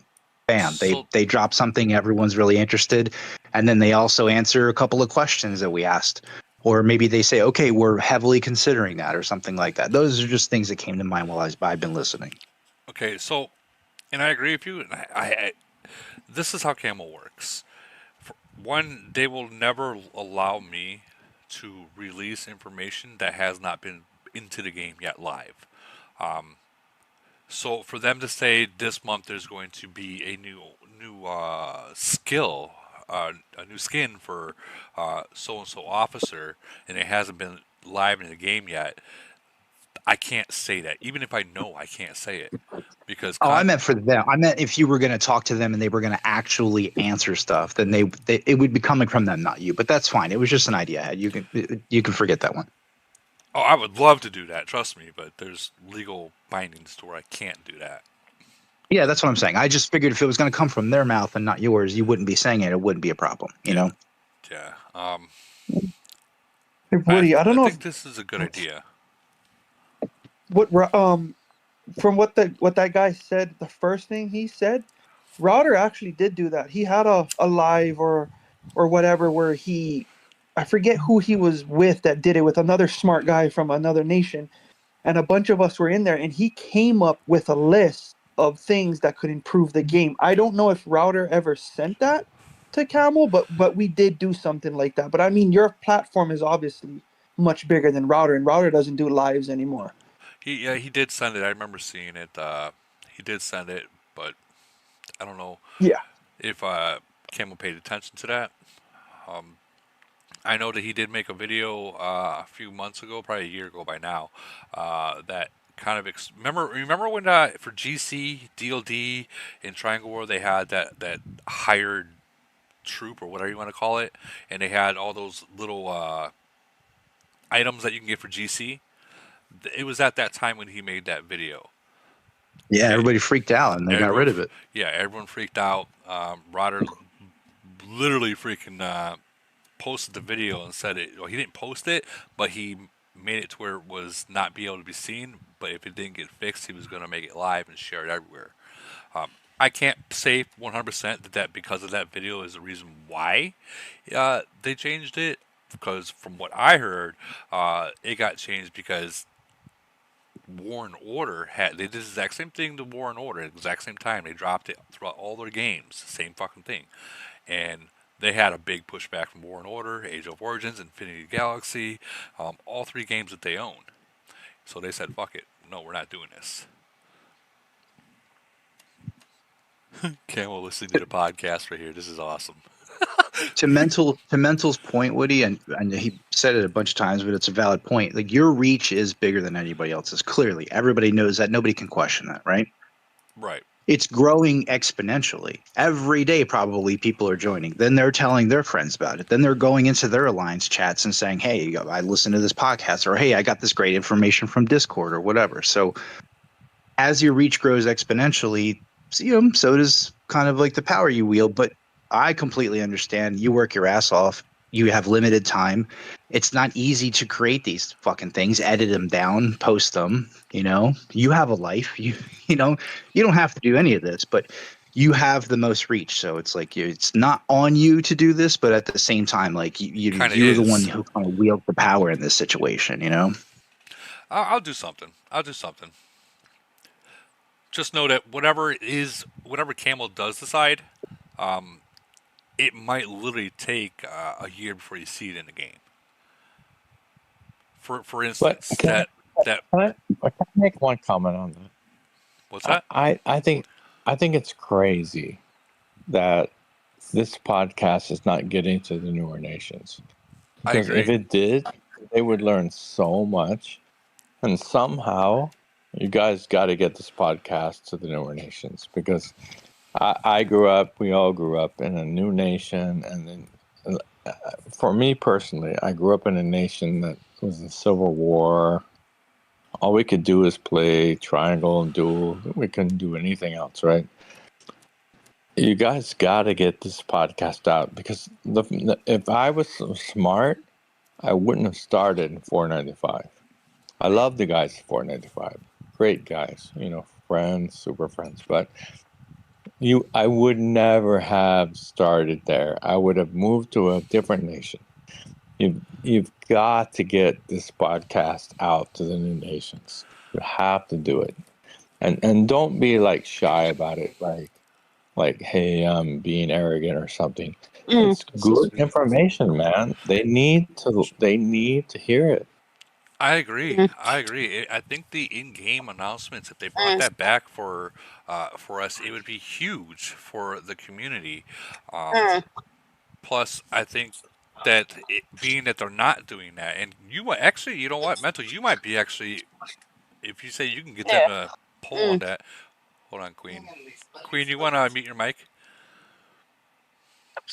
Queen 290, you want to mute your mic, please? All right, I'll take care of it for you. Sorry, Queen 290. But Mental, if you reached out to your VIP and you told them bring back the in-game announcements, I mean, that'd be. I mean, trust me, we've been trying. Me and Barry and Rotor, we've all been trying to get them to do that because that was one of the main reasons why we literally joined the vets. But other than that, Okay. What should I say? Like, should I say like, hey, can you just put through the game announce Woody's podcast or something like that? Like the trouble is some of the stuff that's on there. Some of the stuff that's on there is they don't really like. So I think I don't if know. you I think his AOZ podcast. You have two, right? I think have your the main AOZ, ones. you really follow the rules, right? I've watched you. You really follow the rules. I don't think they'll he be okay. does. He Yeah, I does think they'll be Mental, but okay not with that one. everybody does. Not everybody. So I think if there was like a person that was policing it a little bit that kept it on track, I think that would be a far cry better because I think Woody does everything he can do to keep it on track, but it's the other trolls that kind of pop in and they'll talk about something they shouldn't talk about, and then it just sort of derails it. So I think if you're gonna go to Camel with that idea, it should be whatever podcast that you're going to do is very sort of politically correct or sort of prepared, so to speak, for Camel, if that makes any sense. Well, the issue with No, me, I'm think talking that's about just putting our good channel, putting our channel recommendation. in game, like in-game channel, like how, what they used to do. They would be like, "This is Nikki's channel," whatever wording she wanted to put in there, and they would put a link directly to her channel, so they can add, or, subscribe, would not like, whatever you want to do. So it'd be an option for them to watch it or not watch it at all, and they can do it to all the vets. That's the way they used to do it. As for lives, for me, it's hard to know when my days off is going to be. So I might not know that I'm going live in the main channel 2 days You're pretty beforehand. consistent. I pretty much know you're 2 days a week. I pretty much know when you're going to go. I think it's rep 75. I think he's right. What I think we should do is the entire community should just message them and say, hey, here's when it's going to be. And then I think you should advertise it all the way across. Because I think these 11 to 1,300 guys would just be like, wow. Because I'm telling you, man, for my first year, I didn't know shit. I think they'll be wow. Yeah. And I think they'll change their entire mindset. I think what you guys been preaching the whole time is stop what you're doing, pick a good nation with a good leadership team, and now. If you want to play the game, move now. That's the best advice I can give anyone. And I'm talking about a guy that was a maxed account in 495. I remember wiping some pretty serious, legitimate nations in Triangle, and I would just wipe them. But because I didn't care about Triangle. But that's all we had. We couldn't play GC or Void. We couldn't do it. And I think they would really listen. And I think it would be super, super smart. I also think you'd get like a ton more subscribers because they probably don't even know. Yeah. In 495, I used to ask them, who watches Woody's channel? No one. Damn. No one. Damn. and I know it'd be like, guys, let's watch this and let's learn how to organize our let's organize. And nobody watched it. One guy watched it. That's it. I was just going to ask I'm that telling question. you, I right? was just going to ask that question. How did you learn about the actual community? My channel, Discord it alone, because like I said before, I could Do only you in know? Do you know how I learned about your channel? how. Raz pissed me off. Raz started talking shit to me, and he attacked me and lost, and then he challenged me for $1,000, and then we did the whole Raz thing. I'm sure you remember, Oh, I remember. and then he lost like 7 times and stopped mining the mines. That's how I learned about your channel. But if it wasn't for Raz, I didn't even know about your channel, and I only knew about his channel because he attacked my friend, and he lost, by the way. And he attacked my friend, and then he challenged me. He told me he literally told me my account was trash, and then he lost. Right. Outside of that, I would have never been in Woody's channel. Damn. Which is crazy because it makes you think like so many people should join your channel and learn and get all this information. And I didn't even learn until I was that, and I was like a fairly big player, right? So, and I tell people all the time, watch. So somehow So hold on, I we gotta have to get. Mento, I gotta cut you off real quick. Barry did donate another $4.99. He is asking for his account ID. So you put out there 34497 for those that are fans of Barry's that want to donate some blue coins to him. Feel free. There you go, Barry. Go ahead, Mento. No, I'm good. Yeah, I agree with you. We do need to get this channel or any of all the other upcoming YouTubers of this game out there. We can't just have one YouTuber. We gotta have a lot of them out there. And the people that are Wait, listening, I don't agree with you, Woody. I think you're doing just fine. We don't need other YouTubers. Gonna give us a headache. You're doing just fine. Let's focus on what your content is. I think my content is everywhere throughout the whole entire game. Like every event that I can participate in and everything. I'll be honest with you. If it wasn't for all of you, the subscribers and the people that like my content, I wouldn't be growing. You know, let's be real. If it wasn't for that, I would not be growing at all. Like I'm close to 9,000 subscribers. I got 8,970 subscribers. I can't wait to hit the Wow, 10,000. I can't wait to hit that's 10,000. that's cool, dude. 9,000. Wow. But if we have players here that are in the 1300s, I would advise them to share the YouTubers, cause the channels in their nation, because then they will know about it. Because like you said, it took however long before you even found out about it. Yeah, I don't agree with you. You're, no offense, you're very humble, and you're like letting the other guys take those guys. But I think you should be all the way up into the 1300s. They should all be listening because the knowledge in this podcast is much better than what you're seeing in the other podcasts because I've listened to that. So you should be all the way up there. They Thank should you. all be listening.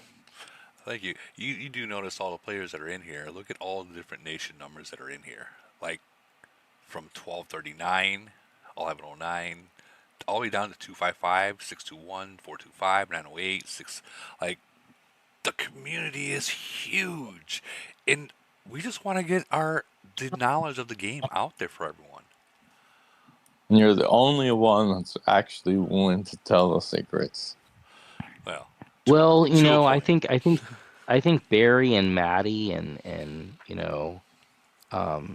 Lumberg. I mean, there was a bunch of people. There was just a bunch, but everybody took they took their information off. Like their videos are. You can't find Maddie D's videos Listen to anymore. the You know? last podcast. They didn't want to share, and then Woody was the only one to share. Listen to the last podcast. Woody was the only one willing to share. They don't want to share it because they're like top guys, man. These are top players, right?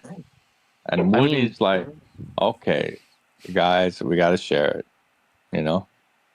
I like Barry's. I like the way he adds information into the game, and I wish we had more. I wish we had more from Barry. And to hear him tonight say that he's like, I just don't enjoy it anymore. You know, like that right there should be something to Camel. Like That's not Camel's. true. Did you hear him That's say not that though? He said I he's heard like, I just don't enjoy it as much anymore. No, he said that to Camel, but he loves this game. No. I believe that. No, I he's believe talking about that. But I'm know what I talking about mean? making content. He's saying it so Camel will hear it, but he loves this game. That guy, man. I'll just say this: a 20-minute video that I make of Void takes me 12 hours to edit and make. 12 hours. Oh my god. So sometimes if I'm working 7 days a week, I'm literally on my break. On my break at 2, 3 in the morning, trying to freaking put shit edited in. It takes a long time. Do I think I'm really getting paid for it? I do it for you guys. Like, you guys want to see it. So why not? I enjoy this game. So why not? I'm going to do it whether I get paid to do it or not. I enjoy the game. No, you're awesome. You're awesome, dude. And I have no problem showing the losses. I think that's what makes me stand out. Is I will show us fucking losing and getting our ass stomped. I have no problem showing that because we are not untouchable. I can tell you that now. We are not. We are not 255. We're no matter what, we're gonna win. No, we will. We do lose. You know what's funny? By the way, when I was 405, I was top guy. Now I'm 425. I'm the second guy, right? And then every fucking week we go against 255. It's crazy. And League is just like, don't touch them. We just close our eyes and just like, don't touch them. They're just gonna fucking roll you. And then unfortunately, whoever's left is just fucked. They're just honestly, they're just fucked. Like they don't even get out of their base. Like you know how you play polar and you got your little base, right? Yeah. They don't. The left and right, they don't even get out of their base because we can't fight him. So you know him is 255. Yeah, crazy. he was definitely someone that I got that. I have a little picture of Polar right here. Yeah, so he's talking about all this, all the way around it, and there are some nations out there that can do that. 555 did it to us. Like the whole fucking Chinese checkerboard was completely full. Well, yeah, we'll boot 30 of them, and super hard. I'll have like 3 million kills, right? Mm-hmm. Super hard, and we're like, oh, we got them, and then big C players are coming. You're just like, oh my god, right? Like, what do you do, guys? Hurry! And late god is always like, just remove your troops. I mean, seriously organized nation. Amazing. So Barry, he put a comment in the Discord chat. He says, if I made money off YouTube is one thing, but he's not monetized. Barry, here's the thing: you just got to keep pushing and pushing and making videos, and eventually you can get that watch time. And I believe you already have the amount of people you got to have subscribers, but the watch time that's hard. So the more you post and you get your name out there, guys, I'm 5 years into it. No, 6 years into YouTube. You know how many nations I went into, and how many different Facebook and Discord. I mean, look at my Discords right now, dude. I'm in like so you were many famous. You were famous at 373 when you always post RAM. That made you famous. It did. I'm not gonna lie, it did. That made you famous. Ram did his part, and then Topman came in and said, "Hey, you want this? It's either you take it or it sits empty." And I'm like, "Sure, I'll take it." Right there, that helped me out a lot. But we were all surprised when you moved. Honestly, we were all surprised when you moved. But yeah, you kept your following. I tried. I mean, it's not easy. No, you didn't try, dude. Your following is huge. I'm happy for every one of y'all to help me out. I really am. I'm not gonna lie, humble or not. By the way, there's different ways to reach, and nations. I've noticed this. Nations have different expectations. For example, if you're in the 12 or 1300s, most likely if it's your first nation, like a discussion about void or a discussion about, for example, unworthily skills or stuff like that, it goes way above their heads. They are looking for content like to get started. So for example, I came from another game, and my first approach was like, okay, I'm starting this new game, let me search on YouTube. That's how I found Woody, that's how I found Lumber. And to me, initially, the videos from Lombard were way more informative because I knew nothing about the game. Once you get after a certain point, yeah, these podcasts are awesome.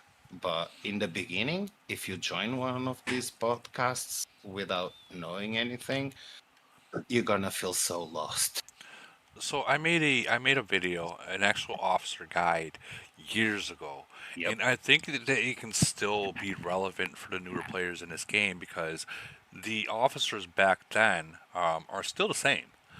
So if you're new, and I think this, let's see, yeah, officer guide. I'll let me copy that and put it here. That's how I found your videos too. So, and that's why I started joining this podcast. So that's an old, and I'll pull it up. I just have to mute it. It is muted. So this is years ago, guys. 3 years ago. Yeah. So I made Officer Guide, and this is basic knowledge of like this is back when Caddy first came out. Put it that way. And I have a full disclaimer, this and that. And I explained exactly what you should be doing as a newer player. You know, when you get to a certain level. But I agree with you. You know, this live majority of our whales, if you're brand new, you're not going to know much about the game. We're talking gibberish to you until you start knowing the game. But exactly. But nevertheless, I still, for example, since the beginning, I always promoted the channel in every single nation. And for example, I use the chats cross nations in events like the Starlight and others to just copy paste the links. I do the same thing. I do the same thing. I do the same thing. Like this live we're having right now, when that Starlight event was there, I posted in the Starlight chat. I know it's not there anymore, but I posted that we were going to be going live for the Montras of Monsters tonight, and you know there was a big turn up. You know, there's still a lot of people in here. We're already fucking almost 4 hours in. People love this game. People love. Believe it or not, Mental, you have a lot of people that like you. Like, you'd be surprised. If you went into the comments of some of my videos, they're just like, holy shit, look how strong he is. Look at that freaking Sparkle Dragon. Like, a lot of people follow your lead. If they see you get something, because they're watching 425, and they're watching you, they're watching League Guide, and they see you pushing on that dragon, they're going to push on that dragon. Mostly all they talk about is Raz, and Raz really crashes me, so I think I'm a farmer or something. You'd be surprised how different it really truly is. I really hate that guy. Yeah, I know you guys definitely got your you guys' differences between each other, and you know we do. You know, in the entire game, I like everyone in the game. I just hate that one guy because of what he said he's gonna do to my wife. Yeah, that was a little I didn't get to see it. I stay out of the razzle dazzle room, and if people literally freaking You know what? You're smart. I've learned to stay out of the razzle dazzle room. I don't go in there anymore.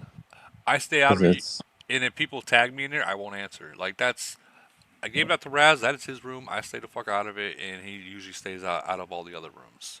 Like he takes. but I moved from 495 to 425, right? So I made the big move. It hurt, right? But my account is maxed. The 425 account is maxed. It can go up against any account. It's there's nothing that's not maxed.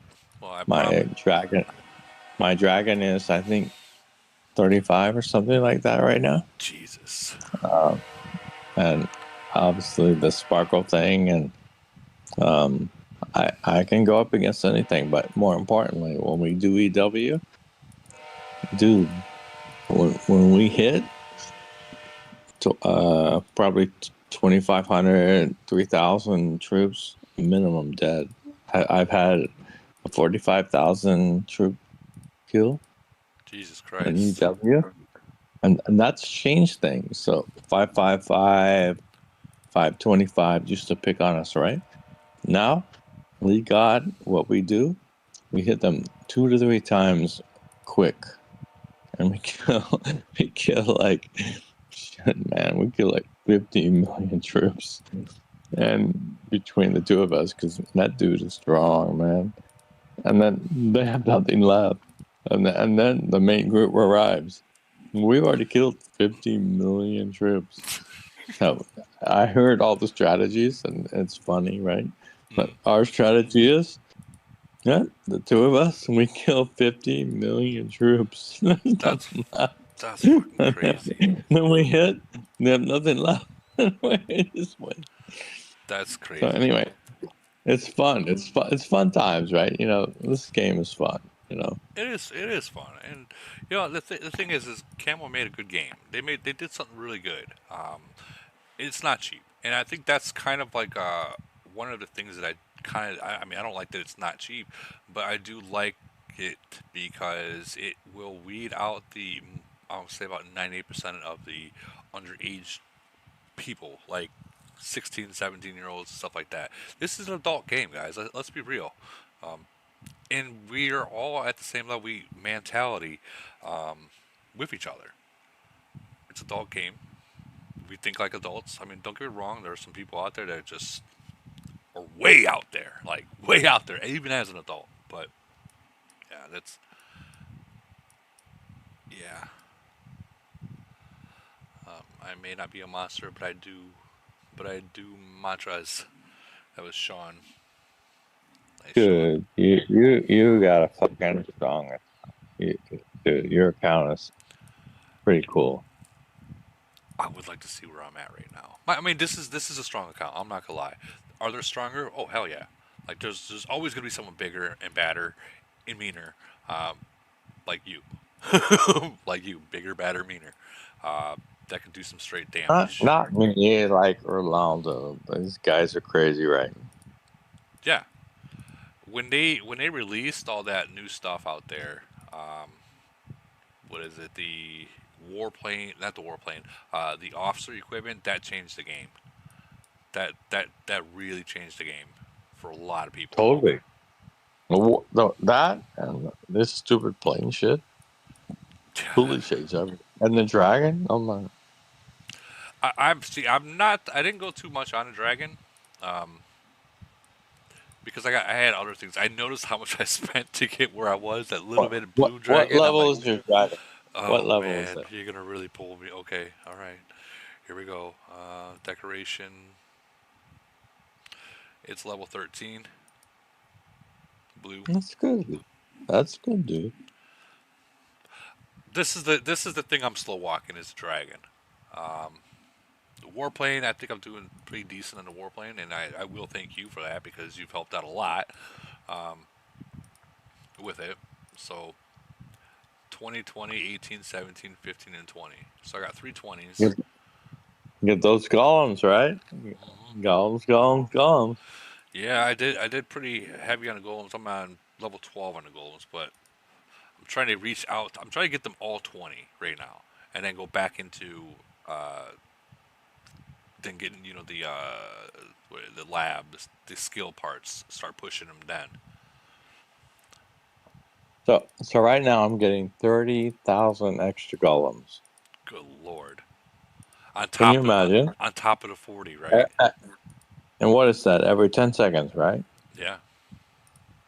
That's crazy.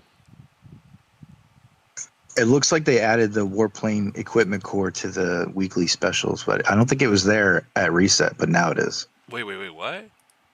To the weekly? Yeah, I just saw it in there. Hold on, let me shut the game down and reopen it. That's the thing about PC is like when there's something there's updated, it's not like how phone where automatically you gotta shut it down and reopen it.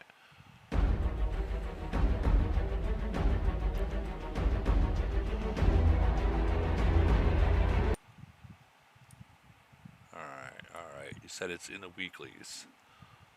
Yep. You talking about those? The equipment core, yeah, the gold thing.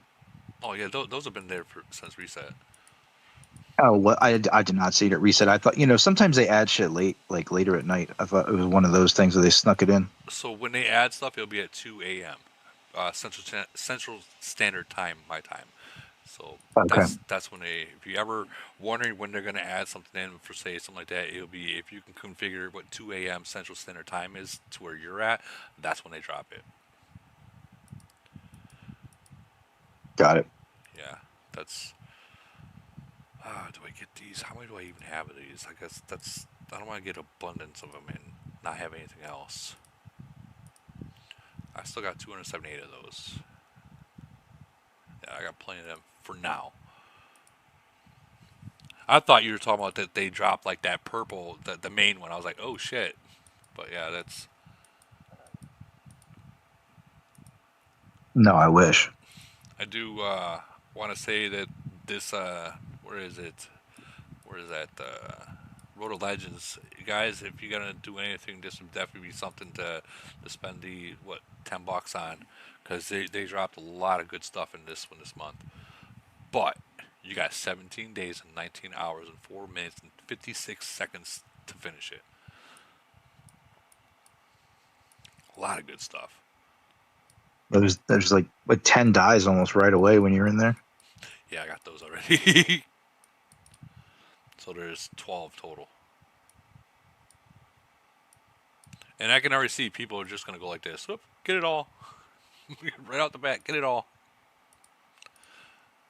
If it comes down to like there's 1 day left and I'm only sitting at like 22, yeah, I'll probably fucking do the rest. Well, depending. What do we got down here? I don't know about. Maybe I wouldn't. Maybe I would stop at. If you weren't going to just do it all, maybe I would stop at right here. Because it seems like the only thing else we really got that's down there is minerals and oil and shit that we have enough of already.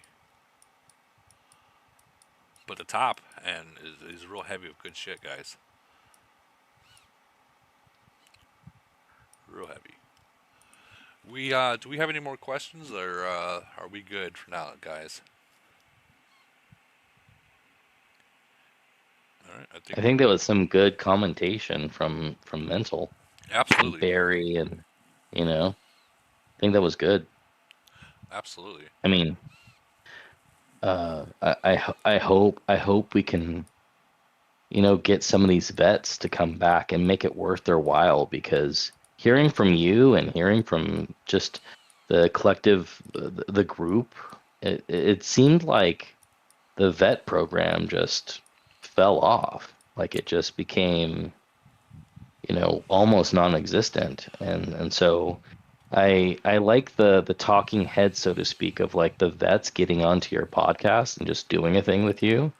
And I hope that starts to get, popular again, mainly because you guys have something to say. You have something important to say. Like you and Barry going back and forth is pretty valuable. You and, Raz going back and forth sometimes is valuable, and sometimes he's just, you know, talking about how he's taking a shit, you know, and you know, it's got Or jerking nothing to off. do with it's got nothing to do with anything, or like he accidentally drank his own load or something, you know, like what the hell? Like, you know what I mean? Like it's funny, but you know, like as long People, as we can like progress the conversation and get back onto getting the hype up of the game and stuff like that, because I'm a true fan of this game and I love these podcasts and I try to join every single one that I can. If not, I'm listening to them on the way to work or on the way home, and so you just and said I'm it right getting there. You just said that right there. That is like I have noticed. That is the main things that people do is that they will listen to this on their way home to work, at work, or on their way to work, on a rate, and on their phone, whatnot. And that's what they love about it. So showing stuff, something I'm going to say about good 70% of the time, showing stuff, um, it really doesn't do much satisfaction for some people. Is hearing it from these big players. I love that you said that. Would you? Why? Like when you were listening to it, like on your way to work or on your way home. I love that you said that because that's huge. That's what podcasts are. Honestly, that's what podcasts are for. Is when you're driving in the background, you hear something really, really uh, catchy that you really want to pay attention to. You pay attention to. right. But my point is that some of the people that are talking in the podcast are knuckleheads, you know. So like getting some people together where it's like, you know, like you're all getting together, shooting the shit together, I think is important to where you have um, something important to say and maybe some beef that's going on or something that's happening and kind of shedding some light on the drama of what's going on between 425 and, you know, 255 or, you know, like whatever's going on, you know what I mean?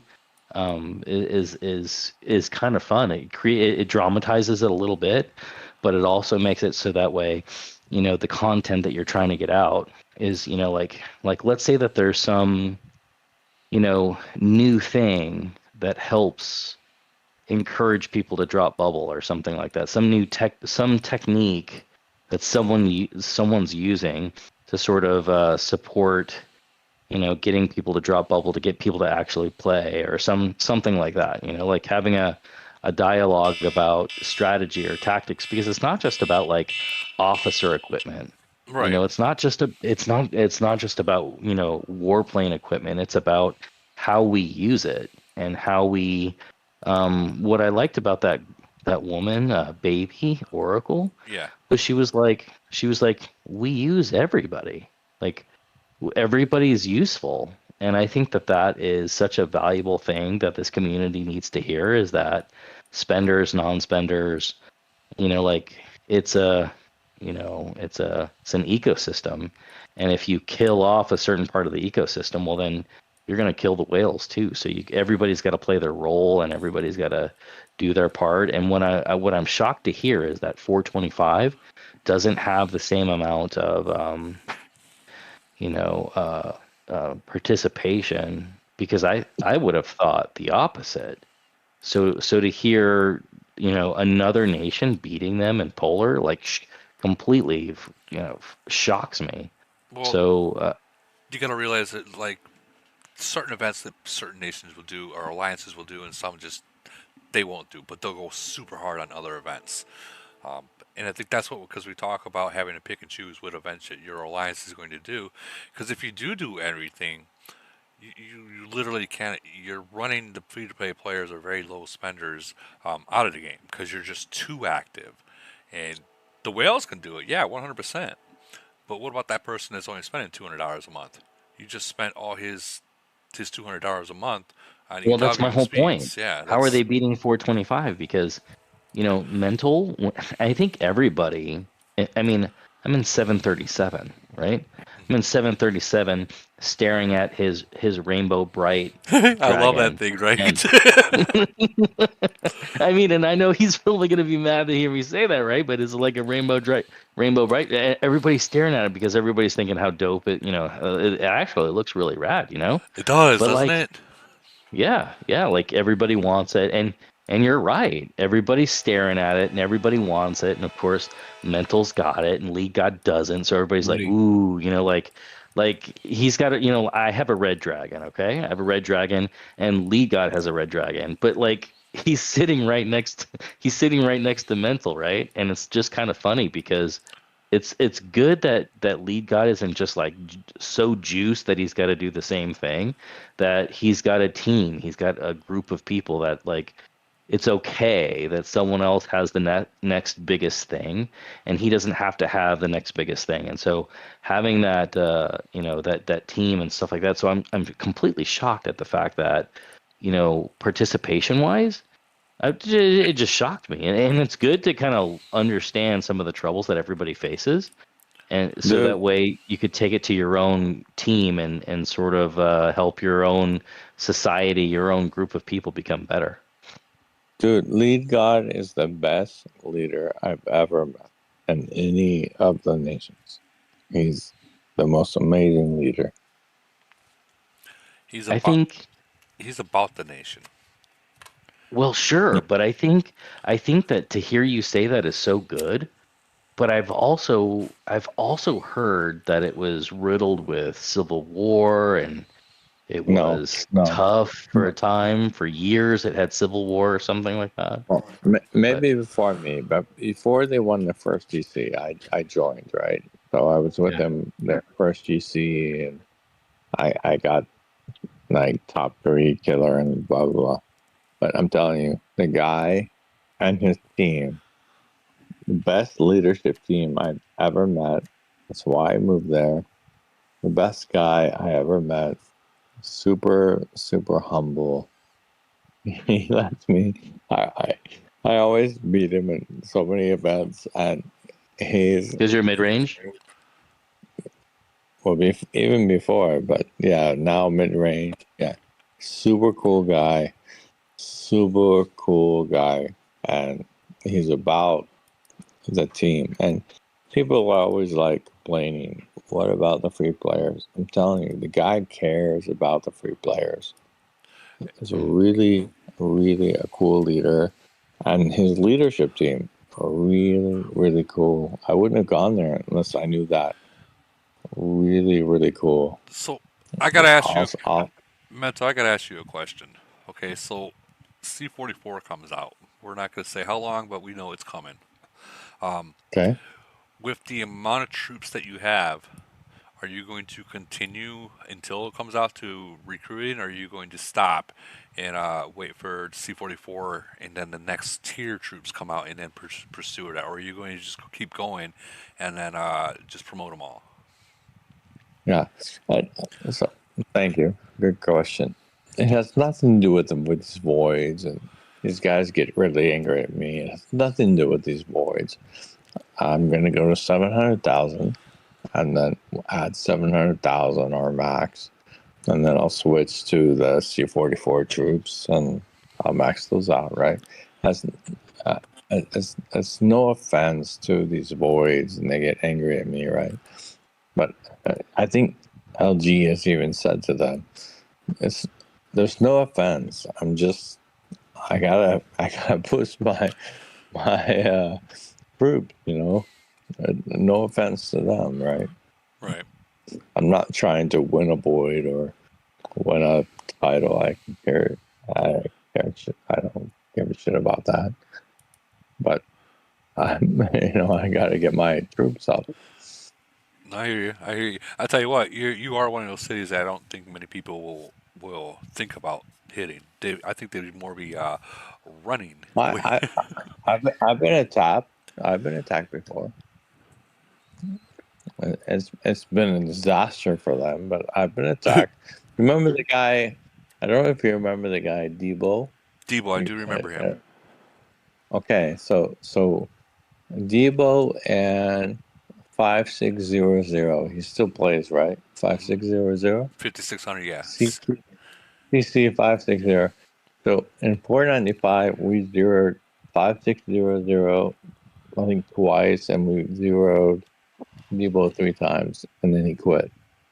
Jeez. And then that's our only And born in 495 anyway. That's our only thing. But dude, we were nobody, in the scheme of nations, right? We were nobody, but we fucking zeroed the big guys. If you came in our nation, we fucking zeroed you, man. And now I'm on 425. Can you imagine? You come in our nation, you unshield. I'm telling you right now. I'm telling you right now, you're getting zeroed. I don't care how fucking big. I don't care if you're 700 million. You're getting zeroed. It's. Wow. I love hearing what you're saying right now because I think I stressed it out quite a bit before that.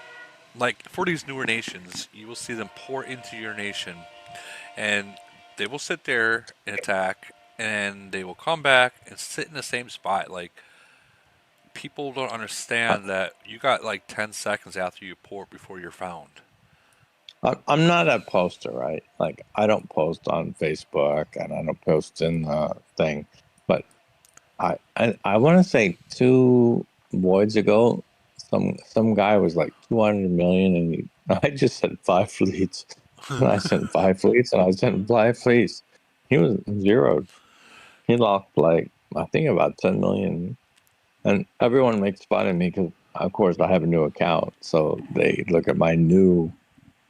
But my old account's like 500 million kills, right? Yeah. So my new account, he he just I don't know what the fuck he was thinking. He just came to 425. He's just unbubbled. So I think it was about 10 million troops. I just fucking zeroed it all Jeez. myself. I didn't ask any help. I didn't ask any help. I didn't tell anyone. I just 5 fleets, 5 fleets, 5 fleets, and it's zeroed. Those fly. And Let me. and I don't post that shit, so nobody sees it, nobody knows. But that motherfucker lost 200. I think it went from 200 million to like 15 million. Oh my Oh my god! god. Oh my But god. I'm just not a poster. I'm not a guy that like goes on YouTube and posts and shit like that. But that motherfucker lost about 190 million pounds. Jesus Christ. And That's I a. don't fucking care. I don't fucking care, man. Okay, well, I'll just repair the troops and recruit some more. I mean, I you just said it right I there. think I think it was 3 voids ago. He came to 44. I forget the name of the guy. And someone you guys know, I forget the name. But anyway, you would know the name.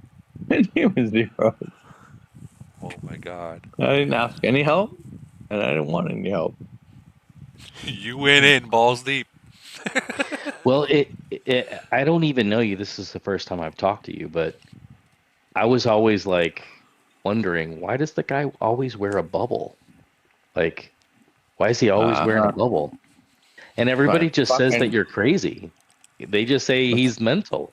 And that's the way he does it. He feels safe. And so he wears a bubble because he feels good Well, wearing a bubble.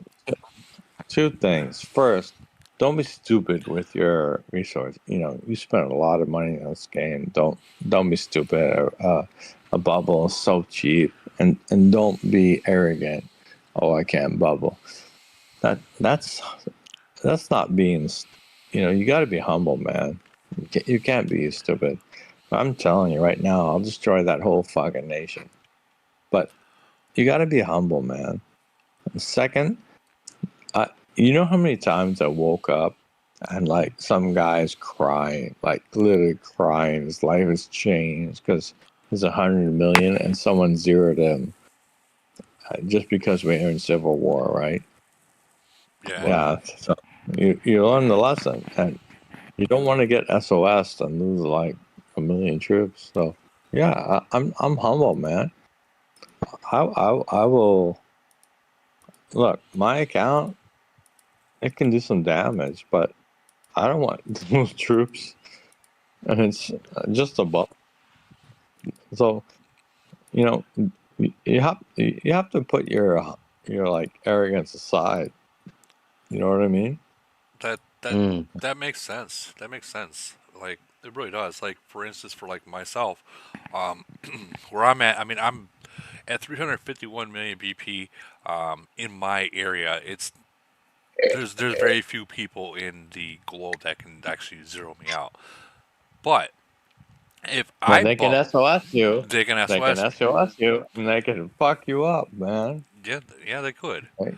So I'll put a bubble up there in void, even though I know they're not going to attack me, because it shows everyone in my alliance that like, whoa, Woody's bubbling, so we should But probably follow Woody, that. that's the point. I bubble. They look at me and they say, "Who's going to attack him?" So learn to bubble. So they learn to bubble. Yeah. It's more about that, right? You know what I mean? It's a subliminal message. Yes. It's about teaching them, right? I can tell you when we go into void, the first thing we do is look at the top 10 and see if any of those guys are not going to bubble, and we immediately go after them. Okay. Well, what's your nation? 858. We can't stand up to Okay. someone like you, but if there's For the 100 love million of God, BP for the player, love of God, when 858 comes, I'll unbubble and you guys do your thing. You're not gonna be. No. I'm more like I'm saying more like 100 million BP guy. No. I think it's a great idea. Do your thing. Yeah, we love seeing the guys who think they can sit there without a bubble, and we'll get everyone together and hey, let's do 60, 70 guys on this. See what kind of damage we did. Holbrook was amazing. He sat unbubbled in a frenzy. We tried him who knows how many times. We couldn't burn him, but we tried. I accidentally tried him. God. I And I accidentally think that's tried. good to No test, offense. so you know. No offense. It should never hit over. That was a very bad move. Well, we were very unorganized. If we had been organized, we may have been able to do a little bit of damage. You wouldn't have been. But if you're organized, you do not hit that guy. Yeah, there's certain players you just nope, nope. Even at 200 million, nope. It's But just for too the strong. love of God, if you come to hit us, please, for the love of God, hit me, please. well, we're just hoping on Tuesday that you go after 567 and leave us alone. Well, 425 and 567, they got their own battles that they're gonna do. I promise you that. Well, did you see who is in Polar? So it's 425, 567, 621, us, and two other nations. I don't recognize. Wait, is that the setup? That is the setup for Tuesday. Oh shit! It's going to be a bloodbath. I'm going to tell you right now, I won't care anyone about 567. I'm just going to go after them. Tip is my friend. I know a lot of people hate Tip. Tip is my friend. Tip is a good guy. I have nothing against Tip. Now I got to check. Are we really up against 567? I won't give a shit about anything. Yeah, you I'm are. telling you right now. Yeah, I'll post it in the chat. One second. No, we're not. No, we don't have 567. We have, of course, 25, fucking 5, always. And then we have 693, Ronaldo, always. Maybe and it's we the have second 5, alliance. 5, 5. Is it the second alliance or? No, we don't have 567. Because the last time we had 567, I fucking hit Tip so many times. Yeah, Didn't see, care about. Yeah, 858. You don't have 425. You have just 567 and 621. Mental's in 425. Oh, my bad. My apologies. So we have, of course, as always, is honestly just irritating. We have 255, and then but this week we have 693, which means me and Lee God are going against Ronaldo in Treehouse. Ronaldo. And I'm telling you right now, I know Lee God. Me and him are just gonna go to town against those two. And last time we well, we'll see what happens this time. But last time we absolutely wrecked them. Well, Because and the fact, I went mid and I went mid and he's long and he just fucking destroys them. yeah, that's such a deadly combo. Such a deadly Yeah. combo. Man. Dude, Woody, I'm killing 3. So I would say average is 2.5 million troops per attack. But against the big battles, right? The Right. really big ones, it's like 4 to 5 million troops. Man. It's super crazy. So yeah, so we're going to, and I'm telling you right now, Lee God, he always calls it. He's the leader, right? Right. I just follow, and then Lee God will be like, leave 255 alone and just go after 693. I guarantee it. And then it'll just be me and him and Tree, and we're just gonna fuck, and we will fuck them up. And I can tell you this: Ronaldo gets so pissed. He starts send. He'll start sending messages. It's one of the few Chinese I talk to. Yeah. He'll start sending messages. He'll be like, "You guys are assholes." He'll be like, "Can you stop?" Yeah, but you know what? They do the same thing to other nations too. So I mean, in reality, it's that's funny.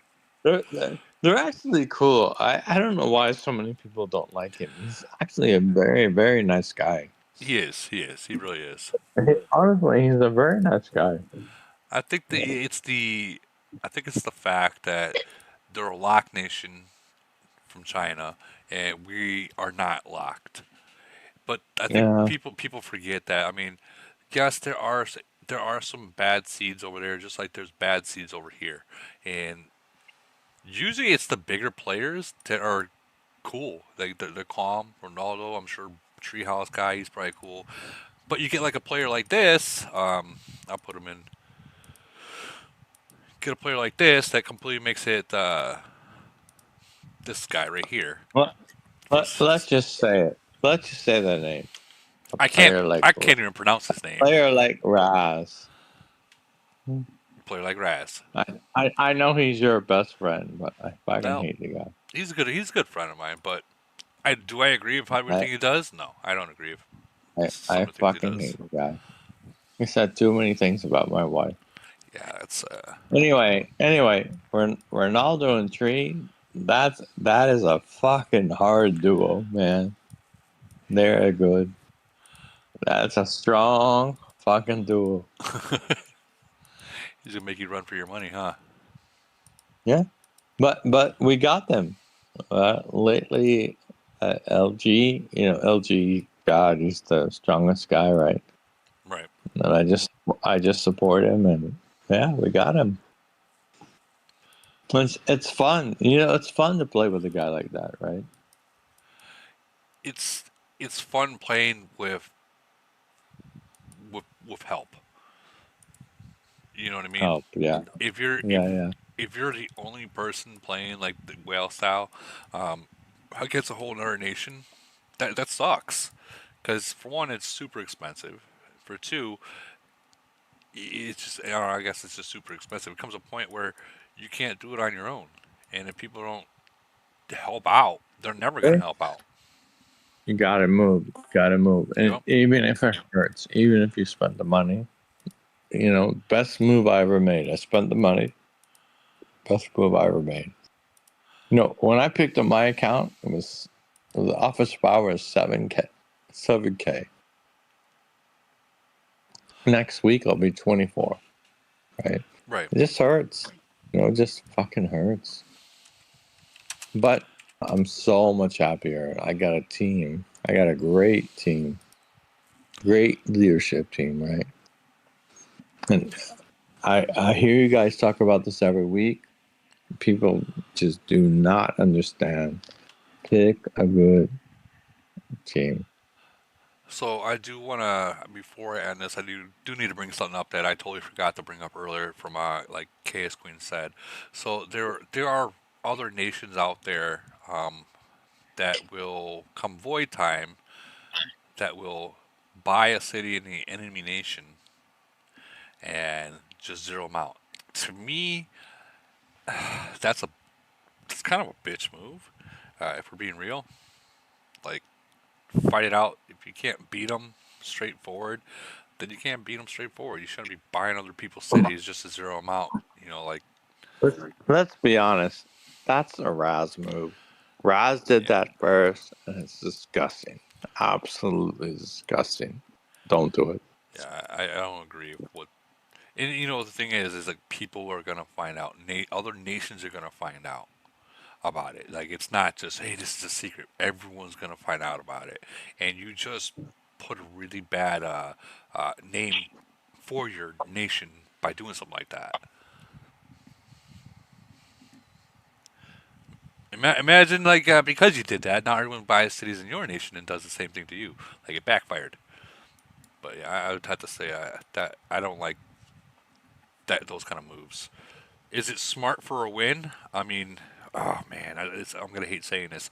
Kind of smart for a win, but it's a bitch move. You should never do that. You fight with what you It is got. not smart for a win. I'm just saying in general. That's not winning. It's not winning. Exactly. It's not Exactly. winning It's at all. not That's winning. not smart. I wouldn't even ever say those words together. It's not smart. Well, I'm happy you backed me up. Like I'm not Nah, trying to say it's it's smart to do, but that to I me. would never do that. I would never That do to that. me just shows the type of person you'd have to be to go to that extent to win.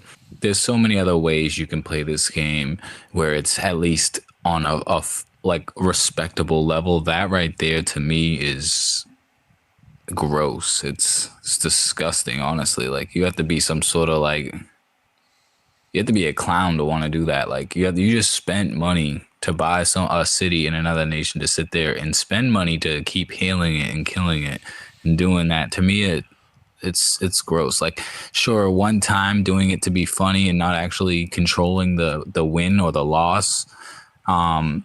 For like just the conversation and talk about it, yeah, all right, cool, whatever. You know what I mean? But like you control the victory that way, Yeah, that I wouldn't even was. call that a win. There's no Yeah, win in that. I know that. When I heard about what happened, I don't want to throw the nation underneath the bus because I'm sure it's already out there. I was kind of disappointed that they did. I was like, "Are you serious?" Like, I had my own opinion about it, but when it comes down to it, guys, Did it control the win? it did. Oh, absolutely. I'd put them on blast. Are you kidding me? I think it. I think it did control the win. If it controlled the win, that is something to be. I'd put them on blast in every Discord, every video, everything. Yeah, that's low meow. Even Meow says that. You don't that stuff. You don't do that. That's like you have no shame, like no integrity. Come That's. on, man. And I'm sure the people. Yeah, the people are they're going to hear this, which is fine. But that's my opinion as well. Like I don't agree with something like that. Fucking if you're gonna lose, you're gonna lose. If you're gonna win, you're gonna win. Let it be like that.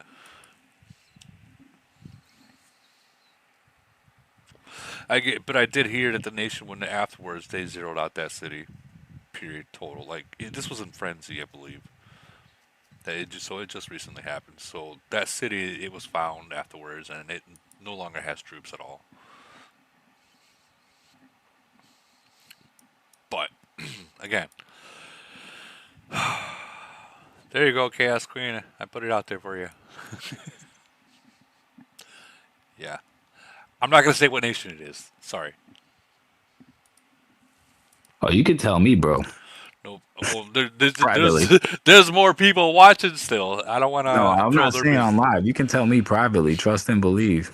Well, I ain't scared to sit there and talk about it and blow it up. I'll just say it's a nation that you're very good friends with. I don't care who I'm friends with. At the end of the day, bro, you do some grimy stuff like that, bro. I'm gonna speak on it. Well, I'll tell you later. But yeah, All right, brother. definitely. I was kind of disappointed about that. But guys, it's freaking 12:30 a.m. right now. I think I'm getting pretty tired. I know, Mental, you're getting close to your EW. I'm happy we were able to keep you awake, but I'm pretty close to passing out behind the PC. So I gotta end this. I want to thank everyone for showing up. People that are watching, Mental, thank you for your donation. Barry, thank you for your donation. It helps out a lot. But I'm going to bed. So